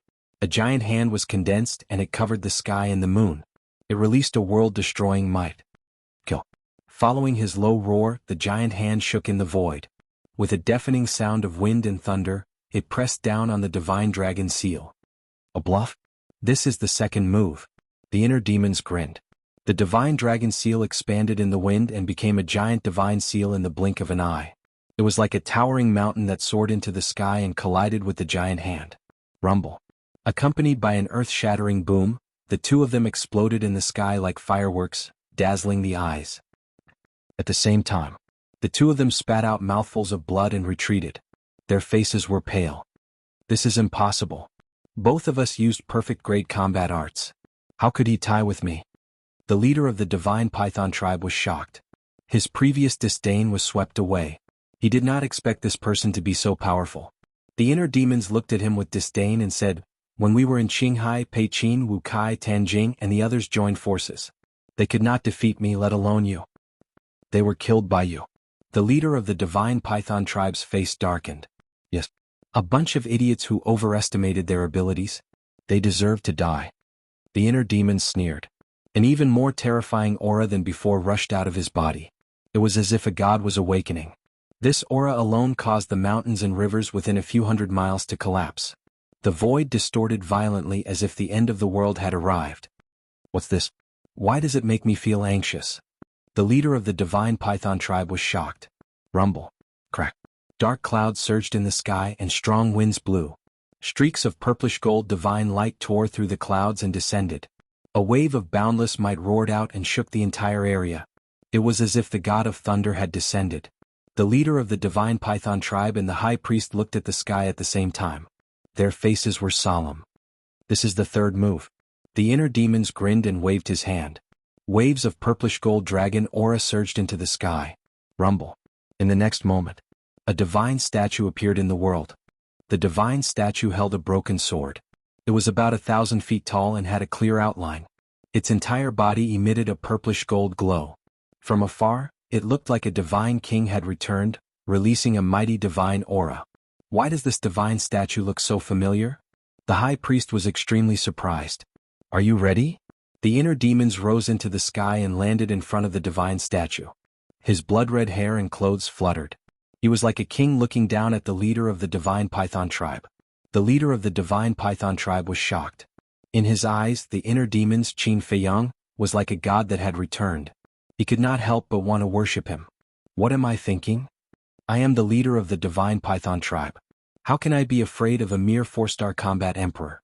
The leader of the divine python tribe shook his head frantically. Finally, he raised his head and looked at the inner demons. His eyes were emitting a cold light. Come out. Following his angry roar, a black divine python roared out from behind him. The divine python was more than 1,000 feet long. It was like a huge mountain with dense scales and a ferocious aura. This was his battle soul. Little bastard, prepare to die. Innate superpower, light of destruction. The leader of the divine python tribe roared. The black divine python swayed its huge body and turned in the sky. A black light beam shot out from between its eyebrows. It was like a sharp arrow that carried a shocking sharpness. It pierced through the sky and shot toward Qin Feiyang. The inner demons had seen the divine python battle soul and the light of destruction when he fought with Pei Qin. However, compared to Pei Qin, the battle soul of the leader of the divine python tribe was even more terrifying. There was no comparison at all. After all, Pei Qin was only a 5-star combat emperor. However, when the inner demons had killed Pei Qin, it was as easy as crushing dry weeds and smashing rotten wood. Therefore, he was not afraid of the battle soul of the leader of the divine python tribe. Under the divine power of the deity skill, everything was like an ant. Slash. Qin Feiyang shouted. Clang. The statue raised the broken sword and slashed in the sky. A purple gold sword aura swept out. It was peerlessly sharp. Boom. Crack. In a flash, the sword aura and the light beam met in the sky. In an instant, a destructive wave of air surged out in all directions like an avalanche. Within 1,000 miles, the mountains collapsed and the earth cracked. Magma erupted. Even the void was about to be torn apart. Countless ferocious beasts were affected and were smashed into pieces. The leader of the divine python tribe spat out blood as if he had been hit hard. His face was pale. Waves of shock surged in his heart. What kind of battle art was this? How could it be comparable to his innate superpower? However, in the next moment, something that was even more unacceptable to him happened. In the sky, the sword aura and the dark light were in a stalemate. After a few breaths, the dark light suddenly dissipated. Obviously, it was no match for him. The purple-gold sword aura destroyed the black python with irresistible force. Then it continued to slash toward the leader of the divine python tribe. The bone-piercing sharpness made his body and mind tremble. How is this possible? My innate superpower is no match for him. Chapter 1095. The high priestess, who was not far away, was also shocked speechless. Such methods were simply too heaven-defying. The leader of the divine python tribe shouted anxiously, "Why are you still standing there? Come and help me." At the same time, he waved his hands and performed a perfect battle art to counter the purplish gold sword aura. Boom. However, the purplish gold sword aura was unstoppable. The battle art was instantly nullified. The leader of the divine python tribe spat out blood and his injuries worsened. "Hurry up!" The leader of the divine python tribe shouted anxiously. The high priestess suddenly regained her senses. Since the situation had developed to this stage, it was impossible to salvage the situation. She could only make the best of it. She glanced at the purplish gold sword aura and locked her gaze on the inner demons, Qin Feiyang. Her murderous intent surged. Boom. She decisively activated her fighting soul. It was also a black divine python. However, the aura it exuded was much weaker than the leader's fighting soul. Obviously, her cultivation was not as high as the leader of the divine python tribe. Go! As she waved her hand, the black divine python bared its fangs and pounced on the inner demons, Qin Feiyang. Get lost! The inner demons shouted and used the divine dragon's roar. The sound waves roared in the sky and the black divine python was instantly crushed by the sound waves. Ah! The high priest's face turned pale and he let out a miserable scream as he was sent flying. Under the impact of the sound wave, shocking cracks appeared on his body, and blood flowed out like a fountain. So powerful. The leader of the divine python tribe was stunned. Although the high priestess' cultivation was not as high as his, she was still a 6-star combat emperor. How could she not be able to withstand this person's attack? While he was in a daze, the purplish gold sword aura whizzed and slashed toward his head. He suddenly regained his senses and dodged to the side without hesitation. However, he was still one step too late. The sword aura slashed his shoulder and his entire arm was immediately severed. The terrifying radiance caused his flesh and blood to splatter everywhere. Then, with a bang, he smashed into the ground below like a meteor, creating a huge crater. I originally said that I would kill you in 10 moves, but I didn't expect that you wouldn't even be able to withstand 3 moves. This is too disappointing. How dare you provoke my brother again and again with such little ability? You really don't know what's good for you. The inner demons stood proudly and looked down at the chief of the divine python tribe who was lying at the bottom of the pit like a dead dog. Their faces were full of disdain. What kind of battle art is that? The chief of the divine python tribe roared hysterically. He didn't lose to this person but to this person's battle art. The inner demon said, "You really want to know? Then I'll satisfy you. This is a divine art." What? The chief of the divine python tribe was dumbfounded. In the distance, the high priest was also shocked. This person actually had a deity art, and from the looks of it, he had more than one deity art. No wonder it was so ridiculously strong. A deity art was said to be a supreme killing technique created by a deity. How could a mere battle art compare to it? The high priest looked at the inner demons with fear. He rushed to the chief of the divine python tribe at lightning speed and said in a low voice, "Don't hesitate. We're no match for him. Let's go." Go. The inner demons smirked and said, "The moment you attacked, your deaths were already destined. If we want to leave, you can't stop us." The high priest looked at him coldly. He helped the chief of the divine python tribe up and turned to leave. Emperor Divine Prison. Roar. Boom. At the same time, accompanied by a loud dragon roar, an invisible mighty force surged in all directions with the inner demons, Qin Feiyang, as the center. In an instant, everything within a few hundred miles seemed to have stopped. Whether it was the ferocious beasts, the plants, the lava, or the flowing water, they all stopped moving. The high priest and the inner demons also stopped in the void. What's this? Could it be his aura? No, our cultivation is stronger than his. His aura can't imprison us. The high priest was bewildered. Do you think that's all I have? Since you two are so loving, I might as well send you both on your way. You'll have a companion when you go to hell. The inner demons looked at the two indifferently. He waved his hand and the statue behind him moved. It was like an ancient great emperor. It held the broken sword and charged toward the high priest and the inner demons. The chief of the divine python tribe closed his eyes in pain and said, "Madam, I'm sorry. I've implicated you." Sigh. The high priest sighed deeply and said with a smile, "Don't say sorry. I'm willing to do all this. I have no regrets." "Madam," the chief of the divine python tribe was full of self-blame. "Don't say anything. I'll fight for a chance for you. You must try your best to survive. Don't think about avenging me. Find a place where no one knows you and live the rest of your life peacefully." The high priest said with a smile, looking a little sad. "Madam, what are you doing?" The chief of the divine python tribe panicked. The high priest did not answer. A destructive aura rushed out of her body and broke through the restraints of the emperor divine prison. Self-destruct? The inner demons raised an eyebrow and began to retreat decisively. "Madam, don't," the chief of the divine python tribe shouted anxiously. "This is all I can do. Don't let me down. Don't hesitate, go." The high priest sent the chief of the divine python tribe flying with a palm strike. Then, with a loud roar, she charged toward the emperor divine statue without hesitation. "Don't," the chief of the divine python tribe screamed in despair and sorrow. "Goodbye." The high priest looked back and smiled. Her slender body crashed into the emperor divine statue, and a loud bang exploded between heaven and earth. Instantly, the sky shook. The void trembled. The earth sank. The terrifying destructive power spread thousands of miles away. This scene was like the scene of the end of the world. "Madam," the chief of the divine python tribe was in tears. He looked at the inner demons, Qin Feiyang, who was standing on the other side of the void. Then he opened the portal and walked in. The inner demons raised an eyebrow. He did not chase after him, because he could not catch up with him now. However, at this moment, a golden beam of light shot out from somewhere below and hit the portal with lightning speed. The portal shattered on the spot. The chief of the divine python tribe, who had just entered the portal, staggered and appeared again. The inner demons was surprised. The chief of the divine python tribe was also surprised. "Who is it?" The inner demons looked down, but there was not even a shadow. After the chief of the divine python tribe came to his senses, he immediately opened another portal. "You still want to leave?" The inner demons smiled coldly. He took out the changshui and used the phantom steps. Before the portal opened, he landed behind the chief of the divine python tribe.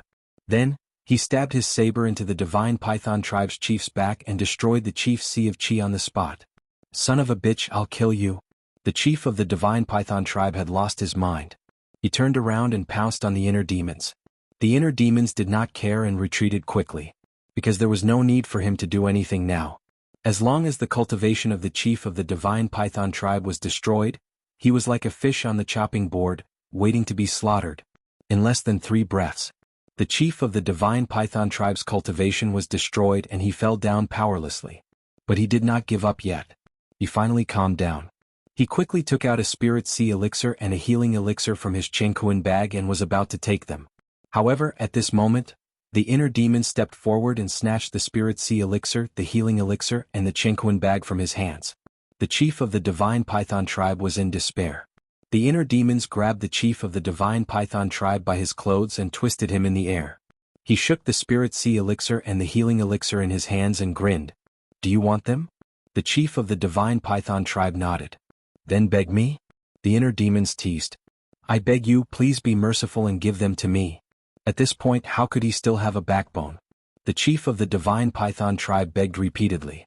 However, under the pleading gaze of the chief of the divine python tribe, the inner demons tightened his fingers and crushed the spirit sea elixir and the healing elixir bit by bit. "No, I beg you," the chief of the divine python tribe screamed in despair. However, in the end, the inner demons clenched his big hands and crushed the spirit sea elixir and the healing elixir into powder. The inner demons scattered the powder in his hands and shook his head regretfully. "I'm sorry. I accidentally crushed it. Do you want me to give you another one?" Okay. The chief of the divine python tribe nodded repeatedly, his eyes full of desire. The inner demons slapped the back of the chief's head and scolded, "Damn you. Do you really think I'm so kind? You killed Pei Qin and forced my wife to death. What else do you want?" The chief of the divine python tribe roared angrily. "What do you think I want? Although my brother is a good-for-nothing, you can't bully him as you like." The inner demons sneered. The chief of the divine python tribe sneered. Then you'd better kill me now. Otherwise I won't let this go. Kill you now? No, no, no. I thought about it. Killing you now is too easy for you. Wait until tomorrow. Tomorrow, after you've tasted the disdain of the world, I'll send you to reunite with your wife. The inner demons grinned. Then he lowered his head and glanced at the shattered ground below. Who was the one who attacked in the dark? Suddenly, his eyes flashed slightly. He opened a portal and walked in with the chief of the divine python tribe. Not long after he left, a golden stream of light shot out from a crack in the ground below. It was a person. However, his face could not be seen clearly. He was shrouded in golden light. Ancestor Mu? Patriarch Mu? Are you really brothers? But why do I feel like you're the same person? The golden figure mumbled to himself. It was a woman's voice. However, at this moment, the inner demons appeared again with the chief of the divine python tribe. There's really someone here. When he saw the golden figure, the inner demon's eyes flashed red. He shouted, Who exactly are you? Last time, my brother was schemed against by the scorpion tribe in the Rolling Clouds Mountains. Were you the one who saved him? Just now, he had only pretended to leave to lure this person out. The younger brother is difficult to deal with. I didn't expect the older brother to be so difficult as well. The golden figure mumbled to himself. Then he turned around and left without saying a word. Don't even think about leaving if you don't explain yourself. Chapter 1096. The golden figure did not look back, nor did he respond to the inner demons. Guiyuan sword technique. The inner demon's eyes flashed fiercely. Crimson sword chi emerged and 50 sword shadows appeared in an instant, slashing toward the golden figure. Feeling the destructive sharpness, the golden figure narrowed his eyes and said, I mean you no harm. Why don't you let it go? This voice?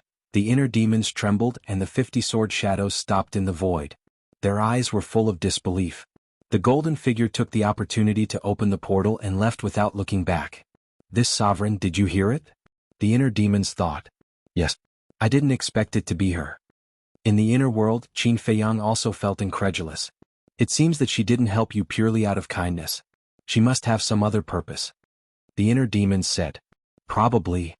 Qin Feiyang lowered his head and muttered, his eyes flickering. The inner demons also entered the castle with the divine python tribe's leader. What happened?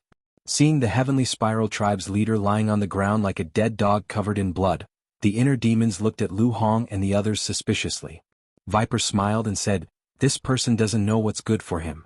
After coming to the castle, he still wanted to cause trouble, so I gave him a good beating. The inner demons suddenly understood.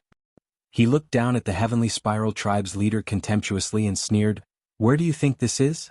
Do you think this is a place for you to be presumptuous? The heavenly spiral tribe's leader curled up, his eyes full of despair. Where is this? At the same time, the divine python tribe's leader glanced at Lu Hong and the others and the castle in surprise. The inner demon said proudly, This is my space divine item. Space divine item? The divine python tribe's leader was suspicious. Can't you see it? He is Qin Feiyang, the man who terrifies everyone. The heavenly spiral tribe's leader pointed at the inner demons and shouted at the divine python tribe's leader. What? Qin Feiyang? The chief of the divine python tribe widened his eyes in disbelief. Wolf King couldn't stop laughing. The chief of the divine python tribe glanced at them one by one. When he saw the Wolf King, his body and mind trembled. He then looked at the inner demons and said, It really is you. Are you surprised? The inner demons said. The chief of the divine python tribe asked, If you are Qin Feiyang, then who is your brother? What is his purpose in sneaking into the main tower? Never in his wildest dreams would he have thought that the person before him was the one who had massacred several large regions and snatched away the heavenly astral flames. You should worry more about yourself. The inner demons formed a seal with both hands, and 2 enslavement seals appeared, sinking into the heads of the heavenly spiral tribes and divine python tribes leaders. The 2 of them immediately screamed. But soon the pain disappeared. The chief of the divine python tribe roared, What did you do to me? Lu Hong explained to them. After saying that, the inner demons left the ancient castle. Qin Feiyang immediately manifested next to the inner demons. The inner demons said, I'll leave the rest to you. Thank you for your hard work. Qin Feiyang smiled. After interacting with the inner demons for a long time, he realized that this guy wasn't that difficult to get along with. The inner demons laughed and returned to his inner world. Qin Feiyang's consciousness also entered his sea of consciousness. After pondering for a moment, he found a pool nearby, washed the blood off his body, and changed into a clean set of clothes. Then he opened a portal and descended into an alchemy room. The alchemy room was very quiet. A young man in white was sitting cross-legged in the cultivation room. Was Pei? Qin Feiyang entered the cultivation room and said with a smile, "Brother Pei, I've taken the liberty to visit you again." Pei opened his eyes and looked up at Qin Feiyang. He was speechless. "Only you. If it were someone else, I would definitely chase them out." Qin Feiyang shook his head and chuckled. "Do you have time? I have something to talk to you about." "Yes." Pei nodded and got up.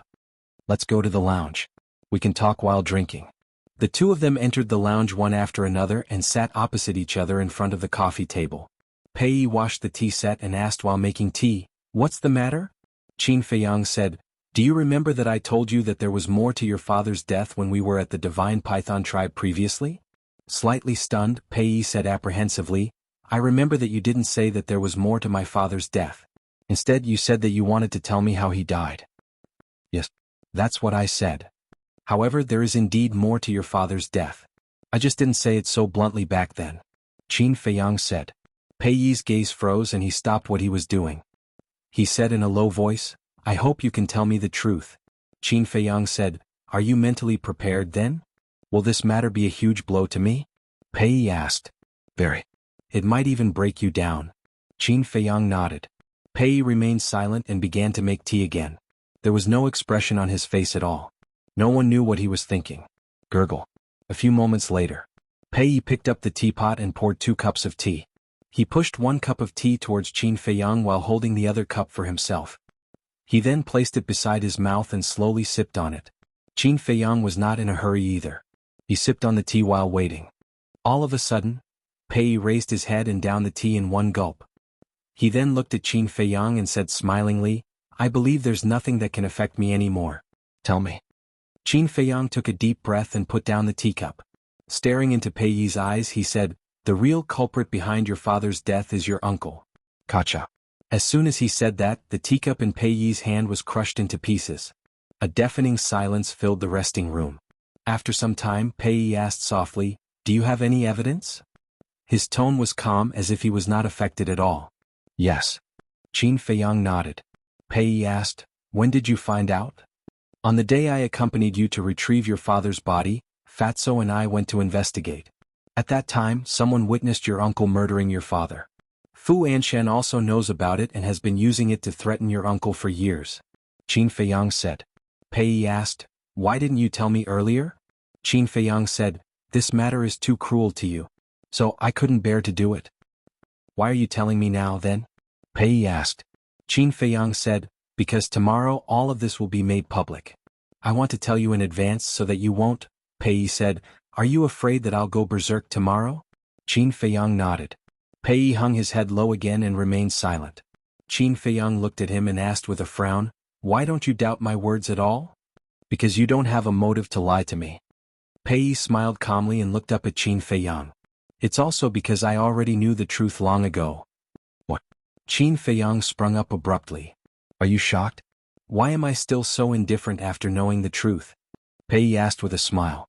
Qin Feiyang looked at him deeply and returned to his seat. Shaking his head, he said self-deprecatingly, "Seems like I've been too nosy. No. I want to thank you for forcing me to face the truth. Did you know? I've been avoiding it in the past because I didn't know how to face it. No matter what, he's still my second uncle and we share the same blood. He's also the one who raised me. So, I've been pretending to be a fool and refusing to think about these things." Pei sighed. "When did you find out?" Qin Feiyang asked.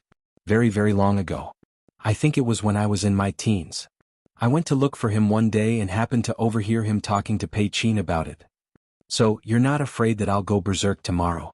"Because I've already gone berserk countless times over the years and I've already become numb to it." Pei shook his head and smiled. Qin Feiyang sighed and said, "There must be another reason why you didn't expose him, right?"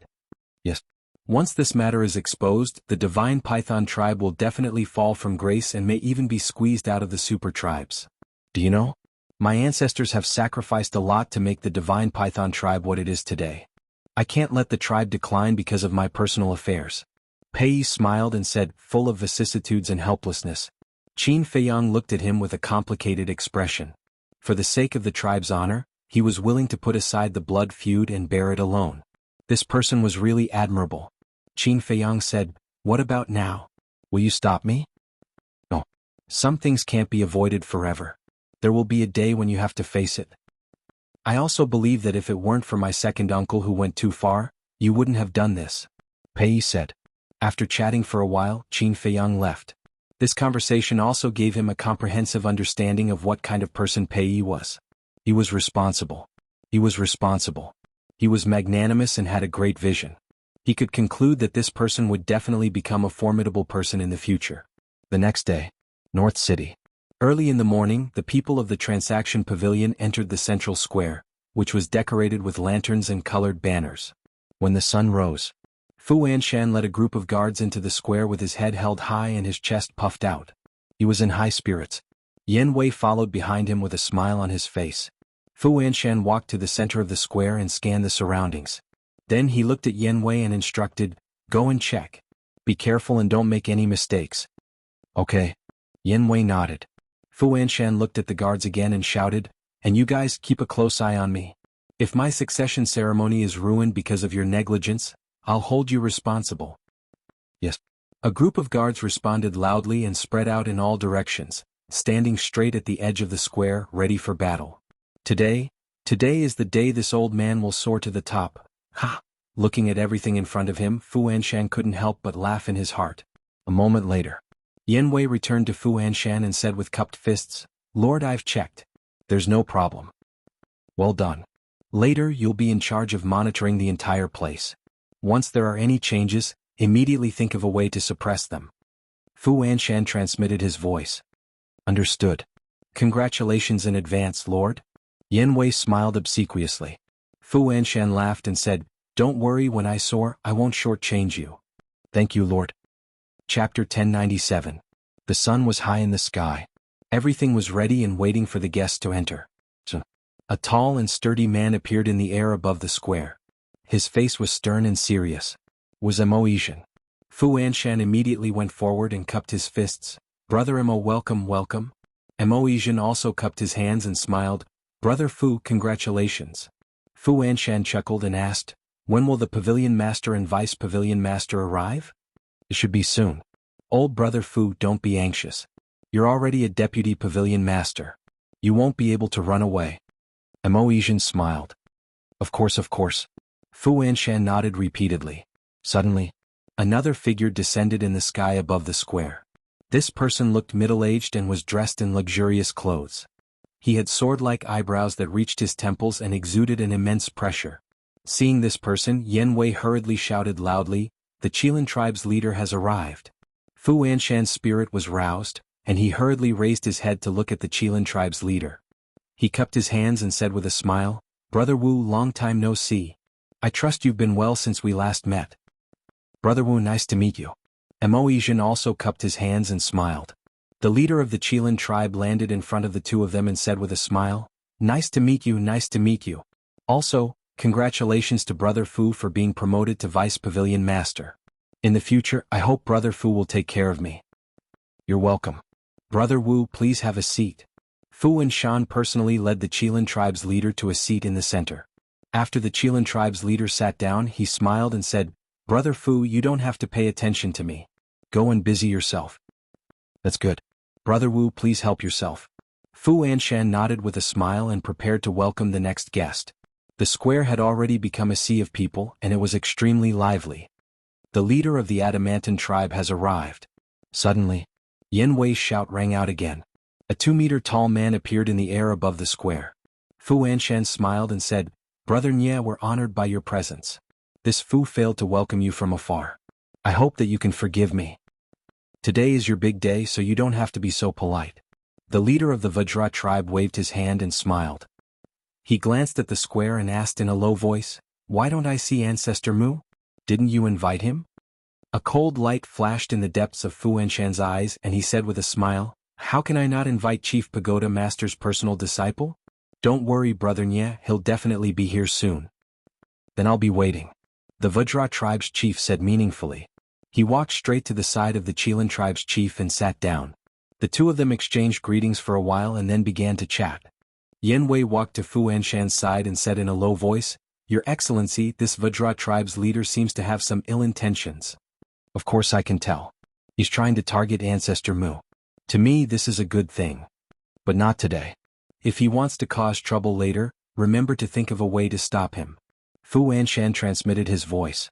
Before he succeeded as the deputy pavilion master, he did not want to see any accidents, not even the slightest accident. "Understood." Yan Wei nodded. Soothing Lake. "Sis Brother Mu, it's time for us to go." Young Master Hao stood in the courtyard, glanced at Qin Feiyang and Wang Yuer's courtyard and urged. "It's not like you're going to succeed as the deputy pavilion master of the trading pavilion. Why are you in such a hurry?" Wang Yuer's cold voice came out. "I have something to deal with too. Wait for me." Qin Feiyang's voice also came out from the pavilion. "What a dawdler." Young Master Hao glared at the two pavilions in dissatisfaction. In the pavilion, Qin Feiyang was actually ready, but there were still some things to be done. He took out the image crystal. Fatso's shadow soon appeared. Qin Feiyang asked, "Have you found Li He and Shin Feiyun?" "Yes. I guess they've already sneaked into North City," Fatso said. "Then come over," Qin Feiyang said. "Okay." Fatso nodded. In less than 3 breaths, Fatso appeared in front of Qin Feiyang. Qin Feiyang waved his hand, and the leaders of the Heavenly Spiral tribe and the Divine Python tribe appeared out of thin air. Their bodies were still stained with blood, and their chi-si had not recovered. Their faces were full of fear and despair. "You already know the effect of the slave seal. If you want to live, do as I say. Also, don't play tricks with me. I know what you're thinking. I can also kill all of you before you can even speak." Qin Feiyang looked at the two of them coldly. The leader of the Heavenly Spiral tribe trembled and said, "After this is done, will you really let us go?" "I'll think about it." After Qin Feiyang finished speaking, he looked at Fatso and said, "Take them to North City first and act according to the situation." "Understood." Fatso nodded, opened the portal and looked at the two coldly. "Let's go." The two of them looked at each other and could only follow Fatso into the portal. The show is about to begin. "Fu Anshan, are you ready?" Qin Feiyang muttered with a cold smile and turned to walk out of the attic. At the same time, Wang Yuer also came out. Seeing Wang Yuer at this moment, young Master Hao and Qin Feiyang's eyes lit up. Wang Yuer was dressed in a light green silk dress. Her long black hair was tied up with an exquisite jade hairpin at the end of her hair. She walked out slowly and her body was graceful. Whether it was the charm or the noble aura she used to have, they were all gone. She was pure and charming. Young Master Hao walked up, touched Wang Yuer's forehead and said suspiciously, "You don't have a fever? What are you doing?" Wang Yuer raised her eyebrows. "You've never dressed like this before. Is there something wrong with your brain?" Young Master Hao said. A row of black lines appeared on Wang Yuer's forehead. Seeing that the situation was not good, young Master Hao hurriedly said with a smile, "But it's not bad. You have the temperament of a lady and everyone loves you. Brother Mu, don't you think so?" "Yes." Qin Feiyang nodded. Seeing that Qin Feiyang approved of her, Wang Yuer could not help but feel a trace of joy in her heart. However, her face was still as cold as frost. She opened the portal and said, "Let's go." The three of them walked in one after another. Swoosh. When the three of them arrived in the sky above the square, the leaders of the 8 super tribes had all arrived, including Lu Yuan and the other 2 stewards. As soon as Yan Wei saw the three of them, he immediately shouted, "Young Master Hao, Young Master Yu, and Young Master Mu are here." The leaders raised their heads to look at the three of them, and their eyes flickered with an inexplicable light. Fu Anshan also immediately went up to greet them, bowed and said with a smile, "I thought the three of you wouldn't come." Wang Yuer smiled faintly and said, "Steward Fu invited us so warmly. Wouldn't it be rude if we didn't come?" Young Master Hao said, "Sister, you should change the way you address him now. You should call him Pavilion Master Fu." No. I haven't succeeded the position of Deputy Pavilion Master yet. You can't call him that." Fu Anshan hurriedly waved his hands in fear. "It's only a matter of time." Young Master Hao grinned. Fu Anshan chuckled and extended his hand. "Young Masters miss you, please take a seat." The three of them nodded and landed on the square, walking towards the 8 leaders. "Hello, Young Master Mu." "Hello, Young Master Hao." "Hello, Monsieur." The 8 great leaders all stood up and greeted her. As for the leaders of the Vajra tribe and the Chilan tribe, although they also greeted Qin Feiyang with a smile, there was clearly a hint of coldness hidden in their smiles. Qin Feiyang didn't care and returned the greetings one by one. Following that, the three of them sat side by side. Young Master Hao swept his gaze across the people in the plaza and said in a low voice, "Brother, do you think the young miss of the Dragon Phoenix Pavilion will come for such a big matter?" Qin Feiyang's eyes flashed and said with a sound transmission, "That will depend on whether Fu Anshan invited her or not. The young miss of the Dragon Phoenix Pavilion has arrived." Before he finished speaking, Yen Wei's voice sounded. Where? Young Master Hao's spirit was aroused, and he immediately looked forward, and saw a woman wearing a light golden dress floating over, landing on the plaza. However, just like before, her face was covered by a veil, and her true appearance could not be seen clearly. Only a pair of watery eyes could be seen. Idiot. Wang Yu rolled his eyes and glanced at Qin Feiyang. When he realized that Qin Feiyang was also staring straight at the young miss of the Dragon Phoenix Pavilion, a wave of anger immediately rose in his heart. These stinking men were indeed all the same. The young miss of the Dragon Phoenix Pavilion swept a glance at Qin Feiyang and young Master Hao, then walked in front of Fu Anshan and bowed with a smile. "Congratulations to Elder Fu for being promoted to Vice Pavilion Master." Fu Anshan hurriedly said, "You're welcome, miss, please take a seat." Here. Young Master Hao immediately waved to the young miss of the Dragon Phoenix Pavilion. Wang Yu said angrily, "You're a man, can't you have some backbone?" However, young Master Hao turned a deaf ear to him, his eyes filled with anticipation. The young miss of the Dragon Phoenix Pavilion looked at young Master Hao and shook her head with a smile. Then she slowly walked in front of the three of them and smiled at Qin Feiyang. "Young Master, we meet again." "Nice to meet you." Qin Feiyang nodded. Young Master Hao called out, Come, sit beside me." "Thank you, young Master Hao." The young miss of the Dragon Phoenix Pavilion bowed politely, turned around and sat on the chair. Then she smiled and nodded at Wang Yu and looked at the plaza in front of her. Young Master Hao asked in a low voice, "Didn't you not like this kind of occasion?" "Although I don't like it, since Steward Fu has invited me, I will definitely give him face." The young miss of the Dragon Phoenix Pavilion chuckled. Young Master Hao sent a sound transmission. "Then you have to be careful of him, this guy is an old hooligan." The young miss of the Dragon Phoenix Pavilion was stunned, and nodded, "Thank you for your reminder, young master, I will be careful." Now, young Master Hao only had eyes for the young miss of the Dragon Phoenix Pavilion, and directly treated Qin Feiyang and Wang Yu as heir. Wang Yu glanced at the young miss of the Dragon Phoenix Pavilion, and looked at Qin Feiyang. "Tell me honestly, what's your relationship with her?" "There's nothing between me and her." "Why do you ask?" Qin Feiyang was suspicious. "Didn't you notice? Ever since she came here, you've been watching her, and you still say that there's nothing between us." Wang Yu said angrily. Qin Feiyang stared blankly for a moment before teasing, "Are you jealous?" Scram. "Do you know her very well? And you're jealous? You think too highly of yourself." Wang Yu snorted coldly, somewhat angry from embarrassment. "Then why are you asking so much? It's my freedom to look at whoever I like. It's none of your business." Qin Feiyang said indifferently. You. Chapter 1098. Could this woman have really fallen for me? Qin Feiyang glanced at Wang Yu's expression from the corner of his eye and could not help but feel uneasy. It was a happy thing to be liked by someone. Especially someone like Wang Yu who was beautiful, talented and had a strong family background. However, Qin Feiyang did not feel happy at all. There was only worry. What's going on? Why isn't the leader of the Divine Python tribe here yet? Suddenly, the leader of the Diamond tribe asked suspiciously. "That's right. I haven't seen him." Everyone reacted with puzzlement on their faces. The leader of the Diamond tribe looked at Fu Anshan and asked, "Brother Fu, didn't you invite him?" "I did." Fu Anshan nodded and thought for a moment before smiling. He might have been delayed by something. "Let's wait a little longer. I'm late. Please forgive me, everyone." However, before he finished, an old voice sounded from above. Everyone looked up and saw a red-haired old man standing in the sky. He was wearing a bright red robe and exuded an unfathomable aura. However, upon closer inspection, one would realize that there was a hint of worry between his brows.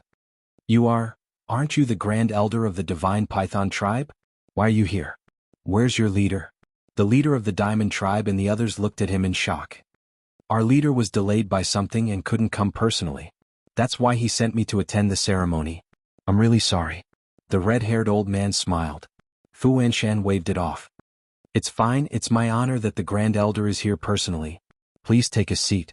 The red-haired old man smiled and landed beside Qin Feiyang. He sat on the seat beside him and sent a voice transmission. Young friend, can you tell me where my leader and high priest are now? How would I know where your leader and high priest are? Qin Feiyang's eyes flashed and he turned to look at the red-haired old man in confusion. Young friend, let's not beat around the bush. Last night, your brother came to my divine python tribe and left with the leader and high priest. They haven't returned yet. Sending a message to them is like throwing a stone into the ocean. Little friend, I don't know what grudge you have with our leader, but please don't harm him. The red-haired old man pleaded. Qin Feiyang smiled and said, how can I hurt him with my little ability? Oh man, I really don't know. Why don't I ask my big brother after the ceremony? Thank you very much. The red-haired old man said gratefully. Pavilion Master, Vice Pavilion Master has arrived. At this moment, Yen Wei's voice sounded again. The square immediately quieted down. Everyone looked up and saw two old men standing in the air. One of them was wearing a long white robe. He was in high spirits, his eyes were bright, and his temperament was outstanding. The other person was dressed in a black robe. He had white hair, a stooped body, and a weak aura. His eyes were dim and lifeless. Greetings, Pavilion Master and Vice Pavilion Master. Fu Anshan, Mo Yijin, Lu Yuan and the other two stewards, as well as the staff and guards of the trading pavilion, all knelt down to greet him. Greetings, elders. Qin Feiyang and the other two, the 8 leaders, the red-haired old man, and the young lady of the Dragon Phoenix Pavilion also stood up and bowed. No need to be so polite. The pavilion master of the trading pavilion looked at the people below with a smile and said to the old man in black, let's go down. The old man in black nodded. The two landed in the center of the square and then walked straight to Qin Feiyang under everyone's gaze. The old man in black cupped his hands and said, I've heard of little friend's name. Seeing you today, you're indeed a dragon among men. He's the vice pavilion master of the trading pavilion. Wang Yuer transmitted her voice. Qin Feiyang nodded and said with a smile, Senior is too polite. I really don't dare to be called a dragon among men. Sai, young people are full of vigor. There's no need to be so humble. Otherwise, when you're old, you won't have the chance to be high profile like this old man. The old man in black laughed with a hoarse voice. Qin Feiyang looked at the old man's turbid eyes. He was indeed nearing the end of his lifespan, but there wasn't a trace of fear on the old man's face. He said calmly, Junior still needs to learn more from Senior's temperament. The old man in black shook his head and said with a smile, You're already a man with 1 foot in the grave. What's there to learn? Mo Yijin looked at Qin Feiyang and said respectfully, Two lords, please take a seat. The two nodded. The pavilion master looked at Qin Feiyang and said, Little friend, let's have a good chat after the inauguration ceremony. It's my honor. Qin Feiyang said with a smile. The pavilion master smiled and walked to the central seat with the old man in black. They turned around and sat side by side. The old man in black looked at everyone and said to Mo Yijin, Let's begin. Yes. Mo Yijin said respectfully and walked to the front of the stage. He looked around and said with a smile, Thank you all for taking time out of your busy schedules to attend the inauguration ceremony of our pavilion vice pavilion master. What followed was nothing more than a series of pleasantries. Qin Feiyang turned to look at young Master Hao and asked through voice transmission, Your father didn't come? It's not the pavilion master's inauguration ceremony. What is he doing here? Young Master Hao said with disdain. But before he finished speaking, 2 more people appeared in the sky. Yen Wei noticed it immediately. His pupils shrank and he shouted, Chief Pavilion Master and the Temple Master of the Oracle Hall are here. Everyone was surprised and looked up. Immediately, everyone stood up and bowed to welcome them. What is the old man doing here? Young Master Hao was surprised. Qin Feiyang looked at the Pavilion Master and Vice Pavilion Master. The two of them were also surprised. Obviously, they didn't know the Chief Pavilion Master would come. Gong Sunbei smiled and said, We came uninvited. You won't blame us, right? Fu Anshan shuddered and hurriedly said, No, this is our honor. Masters, please take a seat. The Pavilion Master and Vice Pavilion Master also immediately gave up their seats. Gong Sunbei smiled and said, Today you are the hosts. We can't steal the limelight. Just find a place to sit. The two of them landed on the square and walked towards Qin Feiyang and the other two. Seeing this, everyone understood. They were going to sit with young Master Hao and the other two. The red-haired old man sitting next to Qin Feiyang and the leader of a super tribe immediately retreated to the side to make room. After the two of them sat down, young Master Hao turned to look at the two of them and secretly sent a voice transmission. "What are you doing here?" Gongsun Bei secretly laughed and said, "Little junior brother, you don't know this, right? Master is here to watch your performance." "Watch my performance?" Young Master Hao raised his eyebrows. Gongsun Bei said, "Didn't you tell me last time that you would expose Fu Anshan's true colors today?" "I see." Young Master Hao suddenly realized and chuckled, "Don't worry, I will definitely let you guys watch a good show. Then I'll look forward to it." Gongsun Bei smiled. Although the Chief Tower Master didn't say anything, there was a hint of anticipation in his eyes. The Pavilion Master looked at Mo Yijin and said, "Let's cut the formalities and get started." "Yes." Mo Yijin nodded, glanced at everyone present and said with a smile, "Now, let's invite Steward Fu Anshan to come on stage." Hearing this, Fu Anshan took a deep breath and strode onto the high platform. "First of all, I would like to thank everyone for coming to participate in the succession ceremony, especially the Chief Tower Master. I am flattered. Secondly, I would like to thank the two Pavilion Masters. If it weren't for your nurturing, I wouldn't be where I am today. I hereby swear that in the future, I will do my best to manage the Trading Pavilion wholeheartedly and strive to bring the Trading Pavilion to the next level." Fu Anshan's impassioned speech. The applause continued.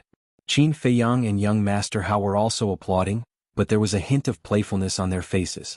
After Fu Anshan finished his speech, Mo Yijin took a step forward and said, "Then now, let's invite the Vice Pavilion Master to come on stage." The applause was thunderous. The old man in black got up and walked up the high platform shakily. He smiled and said, "We have all seen Fu Anshan's ability. With him helping this old man manage the Trading Pavilion, this old man can rest assured and enjoy the rest of his life." As he said that, he took out a square seal from his arms. The square seal was the size of a baby's fist. It was as white as jade, and there was a fire phoenix pattern engraved on it, emitting a hazy light. This was the Vice Pavilion Master's jade seal. As long as the jade seal was in Fu Anshan's hands, he would officially become the Vice Pavilion Master of the Trading Pavilion. So at this moment, he looked at the jade seal with unprecedented excitement in his heart. He couldn't suppress it even if he wanted to. The old man in black turned around, looked at Fu Anshan and said with a smile, "Now this old man will give it to you. I hope you can cherish everything you have now." "I will." Fu Anshan nodded, bent down and stretched out his hands. "It's my turn." Young Master Hao laughed coldly. Qin Feiyang held him down and sent a sound transmission, "Wait a little longer." "Still waiting?" Young Master Hao raised his eyebrows, but he also heard Qin Feiyang's words. Because he knew that Qin Feiyang definitely had a reason for doing this. Moreover, if not for Qin Feiyang's help this time, he wouldn't have been able to grasp Fu Anshan's weakness. The old man in black lowered his head and looked at the jade seal. There was a trace of reluctance in his eyes, but in the end, he still handed it over to Fu Anshan. "I finally, I've become the Vice Pavilion Master of the Trading Pavilion." Fu Anshan looked at the jade seal in his hand, his old eyes filled with excitement, feeling as if he was dreaming. "Congratulations. This is a congratulatory gift that I have prepared. Vice Pavilion Master, please accept it." With a wave of the Qilin tribe's hand, an exquisite gift box flew towards Fu Anshan. Fu Anshan regained his senses and caught the gift box. Without even looking at it, he hurriedly thanked him. "Thank you, Brother Wu." The other leaders and the Divine Python tribe's Grand Elder also sent out congratulatory gifts. The young lady of the Dragon Phoenix house also sent a jar of Dragon Phoenix wine. Seeing that Qin Feiyang was indifferent, the leader of the Vajra tribe chuckled and said, "Brother Mu, I believe you have also prepared a congratulatory gift. Take it out and let us old fellows see it." "That's right. With your identity, it must be something extraordinary." The leader of the Qilin tribe laughed. Although the Chief Tower Master was present, their words didn't have any obvious intention of targeting him. They just treated it as a joke, so they weren't worried that they would anger the Chief Tower Master. Although Fu Anshan knew he didn't stand out to smooth things over.